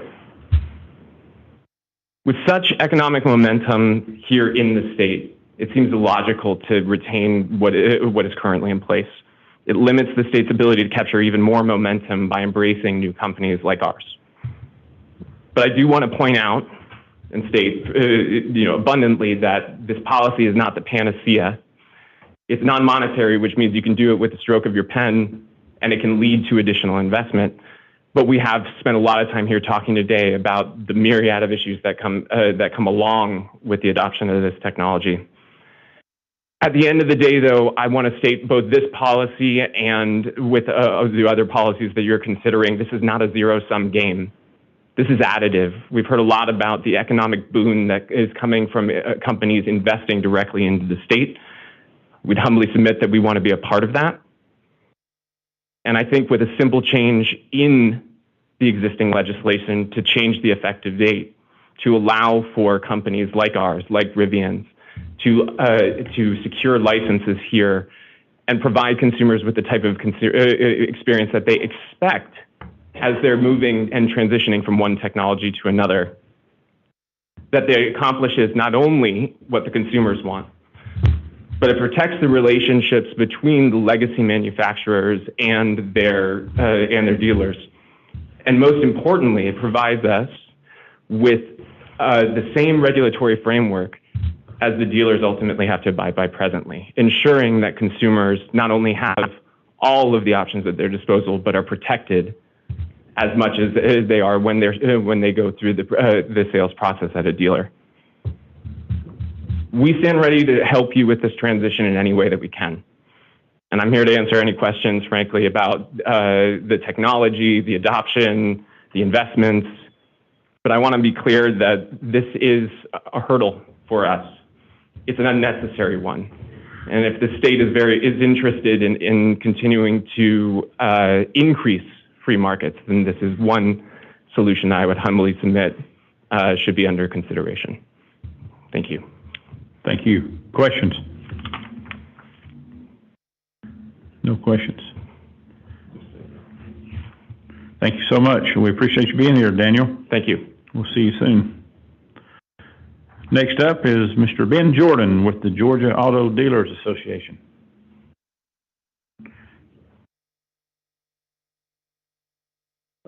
Mr. Chairman, members of the committee, good afternoon. It's a pleasure to be back with you today. Ben Jordan from the Georgia Auto Dealers Association. I'm sitting next to Bill Morey. The last thing he just told me was that if I take anywhere close to 15 minutes, I'm walking home. So I promise you I will be 5 minutes or less. Again, I want to first at the outset say thank you for letting us be a part of this committee from the beginning to the end. including on September the 7th in Young Harris, and again today. We don't intend to have any dealers testify today, but if it's okay, I just want to recognize a few folks that are with us. Mr. William Strickland from Bellamy Strickland GMC in McDonough, an immediate past chair of GADA, and sitting next to him is William Bridges from Capital Cadillac here in Atlanta. On the topic of EV sales, our position is simple. Georgia dealers are ready, they're willing, they're more than capable of selling electric vehicles. Many of them are already doing so today, along with other offerings such as plug-in hybrids, diesel-powered trucks, gasoline vehicles. Over the course of this study committee, you've heard from a number of different interested parties. You've heard from the Alliance of Automobile Manufacturers. They're the factories that make over 98% of the new cars and trucks sold in the United States. And barring any change in state or federal law, they're committed to the franchise system. You've heard from Georgia's own Kia, who also is committed to the franchise dealers. And of course, last week, Hyundai broke ground on the biggest economic development project in Georgia, a factory in Bryan County where they'll be making electric vehicles and the batteries to power those vehicles. I mentioned Hyundai and Kia because they're two great examples. They've invested in Georgia and they embrace their dealer networks because they know local dealerships are key to EV adoption. Direct factory sales, whatever you want to call it, just isn't necessary. You've heard from a couple other interested parties, including some startup companies and the Electrification Coalition. I'm just going to very briefly respond to a couple of comments that were made both in Young Harris and again today. It's been said that electric vehicles are special and somehow require a new business model. It's not true in our perspective. Nothing about a vehicle's powertrain, whether it's electric powered or hybrid powered or plug-in hybrid, requires a separate distribution system. We've heard comments about freedom and consumer choice. Well, keep in mind, in a factory sales system, there's just one sales point, one entity doing the selling. But in a franchise system, there are multiple dealers on behalf of that factory competing against each other to sell you that vehicle. In essence, then, more choice in the franchise system. And it's been said that, expanding upon the previous carve-out that was made would not hurt dealers. Well, Jimmy Ellis and the other dealers that testified on September the 7th testified to that. We see it as it would be a fundamental policy shift away from dealers selling electric vehicles at a time when the whole industry is going towards more and more electric vehicles. So yes, we see that as hurting franchise dealers and their employees. And importantly, we see it as slamming the brakes on all the investments being made by dealers to build out the infrastructure to support sales of EVs and to service EVs in this state, and those investments are being made right now largely without government subsidies. So respectfully, the points that we hear on the other side are simply just attempts for them to justify what they want and not what's necessarily in the best interest of consumers. So putting politics aside and focusing on policy, keep in mind what the dealers testified to on September the 7th. They testified in detail why the franchise system is better and why the factory sales system falls short. Jimmy Ellis explained the multiple layers of consumer protection embedded in the franchise system. The manufacturer imposes requirements and standards on the dealer to ensure that customers receive superior customer service. The franchise law, passed by the General Assembly, balances and regulates the relationship between the manufacturer and the dealer to ensure that the consumer benefits. And then dealers compete against each other as the third layer for a customer's business, both on sales and service.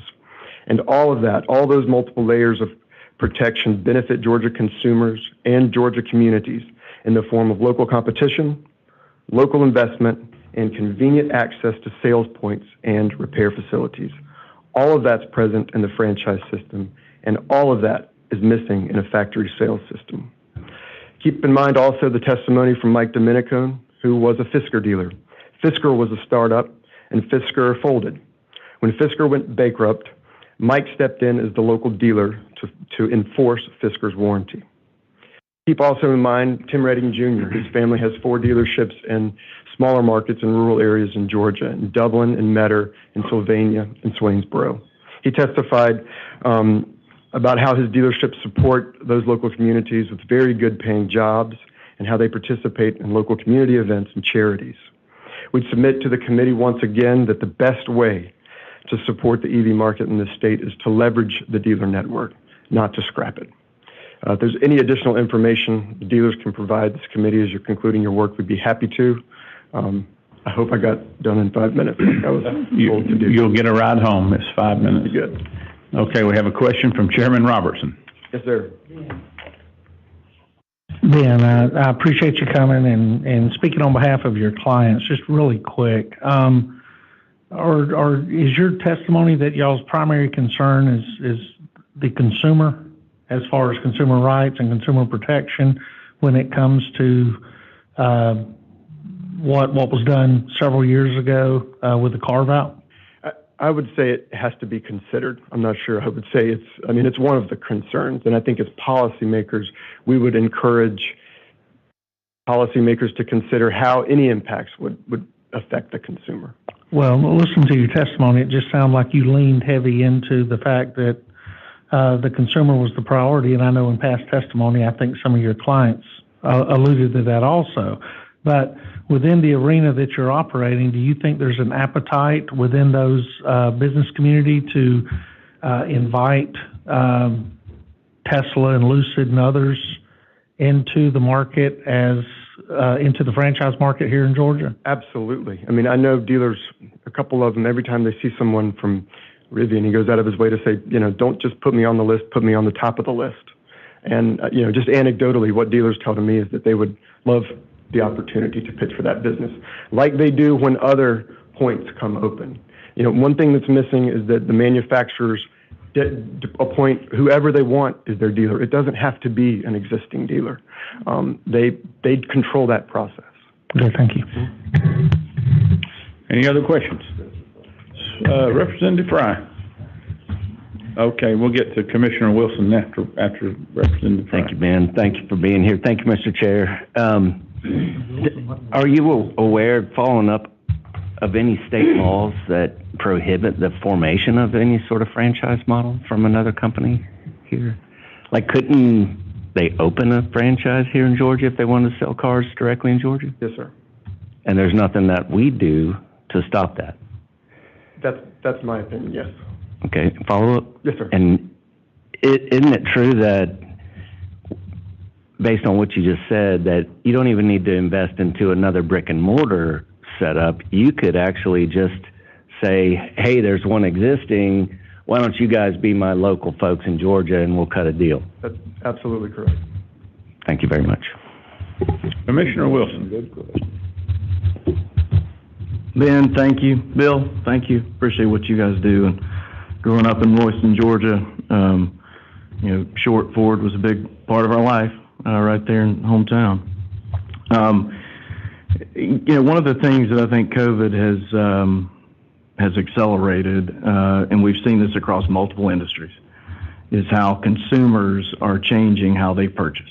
And we've seen that, really top to bottom. And I see it not only anecdotally in how I do things, but also how, how industry is investing in more online. And that's, again, across multiple industries. And so I'd be interested to know what you guys are doing as dealerships to follow consumer trends, because, if I polled, and I've just, again, anecdotally polled my young staff in our department, and I've got a staff that is probably averages under 28 years old in our global commerce team. The last thing any of them want to do is go talk to somebody. They want to buy it online. They want to shop, pick out all their colors and everything. It doesn't matter whether you're buying a dress, whether you're buying shoes, if you're getting a baseball bat, or if you're buying a car. They are doing that online. And I'm seeing OEMs make that change. Mercedes-Benz announced that they're going to start an online purchasing service and that they are culling dealerships. All right, it's not a huge number, but I think it's like 10% of their international dealership network. So what are you guys thinking when it comes to following consumer trends? Because otherwise, the bricks and mortar begins to become less important when consumers are purchasing online. And I do think that many of these companies, and Tesla was an early mover, they are leading the way in consumer trends. So, what do you guys think? Great question, Commissioner. I appreciate it. The short answer is, what are they doing to meet consumer trends? Is they're going to have to adopt to consumer trends, whatever those are. And you're exactly right that COVID accelerated a lot of that. It accelerated the interest in people doing more of digital retailing, which is sort of dealership speak for doing more or all of the transaction online, at home, in your bunny slippers, as the Ford CEO said. So what dealers are doing, I think, and what will ultimately win the day is meeting the customer where the customer is, right? Mike Dominican said on September the 7th, we do business every day on our customers' terms. You want an EV and they can get it, they'll sell you an EV. You want to do the whole transaction online, he'd say he can allow that for that customer. Or if you're just old school and you don't want to do anything online and you want to go and you want to see the person, across the table, you want to eyeball them, you want to test drive the vehicle, which is still, surveys show something that people really want to do is test drive the vehicle. So I think it's up, I think the dealers through competition will have to adapt and they will have to meet consumers where they are. The next generation that's coming up, it's true, is more interested in doing more and more of the process online and digitally. But there are times when online and digital retailing gets conflated with, this other factory sales conversation. And so when it comes to digital retailing, dealers at this point are probably already there, or hopefully getting there soon to meet the customers that want to buy that way. Yeah, if you don't mind a quick just follow up.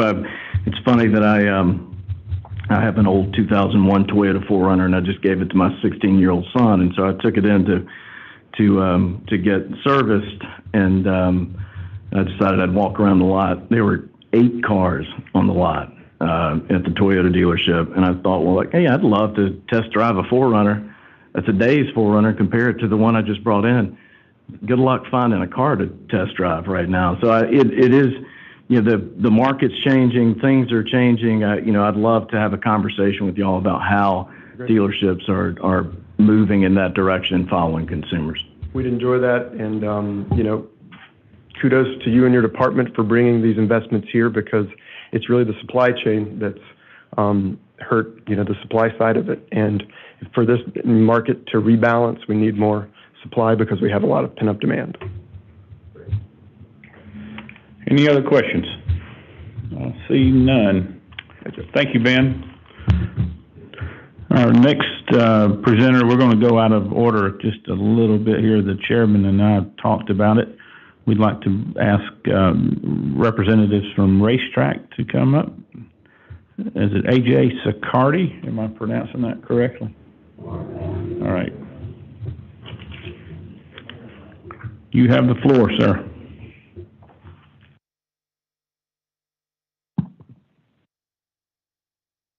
We have some slides.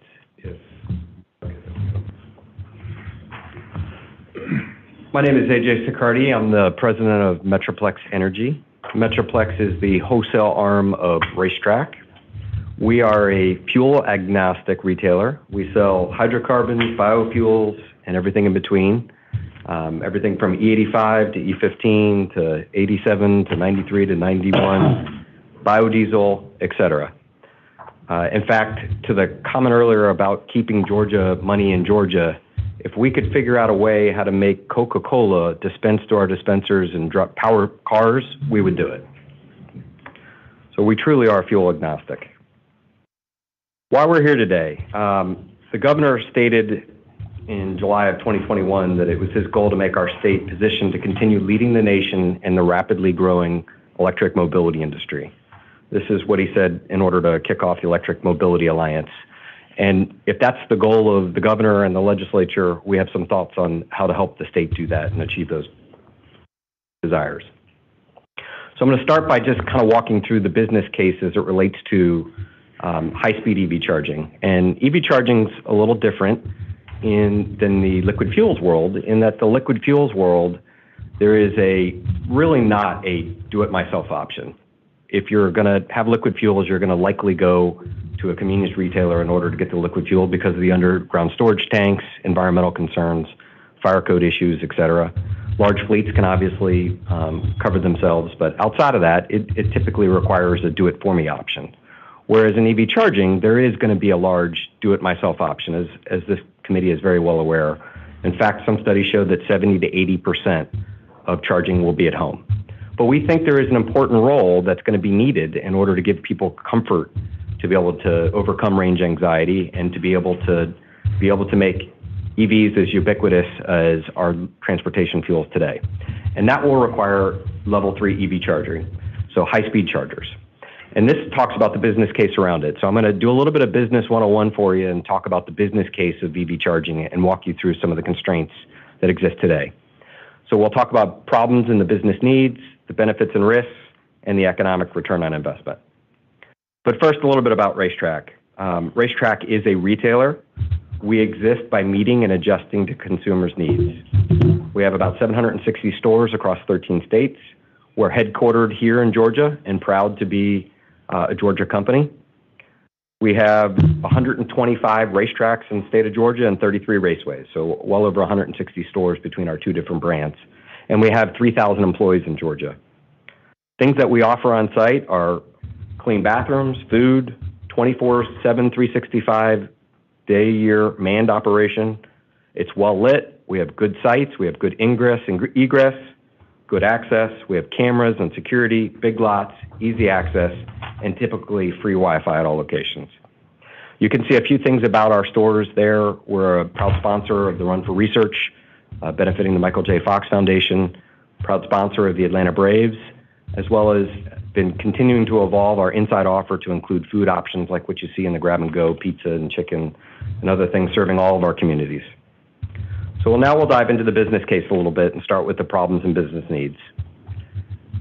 If you excuse me for a second, I'm going to start with a slide with national information. Unfortunately, it's very difficult to get forecasts at the state level for EV future sales. We've seen some slides earlier about what sales have been in the past, but it's hard to prognosticate what sales will be in the future. There are lots of forecasts, and by the nature of a forecast, it's wrong the moment it's produced. But if you just humor me here, most of the forecasts show roughly the same thing, which is that EV sales are going to continue to accelerate. And we can all quibble over how much they'll accelerate, but I think we can agree they will continue to accelerate to some degree.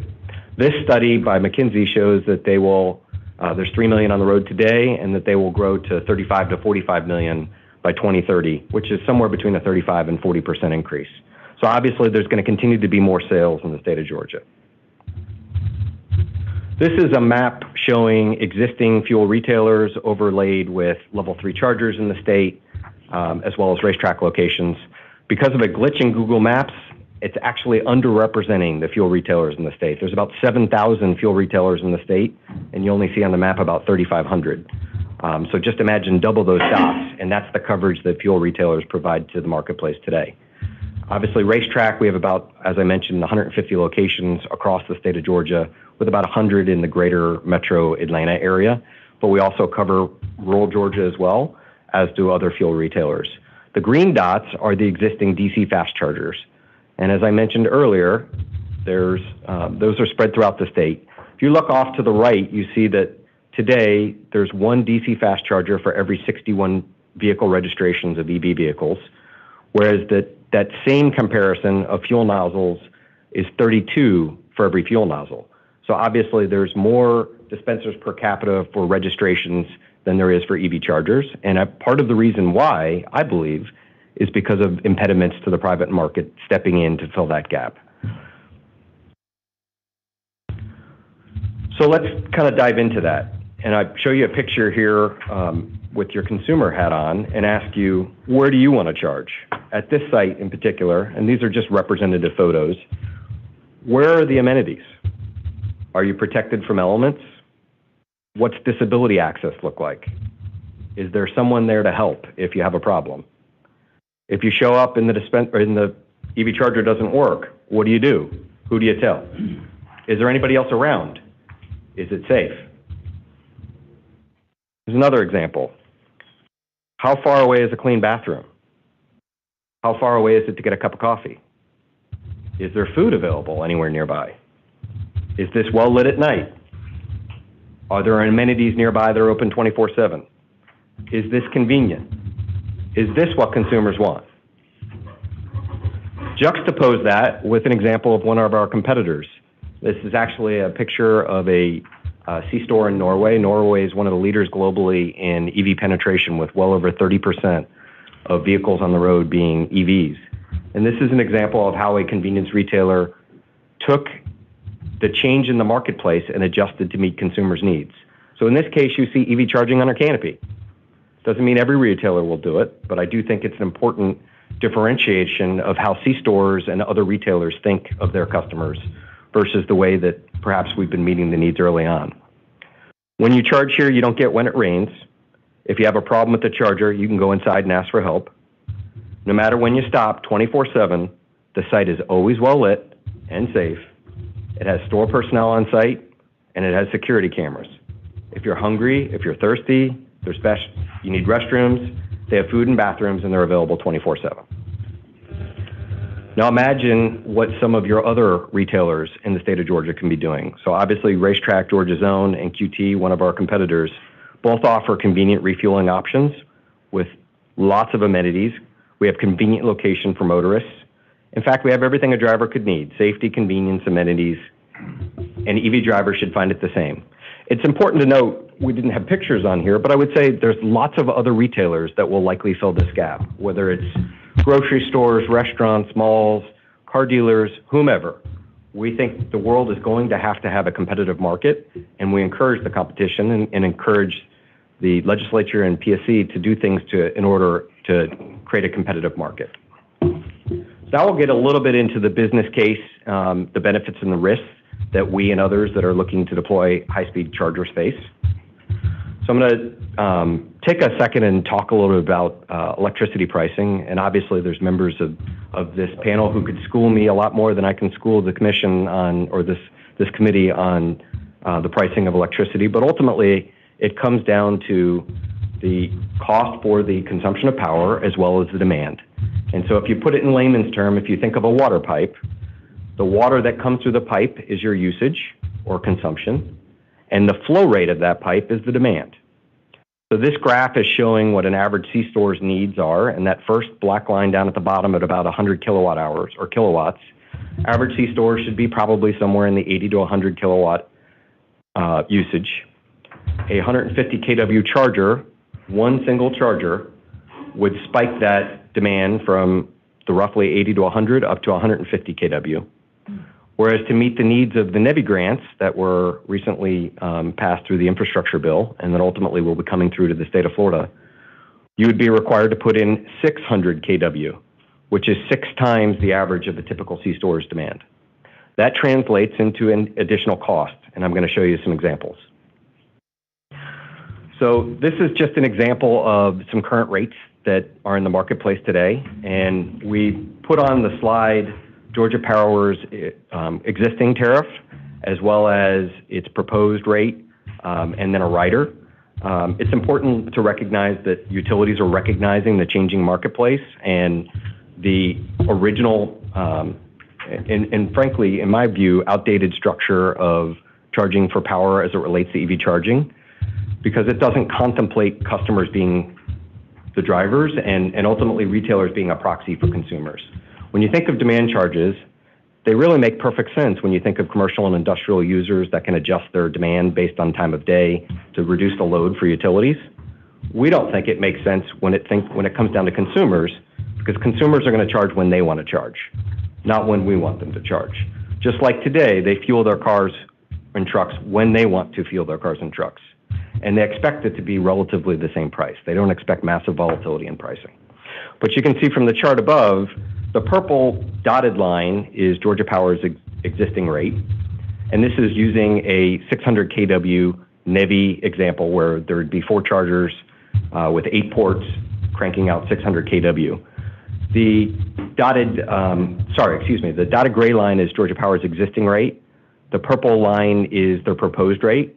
And the vertical axis is the dollars per kilowatt hour, and the x-axis is in years. So you can get a sense of kind of the demand curve. The yellow rate is a proposed rider which would lower the cost pretty significantly. So obviously, they're beginning to take into account what's necessary to make the market more competitive. But as you can see, compared to some of the other rates in the market, it's still significantly higher. And so you can see that with Alabama Power, FPL's pilot rate, as well as a TECO rate. All of those are much lower at a consistent 20 cents per kilowatt hour versus some of those rates that are showing between 60 and over $1 kilowatt hour. So I'm going to translate that for you in practice. What does that mean from a margin perspective? So again, there's a little bit going on here, but I can distill it pretty simple for you. The same rates are there. The dotted green line is the existing or the proposed Georgia Power tariff. The yellow is the rider that would lower the rates, and you can see it's lower. That solid green line is the revenue we expect that you can get over a course of a 10-year horizon by putting in the EV chargers required for a NEVI EV charger investment. And you can see the dark gray area is gross profit losses.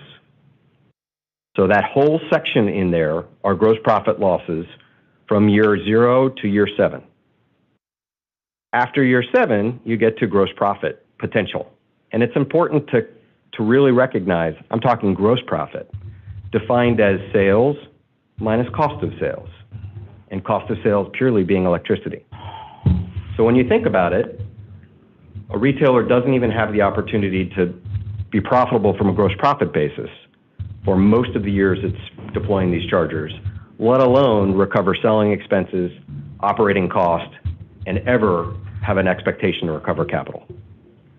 Juxtapose that with this slide, which is a rate from another state, from another utility, Alabama Power. And you can see in this example, it's green the whole way because there's a blended rate that offers the ability for a retailer to be able to deploy a high-speed charger and have some profit incentive.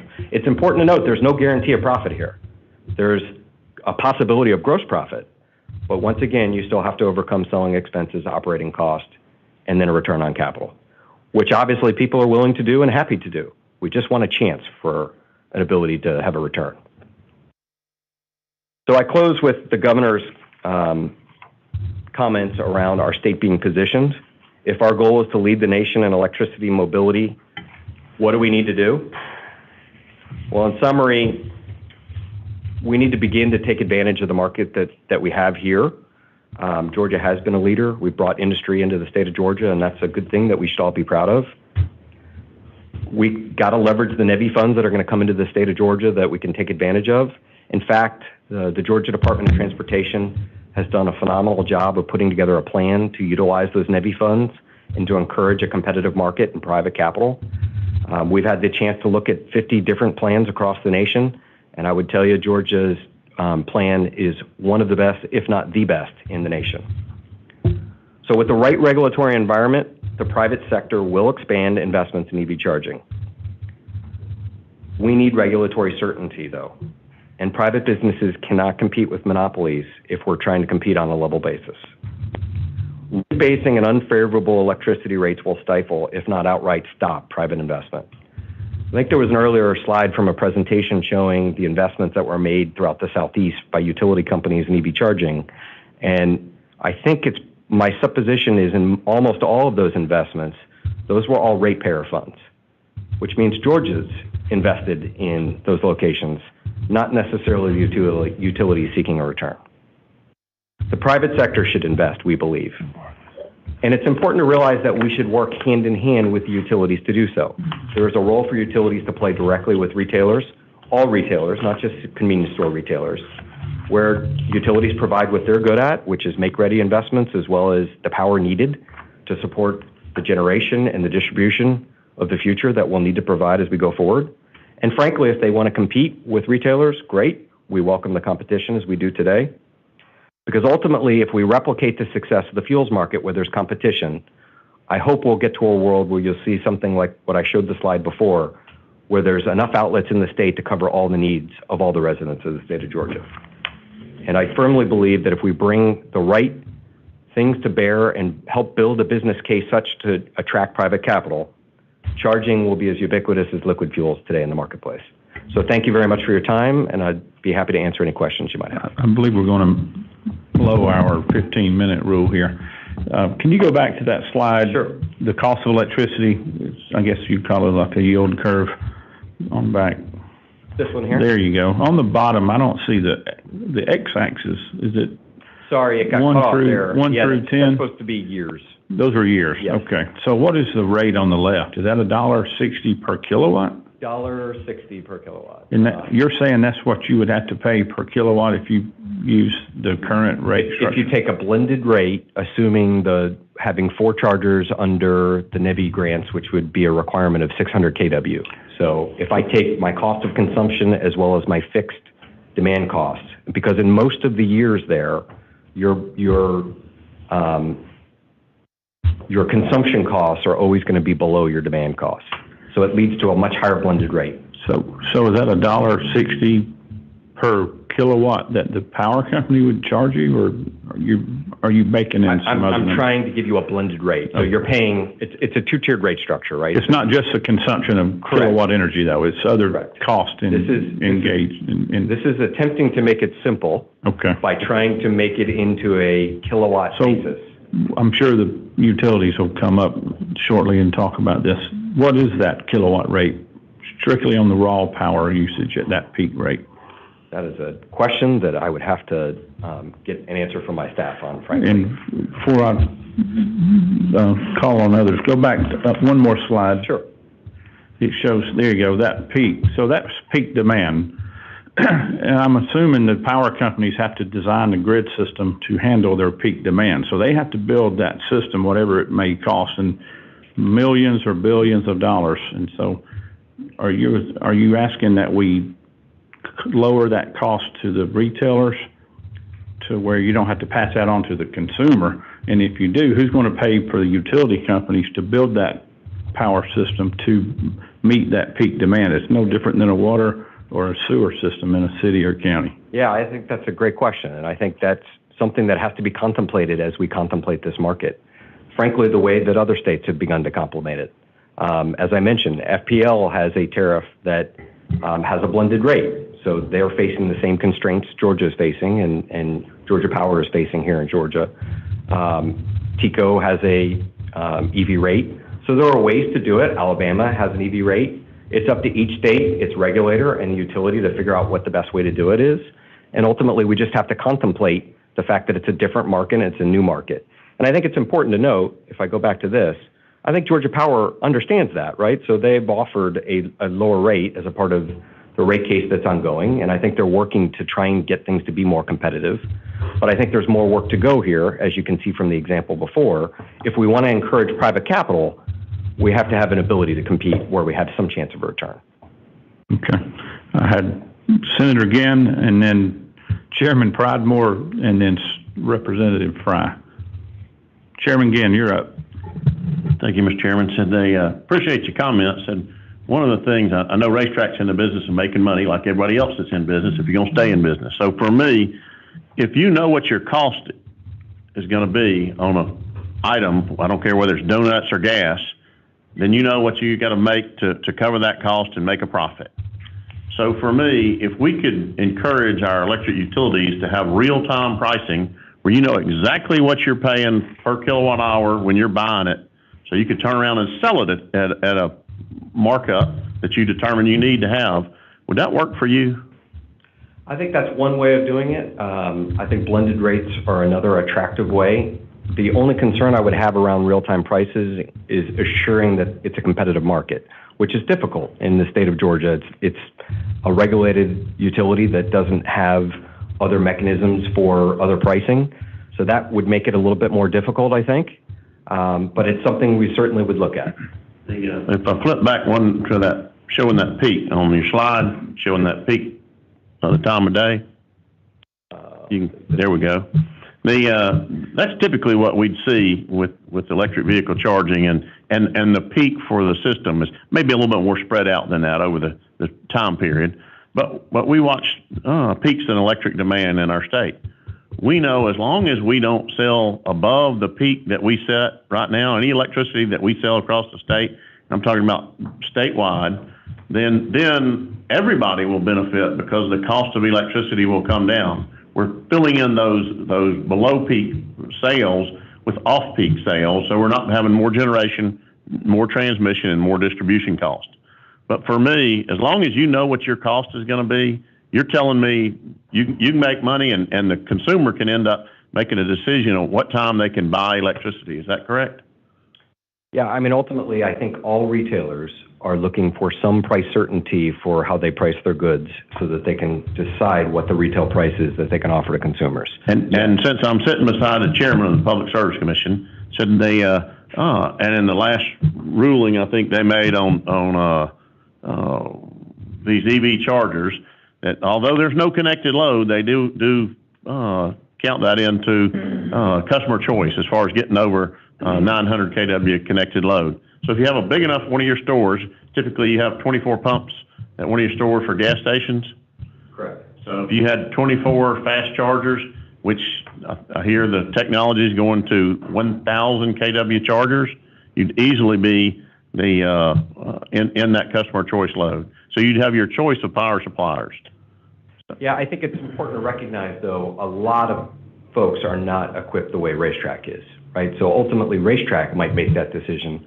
But again, it's up for the legislature, the other regulators in the state to decide how we want this market to grow in the future.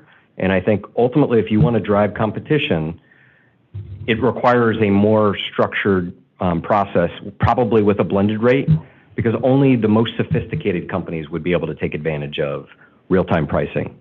Well, this is where, for me, our job as legislators is to make policy that drives the cost down for the consumer and doesn't cost everybody else in the state.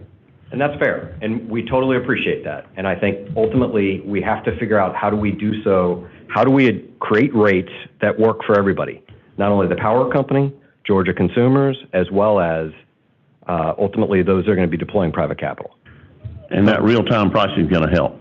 Senator, we've exceeded the 15 minutes. I'm happy to extend that if the committee's okay with that. So we need to move our questions faster and responses quicker. Sorry. If you don't mind. No problem. Chairman Proudmore. I'll stop questions. All right. Thank you, Mr. Chairman. Hi, Mr. Sicardi. You and I have not met. You haven't been in, you're probably one of the only people in the electric vehicle world that has not come to see me. I apologize for that. So I want to ask you if you'll go up one slide, and I want to ask you some questions about your slides. Sure. All right. So you mentioned, so the gray dotted line is Georgia Power PLM 13. Which tariff is that? Because there's 3 EV tariffs, and that's not one of them. I don't know, ma'am. I'd have to circle back with you. Okay. There are 3 EV tariffs across the Georgia Power system that the Commission's approved. Only one of those has demand charges. So it appears to me as though this is a higher non-RTP, non-TOU type rate class that is I'm not familiar with. So maybe we can circle up afterwards about that one. Just so that the committee is clear on the proposed 2023 Georgia Power rate, as well as with the one with the EV rider, those are what the company submitted in the rate case filing back in July. And so the decision that this commission, that the PSC will take will be in December.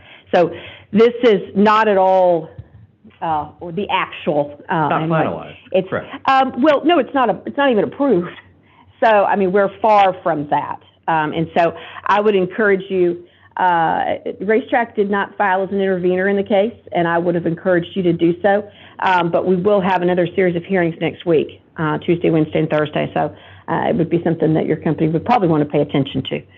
I love Racetrack. I filled up there just last night, and so. But I have some questions about your presentation because there's just some things about it that I think we just probably need to sit down and when this committee was at Brasstown Valley, we had that meeting there. The convenience stores, I asked them if they were interested in being power generators, and they said no. But we continue to go back to this discussion about leveling the playing field. Is leveling the playing field being a power generator? No, I don't think so. Is leveling the playing field, is it that Racetrack wants to purchase wholesale electricity from Georgia Power? No. We would, if there was a mechanism to do so, I think Racetrack would consider something like that. However, most retailers likely would not, and I don't think that would make sense broadly for the market. So I guess define for me what leveling the playing field means to Racetrack. Sure. I think the first would be prohibit utilities from rate basing, because ultimately then we're using we're using ratepayer money to put chargers in place. We think that private capital will come in to put chargers in place. That would be probably the first. And then if utilities desire to participate in the charging market, ensure that there's a comparable rate for utilities charging themselves as well as for other retailers. That's what I would mean by leveling the playing field. Well, Mr. Siccardi, would it surprise you to know that only 3% of the chargers in the state of Georgia are owned by utilities? That's it.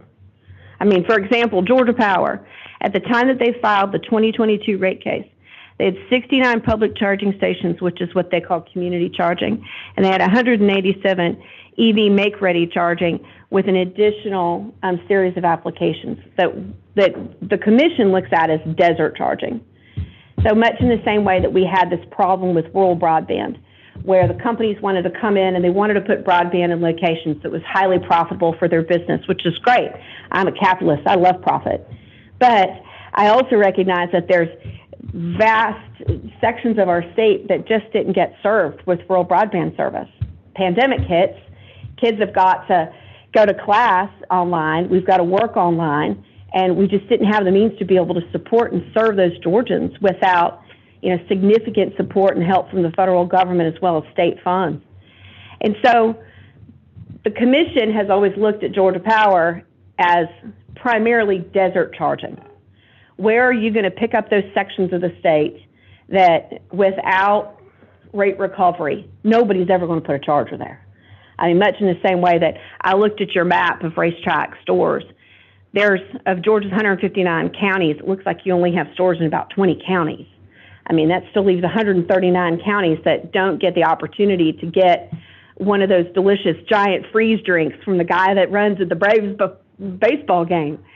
So it's just, I just hope that whoever is advising you is giving you the sound data. And maybe it's the kind of thing that we engage you in the right case and make sure that Racetrack is fully aware of what is, and then what also isn't happening with the EV charging system across the state. What I would respond back to that is there are 7,000 retailers in the state of Georgia covering every community from urban, suburban to rural communities. And while Racetrack isn't there in every place, there are fuel retailers. And so I think to the extent we allow the private market to come in and fill the need, the private market will. To your point, it might not happen as fast as we might want, and I think we recognize that. But ultimately, the private market will solve the problem, and it is very difficult, regardless of whether it's 3% or 100%. It's hard to compete against someone that has capital that comes from consumers rather than that you're deploying yourself. So I do appreciate the role the PSC has. We really, really do, and I appreciate the tough problems the PSC and this committee has to grapple with for the state of Georgia. And we do appreciate, frankly, the partnership with utilities and Georgia Power. I hope my comments didn't come across as pointing them out for something they've done wrong. I think they're dealing with the regulatory structure we have today, and we're all adapting and trying to make it the best we can. We've had several conversations with Georgia Power, and we'll continue to do so. And we look forward to seeing rates that will help us be able to make capital investments in Georgia like we're trying to do in other states. So I really do appreciate the time. Well, let's make sure that Racetrack fully understands the rates and the three tariffs. And maybe that's the kind of thing that you and I can get in the hallway and I can show you something. Would love to. Thank you very much for your time. Thank you for clarifying that, Chairwoman. Okay, we got one last question, if you don't mind. Representative Fry. He waved off. All right, we're moving on. I apologize for taking you off agenda. It's okay. We wanted to clarify that information. All right, next we'll have Jay Smith with Charge Ahead Partnership. And then after that, we will have the Georgia Association of Convenience Stores, Ms. Angela Holland. Good afternoon. Chairman Gooch and Jaspers and members of the committee, thank you for inviting me back again. As you begin to wrap up these meetings and develop your findings and possibly even recommendations for your colleagues in the next General Assembly session, my name is Jay Smith. I'm Executive Director of Charge Ahead Partnership, a consortium of businesses, organizations, and individuals who are advocating for policies that would help expand the EV charging network. And we believe that in order to do that, it is best done by incentivizing private investment. Many of our members include some of the bigger retailers such as Racetrack, Quick Trip, Travel Centers of America, as well as also small retailers who would like to get into the EV charging business. As I've testified before, and you heard again today from Racetrack, EV charging is an industry that is poised to receive significant private investment here in Georgia if the state removes some barriers that are limiting private retailers from jumping in with both feet into the EV charging business. Private investment will go where a competition is encouraged, and a lot of the big players are going to go to the states where that competition is encouraged. By now, clicker here. By now, you've heard the need for non-utility companies to be able to resell electricity for EV charging without being classified as a utility company. You've heard and understand that power companies' ability to rate base its EV charging ownership, operation, and maintenance gives those power companies a significant cost advantage that private retailers will not invest and risk their own capital to compete against. Retailers simply cannot compete with power companies that are able to subsidize their costs of the EV chargers and the electricity to recharge with money from captive ratepayers. And third, you've heard how an EV charging rate that is charged to retailers and based largely on demand charges creates an environment where a retailer cannot make a profit, and again provides power companies a huge advantage in the EV charging business because they don't charge that cost to themselves. Retailers are not afraid of competition. If I had a nickel for every time I heard free market competition today, I think I'd be a pretty rich man. They're not afraid of competition, and they're ready to invest in Georgia so long as there's a level playing field that can be established and a framework that makes a good business sense. Your decision on how to move forward on this issue relies largely on the answer to one very important question.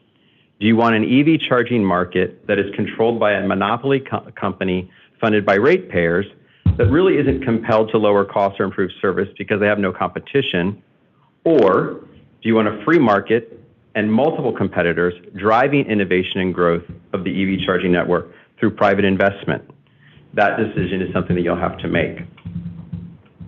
But if you choose the latter and want a competitive charging marketplace in Georgia, here are some things that I would respectfully recommend that you consider doing. First, pass legislation that makes it clear that retailers that resell electricity for EV charging are allowed to do so. The General Assembly should permit EV charging on a per kilowatt hour basis, not based on time. Second, pass legislation that stops rate basing of the ownership, maintenance, and operations of EV chargers. And this can be accomplished in the same manner in which the General Assembly did for AGL's natural gas market and EMC's broadband affiliates, by requiring power companies to create a separate subsidiary for their EV charging operations. By prohibiting the use of ratepayer funds from a regulated monopoly from competing with the private sector, you'll ensure that everyone is operating on a level playing field. And third, pass legislation that requires power companies in the EV charging business to operate under the same rates, terms, and conditions as private retailers. This isn't an anti-utility position. This is a pro-consumer position and brings competition and consumer choice to the EV charging industry. Let me be clear, I'm not here to ask you to keep utilities out of the EV charging market. And as I've said, retailers welcome that competition.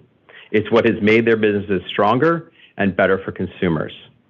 And I actually see, as Mr. Zaccardi mentioned, that he believes as well, that retailers and power companies are partners in this. Power companies and retailers can and should work together. Each has a role to play. Power companies make the power and strengthen the grid to deliver the power to the locations it's needed. And fuel retailers can do what they do best, deliver fuel to drivers. Whether the driver needs gasoline, diesel, hydrogen, or in this case, electricity, they're in the business of providing drivers with whatever type of fuel they need, with the amenities and the experience that drivers have come to expect when refueling.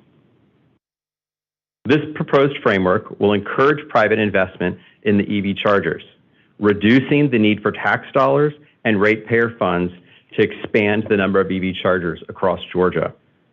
And it can be done more efficiently as retailers already have the real estate in the right locations and have the experience of serving drivers.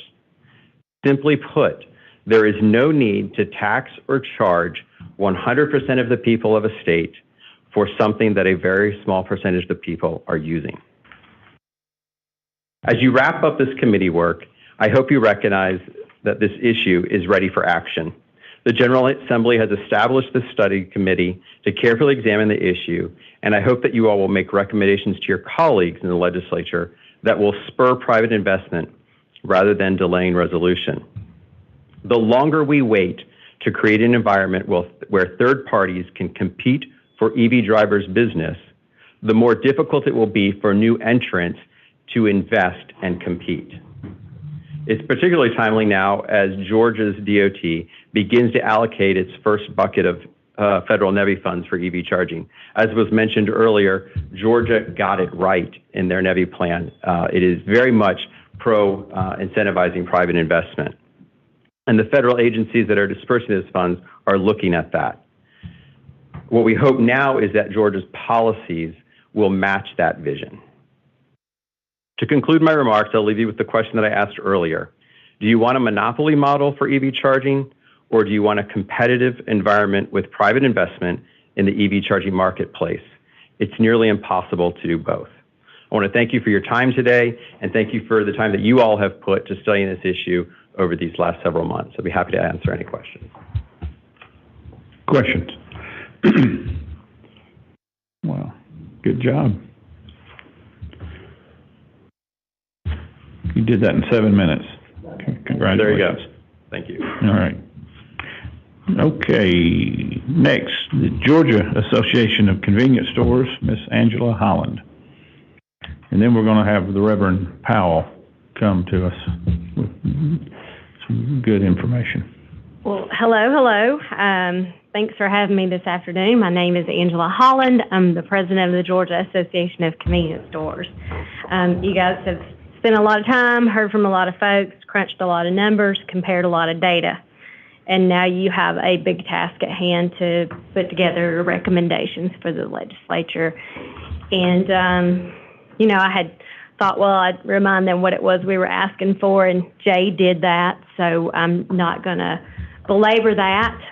But I will say that I polled several of my board members a few weeks ago, and they are ready. They're building stores that are ready for chargers. They are, up and down the interstate corridor, send them the NEVI plan, and they're ready to work with the Department of Transportation and looking forward to the opportunity. And I'll take any questions if you have them. Questions? So your first request is kilowatt hours. Correct. Versus time. Correct. And then the other would be the blended rate? Are you asking for a blended rate?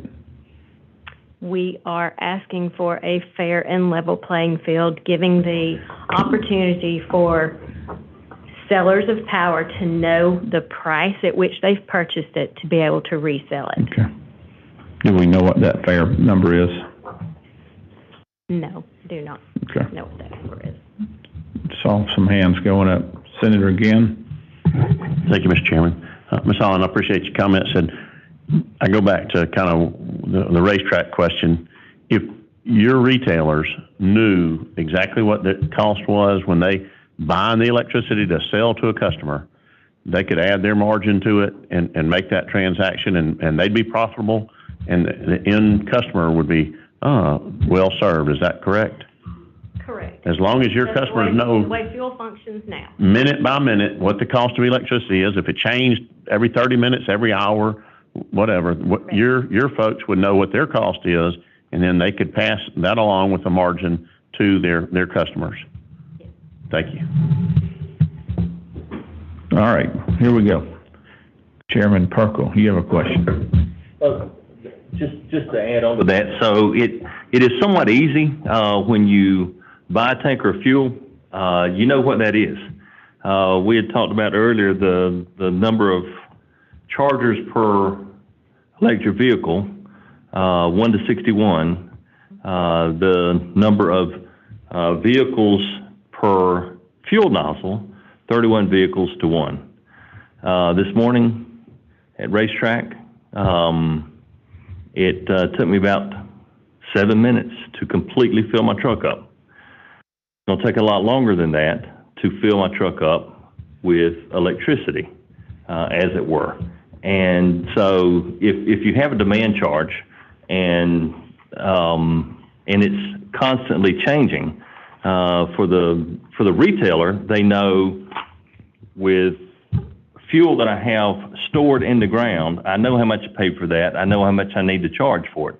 But if it's changing every 30 minutes, as you say, and it takes me 30 minutes to fill up, there could be some problems with that, which why a blended rate would be, I would think, an easier way to forecast profitability. Would that be correct? If you say so.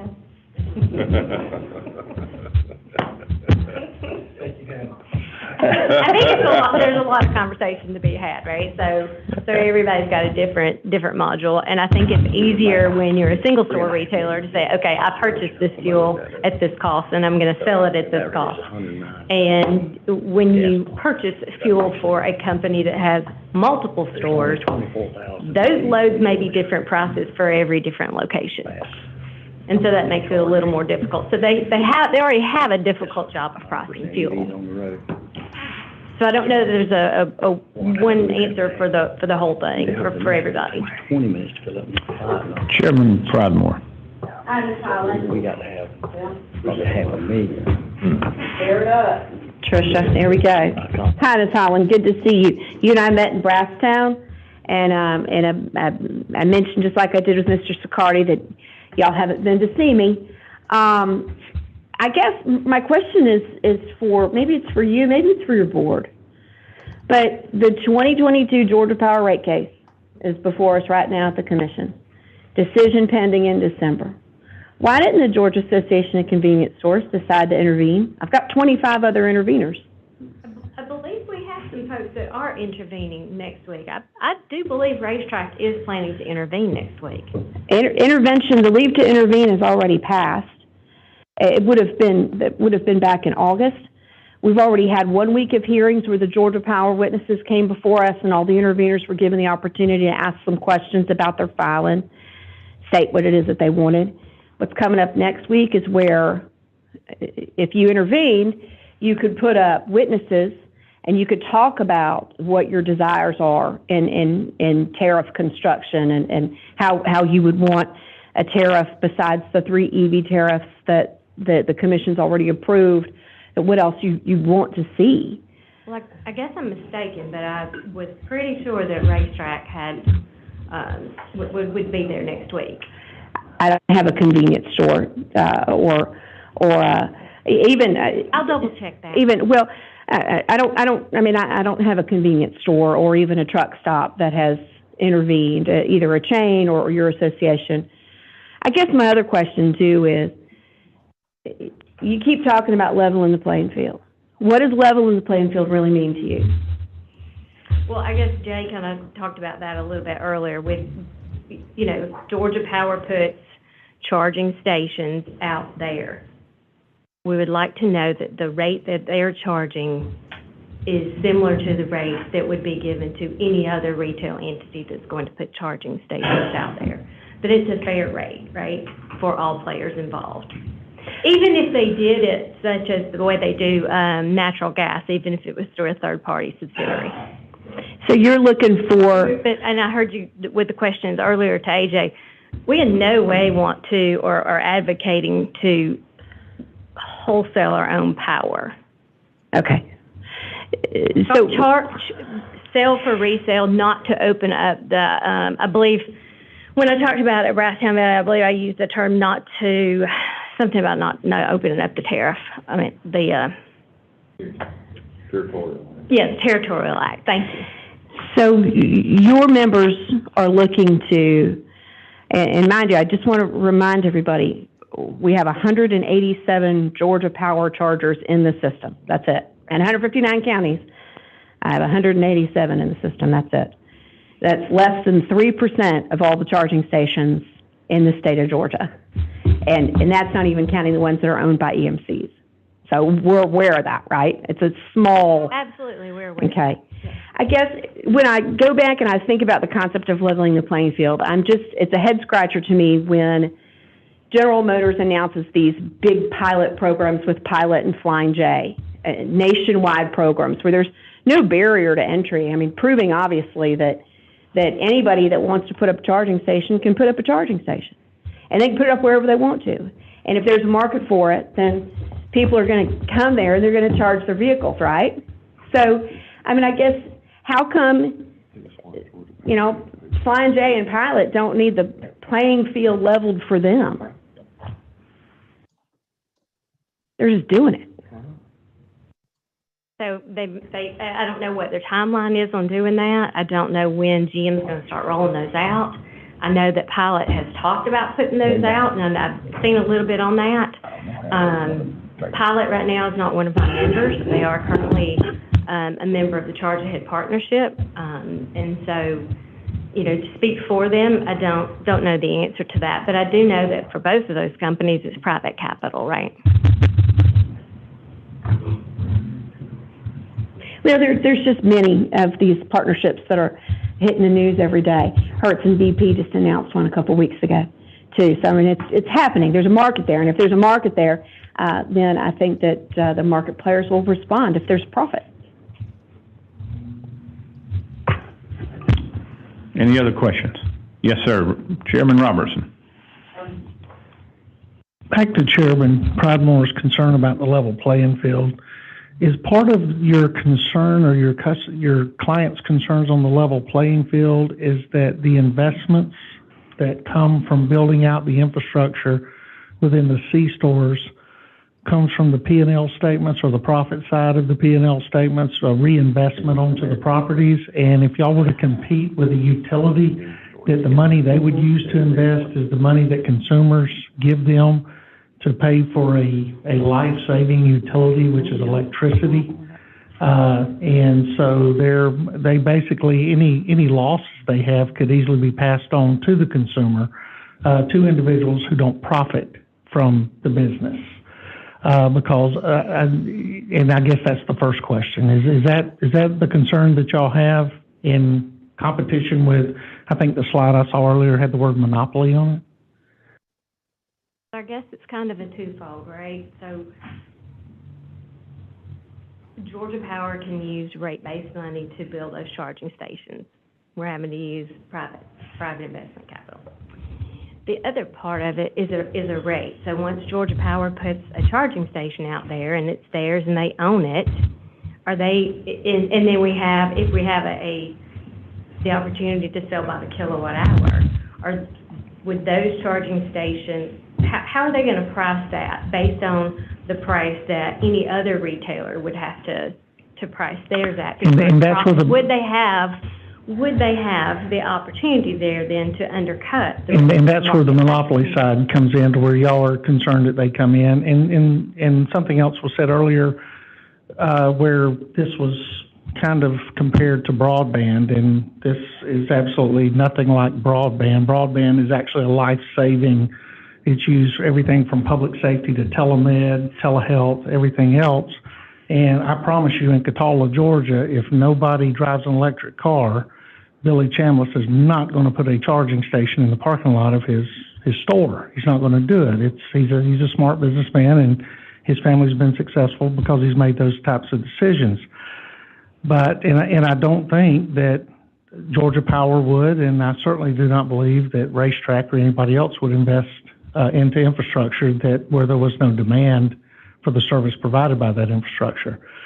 But what I'm trying to do is find out the level playing field is that if you compete with Georgia Power, you want to compete at the same rate that Georgia Power would charge.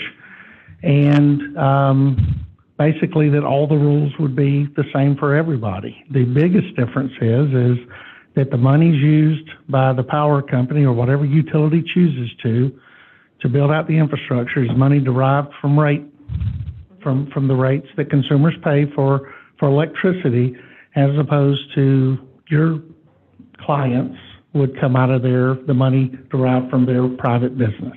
Is that right? Okay. I think we're out of time. But, I do think it's important to note for Senator Robertson's now, see, knowledge. you're causing people in the audience to want to come back up and rebuttal. And we can't go there. So y'all meet. It's life-saving. Everybody, what's your office number? You're evacuating from a hurricane. It's life-saving. Chairman, what's your office number over there?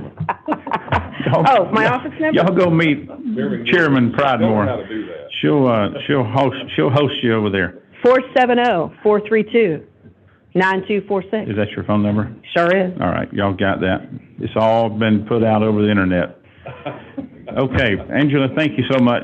We appreciate you. Now, we got everybody ready for the last guy to talk about car sales and electricity vehicles and all that is Mr. Powell before we get to the utility companies. You want to go up to the podium? Bringing us the gospel from Dr. Powell. Lots of questions coming in. All right, the clock is being started, 3:25. You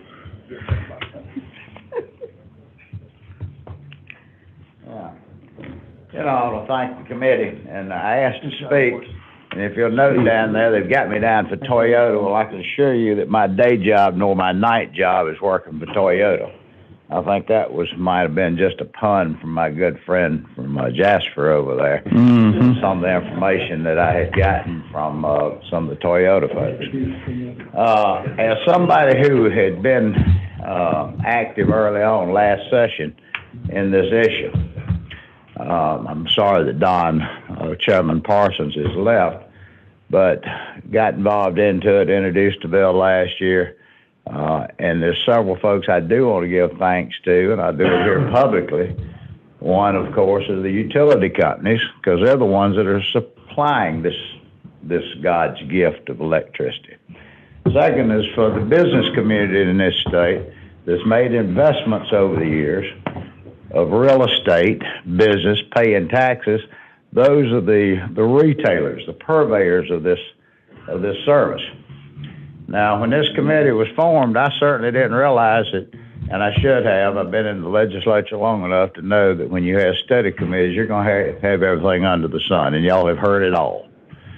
You know, we've had meeting after meeting, and we've heard from the folks who've been nursing from the well of the federal government on developing charging systems and all of this, and we had heard some of this stuff last week early as last week. Bluebird was freely admitted they're getting subsidies from the feds and not necessarily from R&D, and we've heard all of this stuff. We've even heard from folks who wanted to interject the argument about the franchise system on auto dealerships.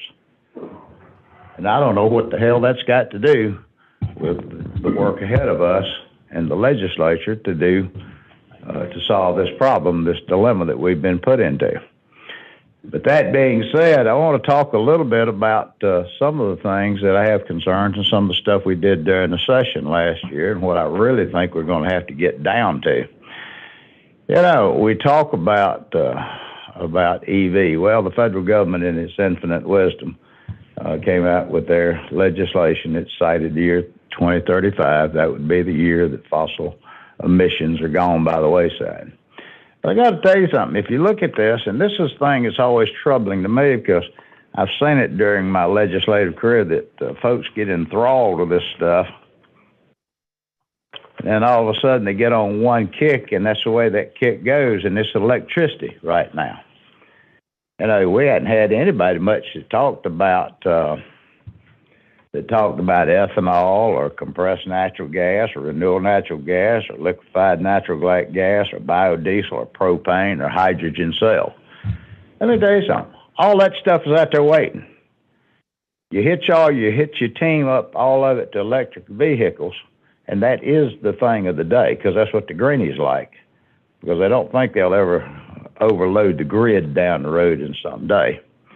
But you got a lot of other choices ahead of you. And what that other choices means is, to me, that if I lived in the city and I didn't have a life and I didn't drive over 20 miles a day, I'd probably have me an electric vehicle. Probably would. But I don't live in the city. I live out in rural Georgia, and I'm in politics, and sometimes I travel 300 or 400 miles a day, going from county to county. So I would probably do it. I'd even consider propane. We got a guy up in Harwell. He runs it. He's got an old jalopy that he rigged out, and he runs French fry oil in it. So don't tell me about research and development, about real folks who can invent things. There's a lot of things could be invented. You know, I'm old enough that I remember before there were catalytic converters. Well, somewhere in the R&D, they can probably enhance them scrubbers to probably take all the emissions out of fossil fuel. But, you know, I'm not going to get into what's driving this train, but what I'm saying is to the members of this committee, remember that you've got other alternatives.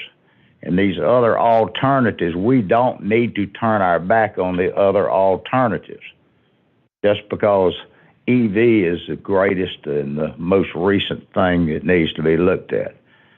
Dr. Toyota and his staff, from whence I got my handle put on me today, they've been looking at hydrogen cells and this type of thing. You know, we've heard all the issues. Y'all heard the same issues I've heard. You know, you've heard that you've got insurance companies, you start hooking these EV chargers up to the house, you're going to wind up with a surcharge on your house because some of them are catching fire and burning houses down, and much less the garages. You had a hurricane down in Florida, and they said the salt water started making these batteries fizzle and burn and blow up and stuff. We don't know what's ahead of us, and we have to put our confidence in to research and development to move a lot of this stuff forward. But we don't need to tie our hands. We don't need to get into things. We need to laser focus on what we need to do at this point. Now, during the session, I worked through Chairman Parsons' committee. And there was a few things that came out of it. One is, if you ain't never dealt with a hard nut, it's called the power companies. And there wasn't but two things that I saw that really needed to happen. There were those who kept telling me they had multitude of issues to deal with. The most important issue on that front is, because of the Territorial Act, that we need to have a system so that the C-stores and the venues today, and it's going to change. Let me tell you, it's going to change the whole nature. The small C-stores that don't have enough room to put parking spaces for these charges and all, they're going to probably turn into something else. You're going to see the places, the restaurants, you're going to see the things that we see now, the big truck stops and all, where they got shopping and they got game rooms and they got restaurants. These are the places that you're going to see is going to have the chargers. You're going to see the chargers out in front of the Cracker Barrels and places for the motoring public that are going from across the state or across the country. So we've got to have it's got to be set up. Now, for the benefit and my compliments to the utilities, it didn't take but 2.5 months, and we finally worked that out. Matter of fact, I think it passed the House, but it certainly passed the committee. But in that process, there was another question that came up. And the other question that came up, and that was about the public utilities being in competition with the private sector. Well, somebody asked me, a distinguished friend of mine said something to me last night. Well, oil companies, they have stations and they're competing against the retailers. Well, the thing is, those oil companies aren't a regulated industry. A regulated industry is a monopoly. The power companies, they have one duty, and that duty is to manufacture and to conduct the transference of power. That's where they make their money. They have no business being in competition with the private sector. So when they kept talking about argument after argument that, well, we just want to get our nose in. We just want to do these chargers. We want to be able to serve the underserved areas of the state. Well, let me tell you something. We came up with a solution to that. Do it like you do the gas business. Set up a third-party subsidiary so that there's no question that you're in competition, that you're actually on the same level playing field. If Georgia Power or the EMCs, and even though we don't control the EMCs in this business, they're not per se regulated for the biggest degree under the PSC, then they will follow suit because they don't want to start a war with Georgia Power. But as far as Georgia Power, if they want to serve underprivileged here, so be it. So be it, brothers and sisters, but do it as a third-party subsidiary, something that can be audited and looked at. So, these are the things that came out of the committee. And I think these are a couple of things that this committee is going to have to deal with. And at some point, we'll have to deal with a lot of other minute things. But let me tell you something.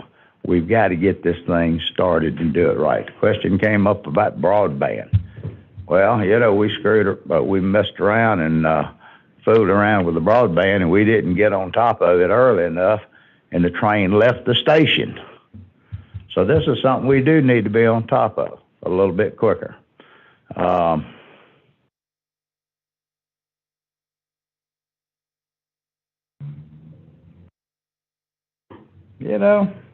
That's fairly well that and one other issue, and the most important issue that we have two chairmen of the House and Senate Transportation there, and that's the tax rate. That's the most important thing. Don't ever think the money don't come first, because we fund the roads and the bridge programs in this state. Now, I'm sure there's some gaps out there right now where the state DOT is not getting the proper amount in some points during this new day of transition. But there's got to be a formulary for the taxation of these vehicles. You take those three issues, and we will have done a yeoman's work of setting the pattern to go forth. Be glad to answer any questions. Ms. Pride Moore, I hadn't signed up to speak next week, but I'll tell you, you got the Americans. You asked the question of Angela, but you got the Americans for whatever, AACE or whatever. They're signed up, and they'll be representing the retailers. I need that. Oh, thank God. A little bit of coffee. I'd have given anything for some of that racetrack coffee a while ago. It's good. But and I'll be more than glad to come say what I got to say to your committee tomorrow if you want to invite me. But I'm not going to call any witnesses. So that being said, be glad to say anything else or be glad to answer any questions. If not, I'm going to take my coffee and sit down. Any questions? I'd just like to extend an invitation. We would love to have you, Mr. Chairman, anytime at the Georgia Public Service Commission. We meet 4 times a month, and next week we'll be in for 3 long days for Georgia Power rate case hearings. We'd love to have you. And what day are y'all meeting next week? We'll be in Tuesday, Wednesday, and Thursday, and pray that we get done. Otherwise, we'll be in Friday. Well, there's a lot of things to pray for, but that ain't the most important thing. If you'll let me know the time that I can come and I ain't sitting over there, I'm too long waiting, I'll be glad to come and say what I would like to say. Thank you. Absolutely. We'd love to have you. Love to have any member of the legislature, anytime. Thank you for the invite. Chairman Powell, thank you for your passion. We love you. Always good to have you with us. Anybody else? All right, we're going to ask the utility companies to come up. Who wants to go first? Georgia Power? Who do we have presenting today? We're asking one spokesperson from each. So we have 2, but we'll share. All right. You'll go ahead. Okay. Well, good afternoon, almost evening perhaps, but I'm glad to be before you again today. Thank you very much for the opportunity to speak with you. I appreciate the leadership, of course, of the Joint Chairman and every member of this committee to consider a broad range of topics around electric transportation and through the study committee process and really on behalf of all Georgians. My name is Stephanie Gossman. I'm the Electric Transportation Manager for Georgia Power Company. And in this role, I lead the team that's responsible for the development, implementation, and administration of Georgia Power's electric transportation offerings for our customers. At Georgia Power, we're proud to serve Georgia's communities, and we're committed to ensuring that all of our customers have clean, safe, reliable, and affordable electric service to meet their energy needs. In Georgia, our state and our customers benefit from a market structure that allows us to continue to make critical investments in our generation fleet, as well as our transmission and distribution systems, so that we can support the energy needs of all of our customers while keeping reliability high and the cost of electricity low. This continued focus on investing in our electric grid spans many types of technologies as our customers' needs evolve, including those of Georgia's growing electric transportation sector, with customers such as charging service providers, large retailers, and convenience stores.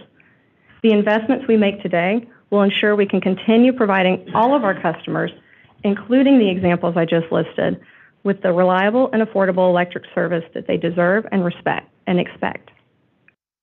As I mentioned in a previous meeting, Georgia Power's focus remains on making the infrastructure investments to support the electric transportation sector to serve Georgia's evolving electric transportation industry.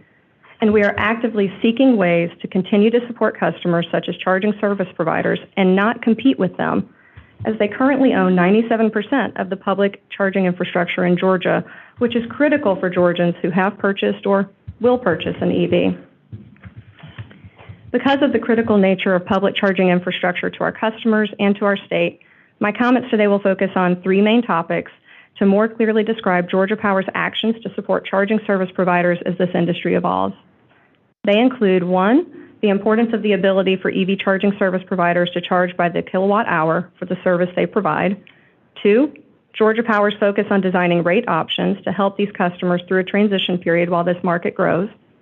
And three, the ways Georgia Power is committed to helping our customers and our state meet their needs for critical infrastructure. Regarding billing EV drivers by the kilowatt hour for EV charging services, this committee has heard multiple comments throughout this process, several today again, speaking to the importance of the ability for EV drivers to be billed by the kilowatt hour when charging their cars rather than based on a unit of time in Georgia.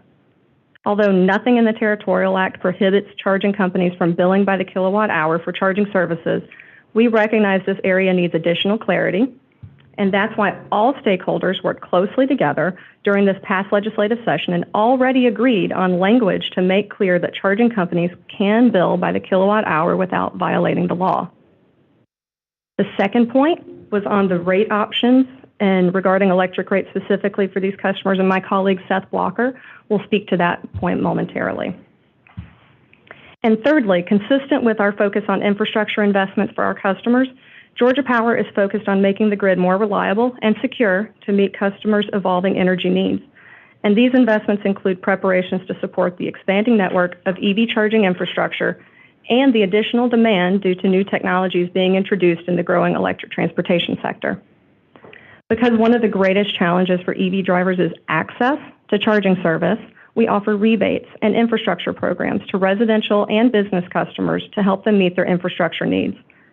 One of these infrastructure programs that you've heard about is called Community Charging, and this is the program through which Georgia Power acts as a charging service provider of last resort by installing a limited number of publicly available DC fast charging sites throughout the state in areas that are unlikely to see private investment for many years. We provide this service on a limited basis and in a manner designed not to compete with the private charging service providers. Although we recognize most EV drivers do the majority of their charging at home as opposed to in the public, the need for publicly available charging infrastructure remains high because EV drivers still rely on the availability of public charging infrastructure to support their transportation needs. This program has always focused on providing a limited number of public DC fast charging sites in areas that were charging deserts at the time of installation as a way of supporting customers' growing needs for this infrastructure. When the program began in a pilot stage in 2015, several of the sites were in Atlanta and other urban areas because there were almost no other publicly available DC fast chargers in those locations at that time. Since then, consistent with the company's desire to not compete with other charging service providers, the program has focused in other areas of the state that do not have publicly available DC fast chargers. And in fact, since 2020, 80% of the new sites installed through this program have been outside of the metro Atlanta area. And the company's program will continue to focus on rural and underserved areas to provide access to this vital infrastructure to support a growing number of EV drivers throughout the state. In the company's 2022 rate case, we are seeking continued support of the community charging program, as well as funding to continue offering infrastructure up to the charger through the Make Ready program. The request to continue the community charging program with a limited scope is consistent with the commitment we expressed during the 2022 legislative session. Georgia Power does not intend to deploy vast numbers of utility-owned public DC fast chargers through this program, and again, has no desire to compete directly with private charging service providers. Our focus remains on the infrastructure required to serve the charging equipment to meet our customers' needs. One point of concern that has been raised relates to the operation of the community charging program and questions Georgia Power's impact on other EV charging service providers or would-be charging service providers in the markets. And when considering competition, the key factor to focus on is the driver who needs to charge an electric vehicle. If the driver has a choice of fueling providers, then yes, there's competition. In many of the sites of the community charging program, the new sites especially, there is no other provider. But when there is, the EV driver in this scenario will view Georgia Power's pricing as being a middle-of-the-road option compared to other providers. In other words, the prices for Georgia Power's community charging sites is neither the highest nor the lowest when compared to similar providers in the market and has prices close to the average of all other major providers of EV charging services in Georgia today. Although my comments have been largely focused on electric vehicles, we recognize the broader electric transportation industry is in a time of remarkable transformation and growth. Georgia Power is committed to supporting Georgia as we are at the forefront of this transformation and we lead the nation in developing a robust and comprehensive EV ecosystem. At Georgia Power, we consider it a privilege to serve our customers and Georgia's communities to meet their needs as they evolve. We are committed to making the infrastructure investments needed to support Georgia's energy needs and its expanding and thriving electric transportation sector as we partner with our customers to help reduce barriers and drive Georgia forward into our future. And now I will turn it over to Seth Blocker. Cooch. Yes. Hold on one. You want to ask questions now? Chairman Jaspers, and then Jim. Yes, Stephanie, if you'll just stay up there a minute. Just following your thoughts on that. Yeah, I'm thinking about, GDOT's very aggressive in the federal plan, the NEVI plan, that when you look at that much money being spent throughout the state over the next 5 years, seems like we would have saturation just based on what the maps that I've seen or just that I've thought of.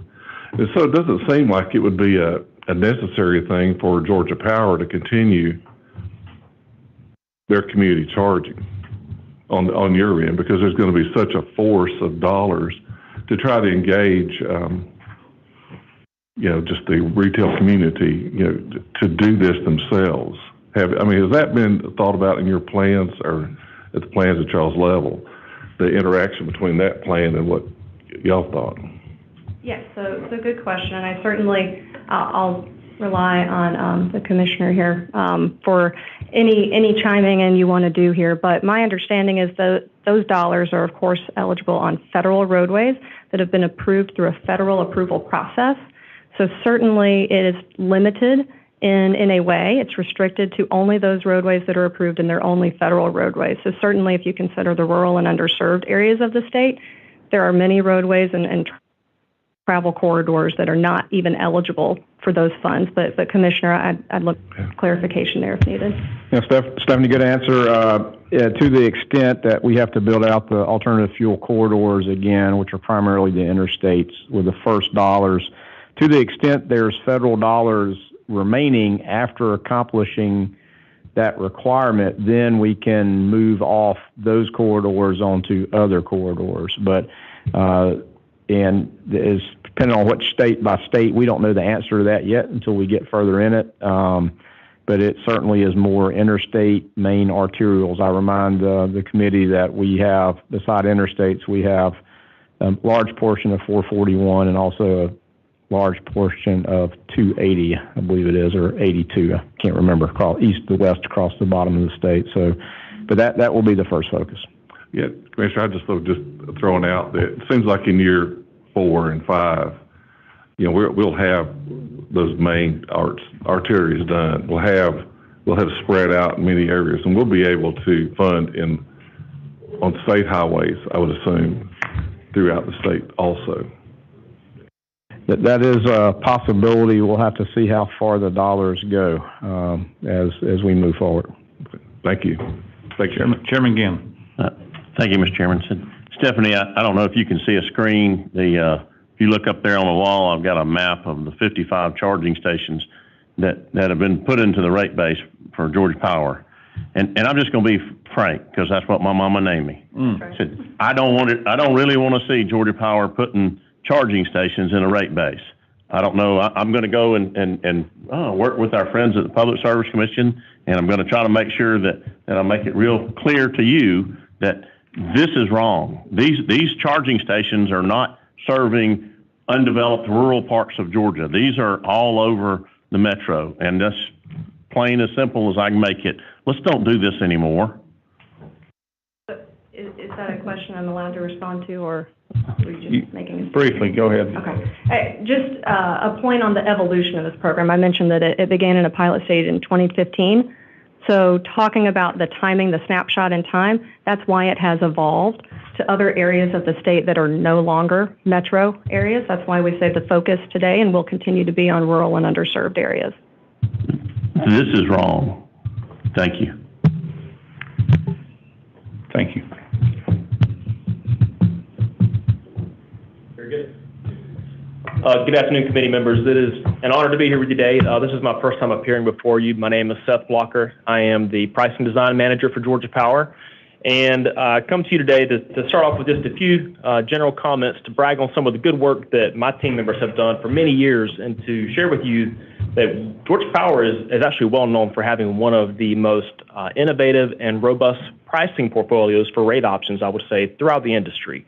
As you think about EVs, go back 12 years ago, and the company introduced its first EV rate option for homeowners. So we had been supporting EVs before there were really any EVs on the roadway. So it took many years for that rate to become popular because, as you've heard before, there were very few cars on the road in 2010. But we've been in the market trying to support our customers and their willingness to adopt these new technologies with rate plans that support that decision. And that has not changed one bit.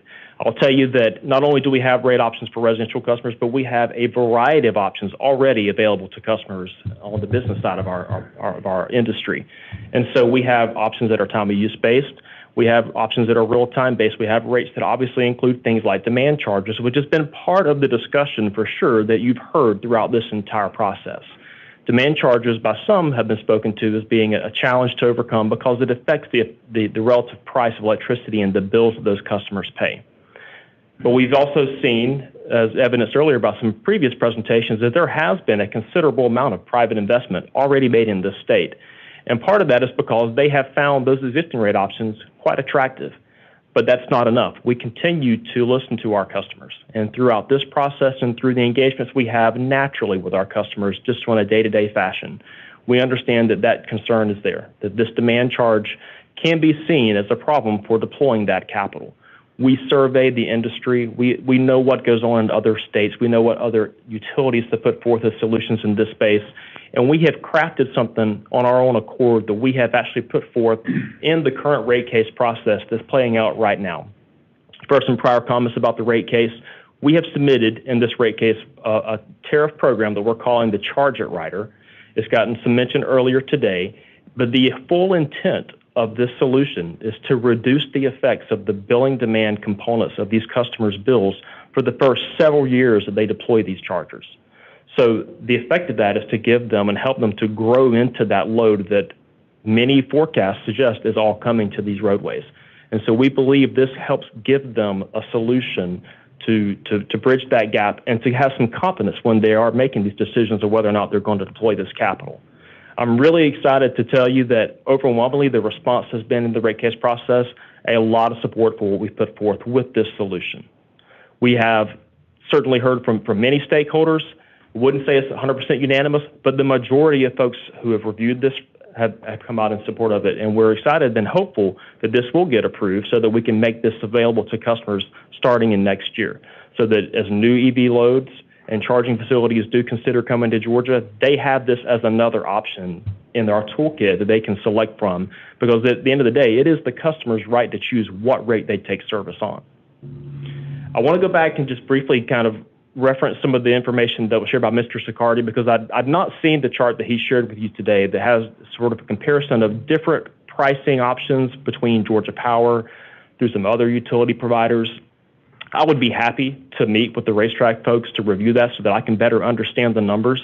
I'm not casting doubt on their math, but I've never seen the results of some of our rates portrayed in that sense. And so I personally would like to gain more insight on that.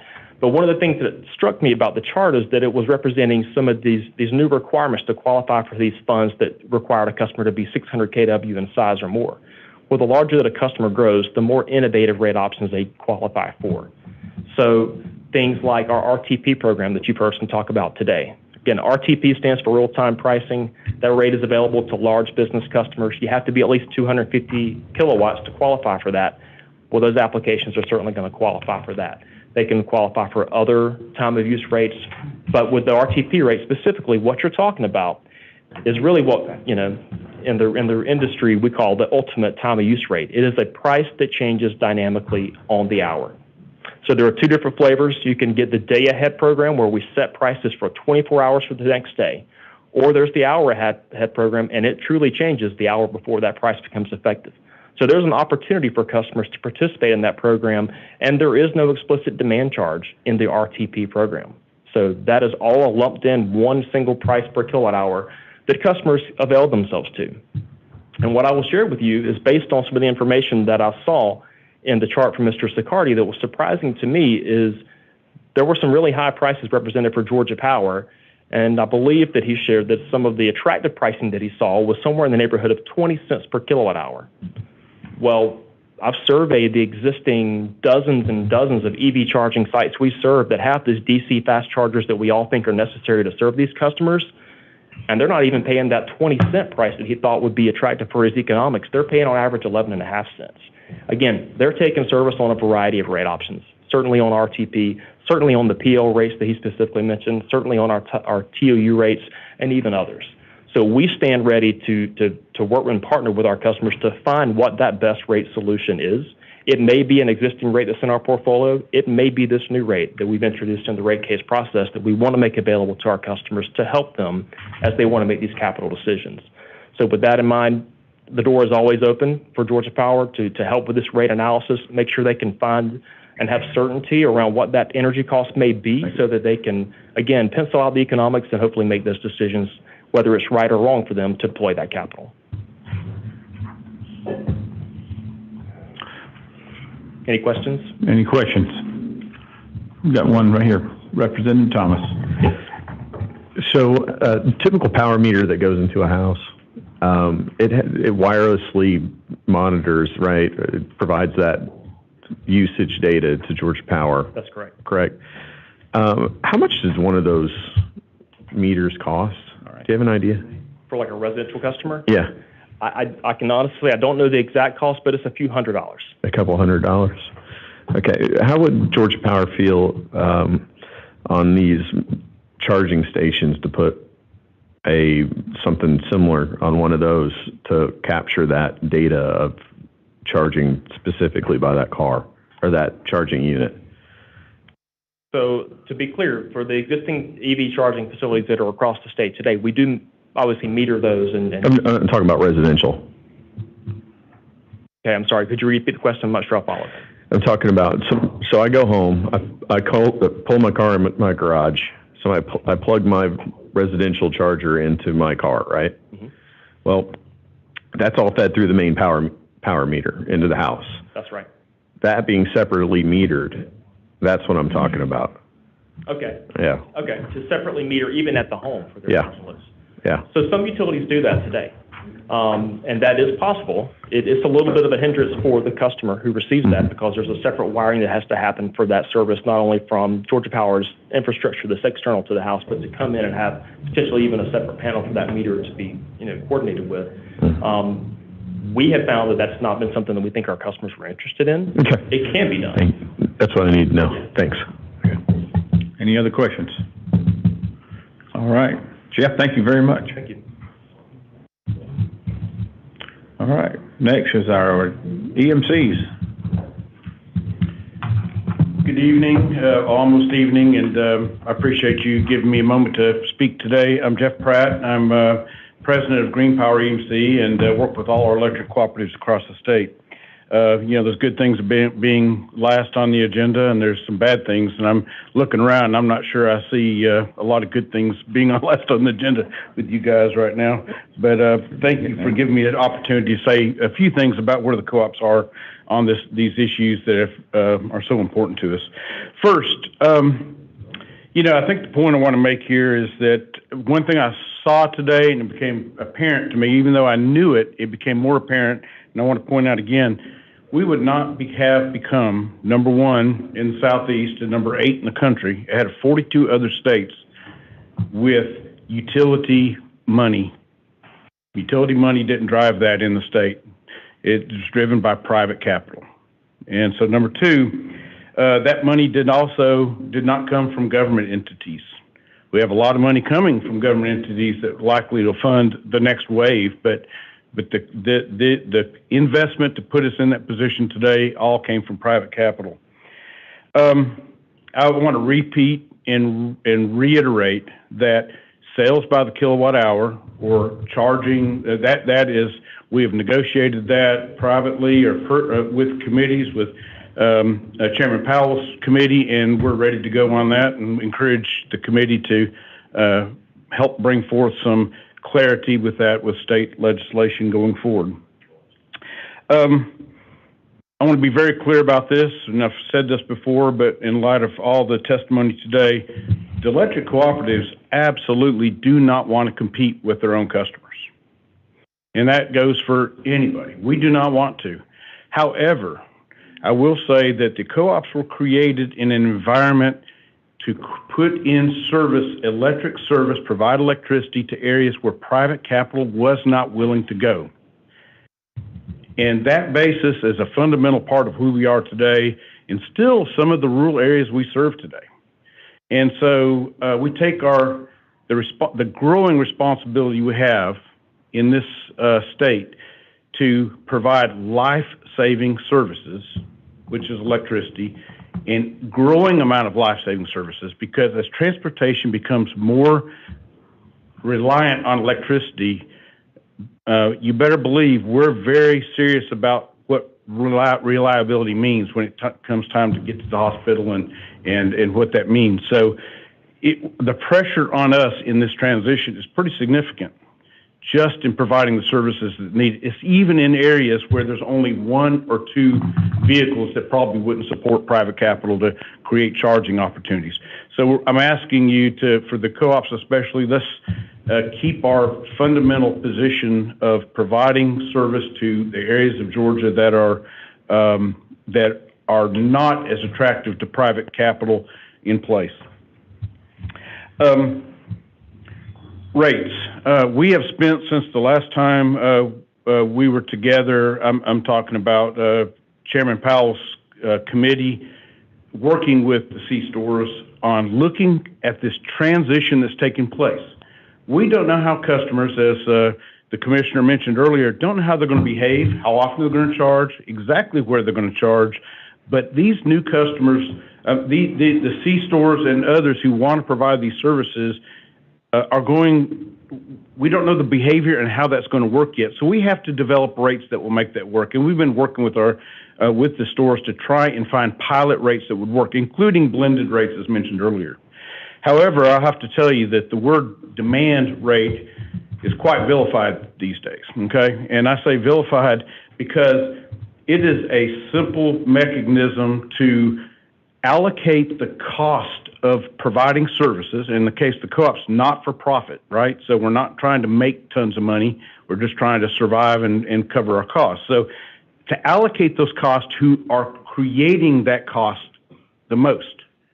And so if somebody creates a high demand and we have to provide services to meet that, I'm not sure it's fair to charge our other customers and spread that cost over those other customers. So we have to be real careful about what we do here. And I just want to mention I used to be a rates guy, so demands is not a bad word. It is a cost allocation mechanism to folks who create the costs in a way, so we recover equitably among all ratepayers, the cost to provide service and so, but given that being said, we are trying to find other rate mechanisms that would recover costs fairly and equitably that would also help this fledgling transition of the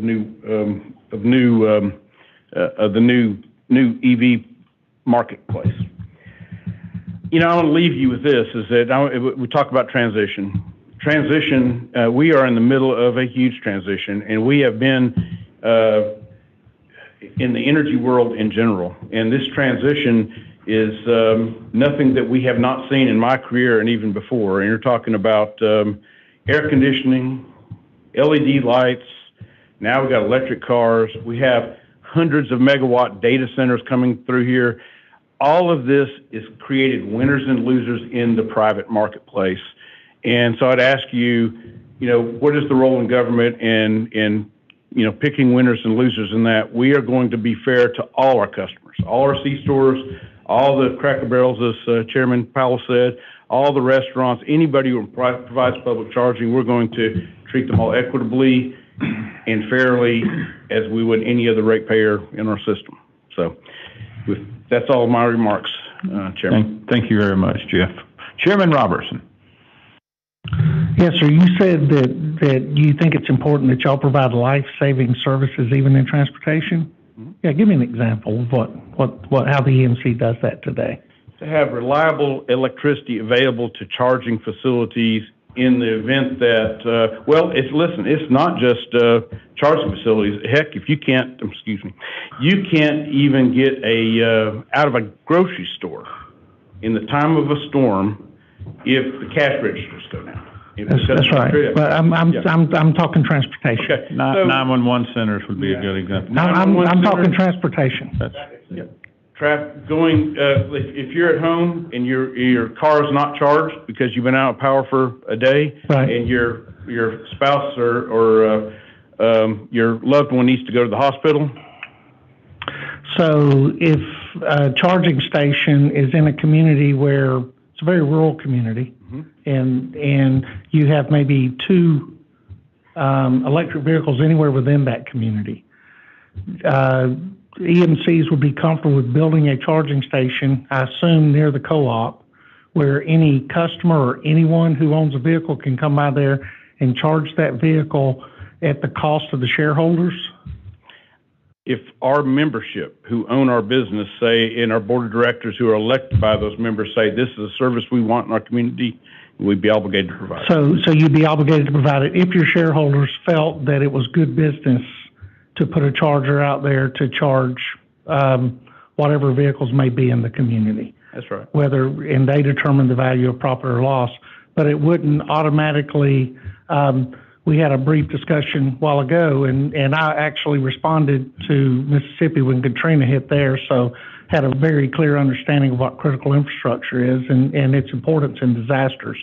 And so, and understand what life-saving equipment and life-saving necessities are during that time. And I think we understood at Bluebird that we currently here in the state of Georgia have 1 electric fire truck on order. So I'm just curious as to supply and demand always have to come in. And in a lot of these rural communities, I think you'll see a slow transition over to public safety going fully electric on any vehicle where there's not a robust infrastructure already in place, tried and tested, that would provide the safety needed for the citizens who live in that community. And in most rural Georgia, if somebody is at home and their loved one needs to be transported to the hospital and their electric car is not charged, then the energy to hit 911 on the phone would be the energy that would need to be expended to get an ambulance there and get them to the hospital. Couldn't agree more. It is complex, and it's very early in the nature of this. All I'm saying is it is important that we recognize the growing role that we'll have to meet these needs, and we don't know we'll have to figure out where the best place for this is, if it is there at all. I absolutely agree with you, and I think what you just said made absolute sense, that the evolution of this will determine what is needed. But walking in the door, as Chairman Powell said and as others have said, we got to be careful that we're not building, and I think it was mentioned in the first meeting, that we're not building a piece of equipment that will be obsolete next week or sitting with dust piled on it. But I do appreciate your time. Sure. Chairman Ginn. I'll be brief because Mr. Pratt had to work with me a long time ago. Used to be that the EMCs kept up with the highest billing demand in their system for 72 hours, and that's how they set their system peak and were billed from that on the generation side. If you stayed outside of that 72 hours, that billing demand that we talk about wouldn't be such a bad thing. So for me, do you think the EMCs could work up a rate that would say, hey, look, as long as you're not buying during these periods, and that would be probably when they'd be using load management or some other device to manage that, they could have a good solid rate that they could sell electricity to these convenience stores and other stores that want to retail electricity to the end user. Is that something that you think you could get worked out amongst all the EMCs? Yes, I think it is, but if the gentleman from Racetrack said, we don't know when our customers are going to show up, and I'm not sure the C-stores can or are willing to take that risk and of saying no to a customer for 2 hours in the middle of a summer day. And if they are, we certainly can. And I'll go further to say that rate certainty, cost certainty is easy. If I know how many cars are going to show up in a day, in a year, I can get it down to the penny, no matter what rate you're on. But I'm sorry. They project in that work with the load management devices. They say, hey, we need to start shaving because they're expecting to be in a peak. If they're not in that peak, they'd say, okay, hey, here, we can sell it for this cost. Yes. So for me, that's where in that peak period, let the convenience stores, let the retailers know, okay, hey, you're in a really high thing. You're going to pay through the nose for this if you want to charge your vehicle. It's typically what they call a critical peak pricing type of rate. If you're in the critical piece, you're going to pay a lot. If you're not there, your rates go a lot further. If you can't tell me one way or another, I have to blend it over the entire year and make sure I'm covered to cover all those costs. If you can work with us, we can help you get some customers and electricity sold to serve the people of Georgia. Very good. Thank you. Chairwoman Pridemore. Hi, Mr. Pratt. Are you familiar with, in light of the most recent Hurricane Ian that hit Florida? I don't know if you maybe saw online some of the massive EV breakdowns that took place on the I-4 corridor as people were leaving the west coast of Florida and the mandatory evacuation route. Did you see any of that? I did. Yeah. And I think, in light of, I just remember so vividly Hurricane Michael and what it did to southwest Georgia, and think about the coast and the strong EMCs that we have over in Liberty and Long County that are there to be able to provide, necessary, reliable electric service. EV charging stations in both of those locations on those hurricane evacuation routes, I don't know, it just makes good sense, doesn't it? It does. Thank you. Yes, ma'am. How many thousand people died? I don't know. All right, no more questions. Thank you, sir. Yes, sir. Thank you. All right, ladies and gentlemen, we have done it. We have come to the end of the 5 meetings. Hasn't this been electrifying? Yeah. Good fun. Good fun. All right, little housekeeping stuff in order, and then Chairman Jasper is going to close us out. We just passed out a draft schedule. We just thought our work was over, but it's just beginning. So what you see here is a task list of things that we have to do to prepare for this final report that's due December 1st. So today is November 2nd, right? So you have until the close of business on Friday, the 4th, to submit your recommendations for this committee. You can recommend anything you want, and I'm sure you'll have people calling you from afar, as far back as the back of this room, wanting you to recommend things for this committee, and that's fine too. We want all the input we can get, but only the committee members can submit recommendations to the 2 chairmen. So we don't want letters coming in from afar or from interest groups. If you want to get something on this recommendation list, you have to have a sponsor on this committee to do it. So is that fair? We need it by Friday at close of business, which is typically 5 p.m. And then the work begins putting all these reports together. Catherine has done a lot of work, and Abby and Aaron already preparing for this, but there's a lot of work left to be done. We need the recommendations this week. You may not get your recommendation in if you don't get it in this week. There are times that we can come back and make some revisions. You'll see that. The critical dates for the committee members are November 4th, November 17th, and November 21st. We may have to have another meeting just for the committee to discuss the final report and to vote on it. But we will not take any more testimony. All the work from here on out will be done strictly by the committee. So is that fair? Does everybody understand our instructions? Catherine, did I leave anything out? Okay. Turn the mic on so we can get you on the internet as well. Okay. You may notice that there are kind of two columns here. I'm going to circulate the draft report independently from the recommendations page. That way we have more time to work on the recommendations. They tend to take a little bit longer, and we can get started on that first. Look, we're going to try to stick to the schedule as much as possible, but if we miss any one step, it'll get pushed back. So if you guys would be looking for a draft from me on November 16th, we need to have a pretty quick turnaround. I need to have your comments back by the 17th. So if you could kind of be prepared and looking for that, I think that's probably the most important thing. And then I'm probably not going to be able to get the final draft to you until the day before. So again, apologize for the truncated timeline, but be looking for stuff from me on those days. Okay. Hold on one second. Make that date Monday instead of Friday, because that way we can work on the weekend. If we have this to you by Monday morning at 8 a.m., is that okay, instead of Friday at 5 p.m.? The recommendations? Sure. Senator Ginn wants to work hard over the weekend because he's going to be at the Georgia-Tennessee game working on this. Yeah. Can we do that, or were you planning? Would that hurt you over the weekend? Okay. All right. So absolutely no exceptions, right? Everyone else can still do it by 5. I'm sure they can get it done.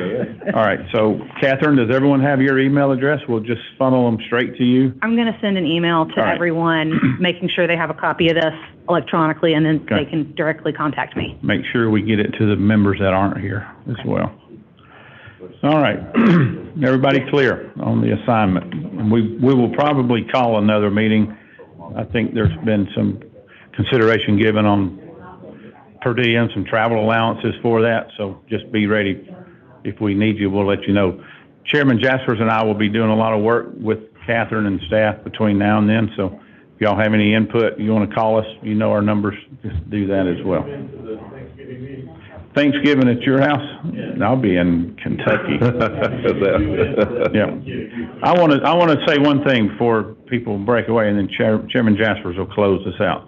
This has been an extraordinarily important topic that we've looked at over the summer and the fall, and I appreciate each and every one of you for your participation, your due diligence, tough questions, and even the sidebar conversations have been good. So,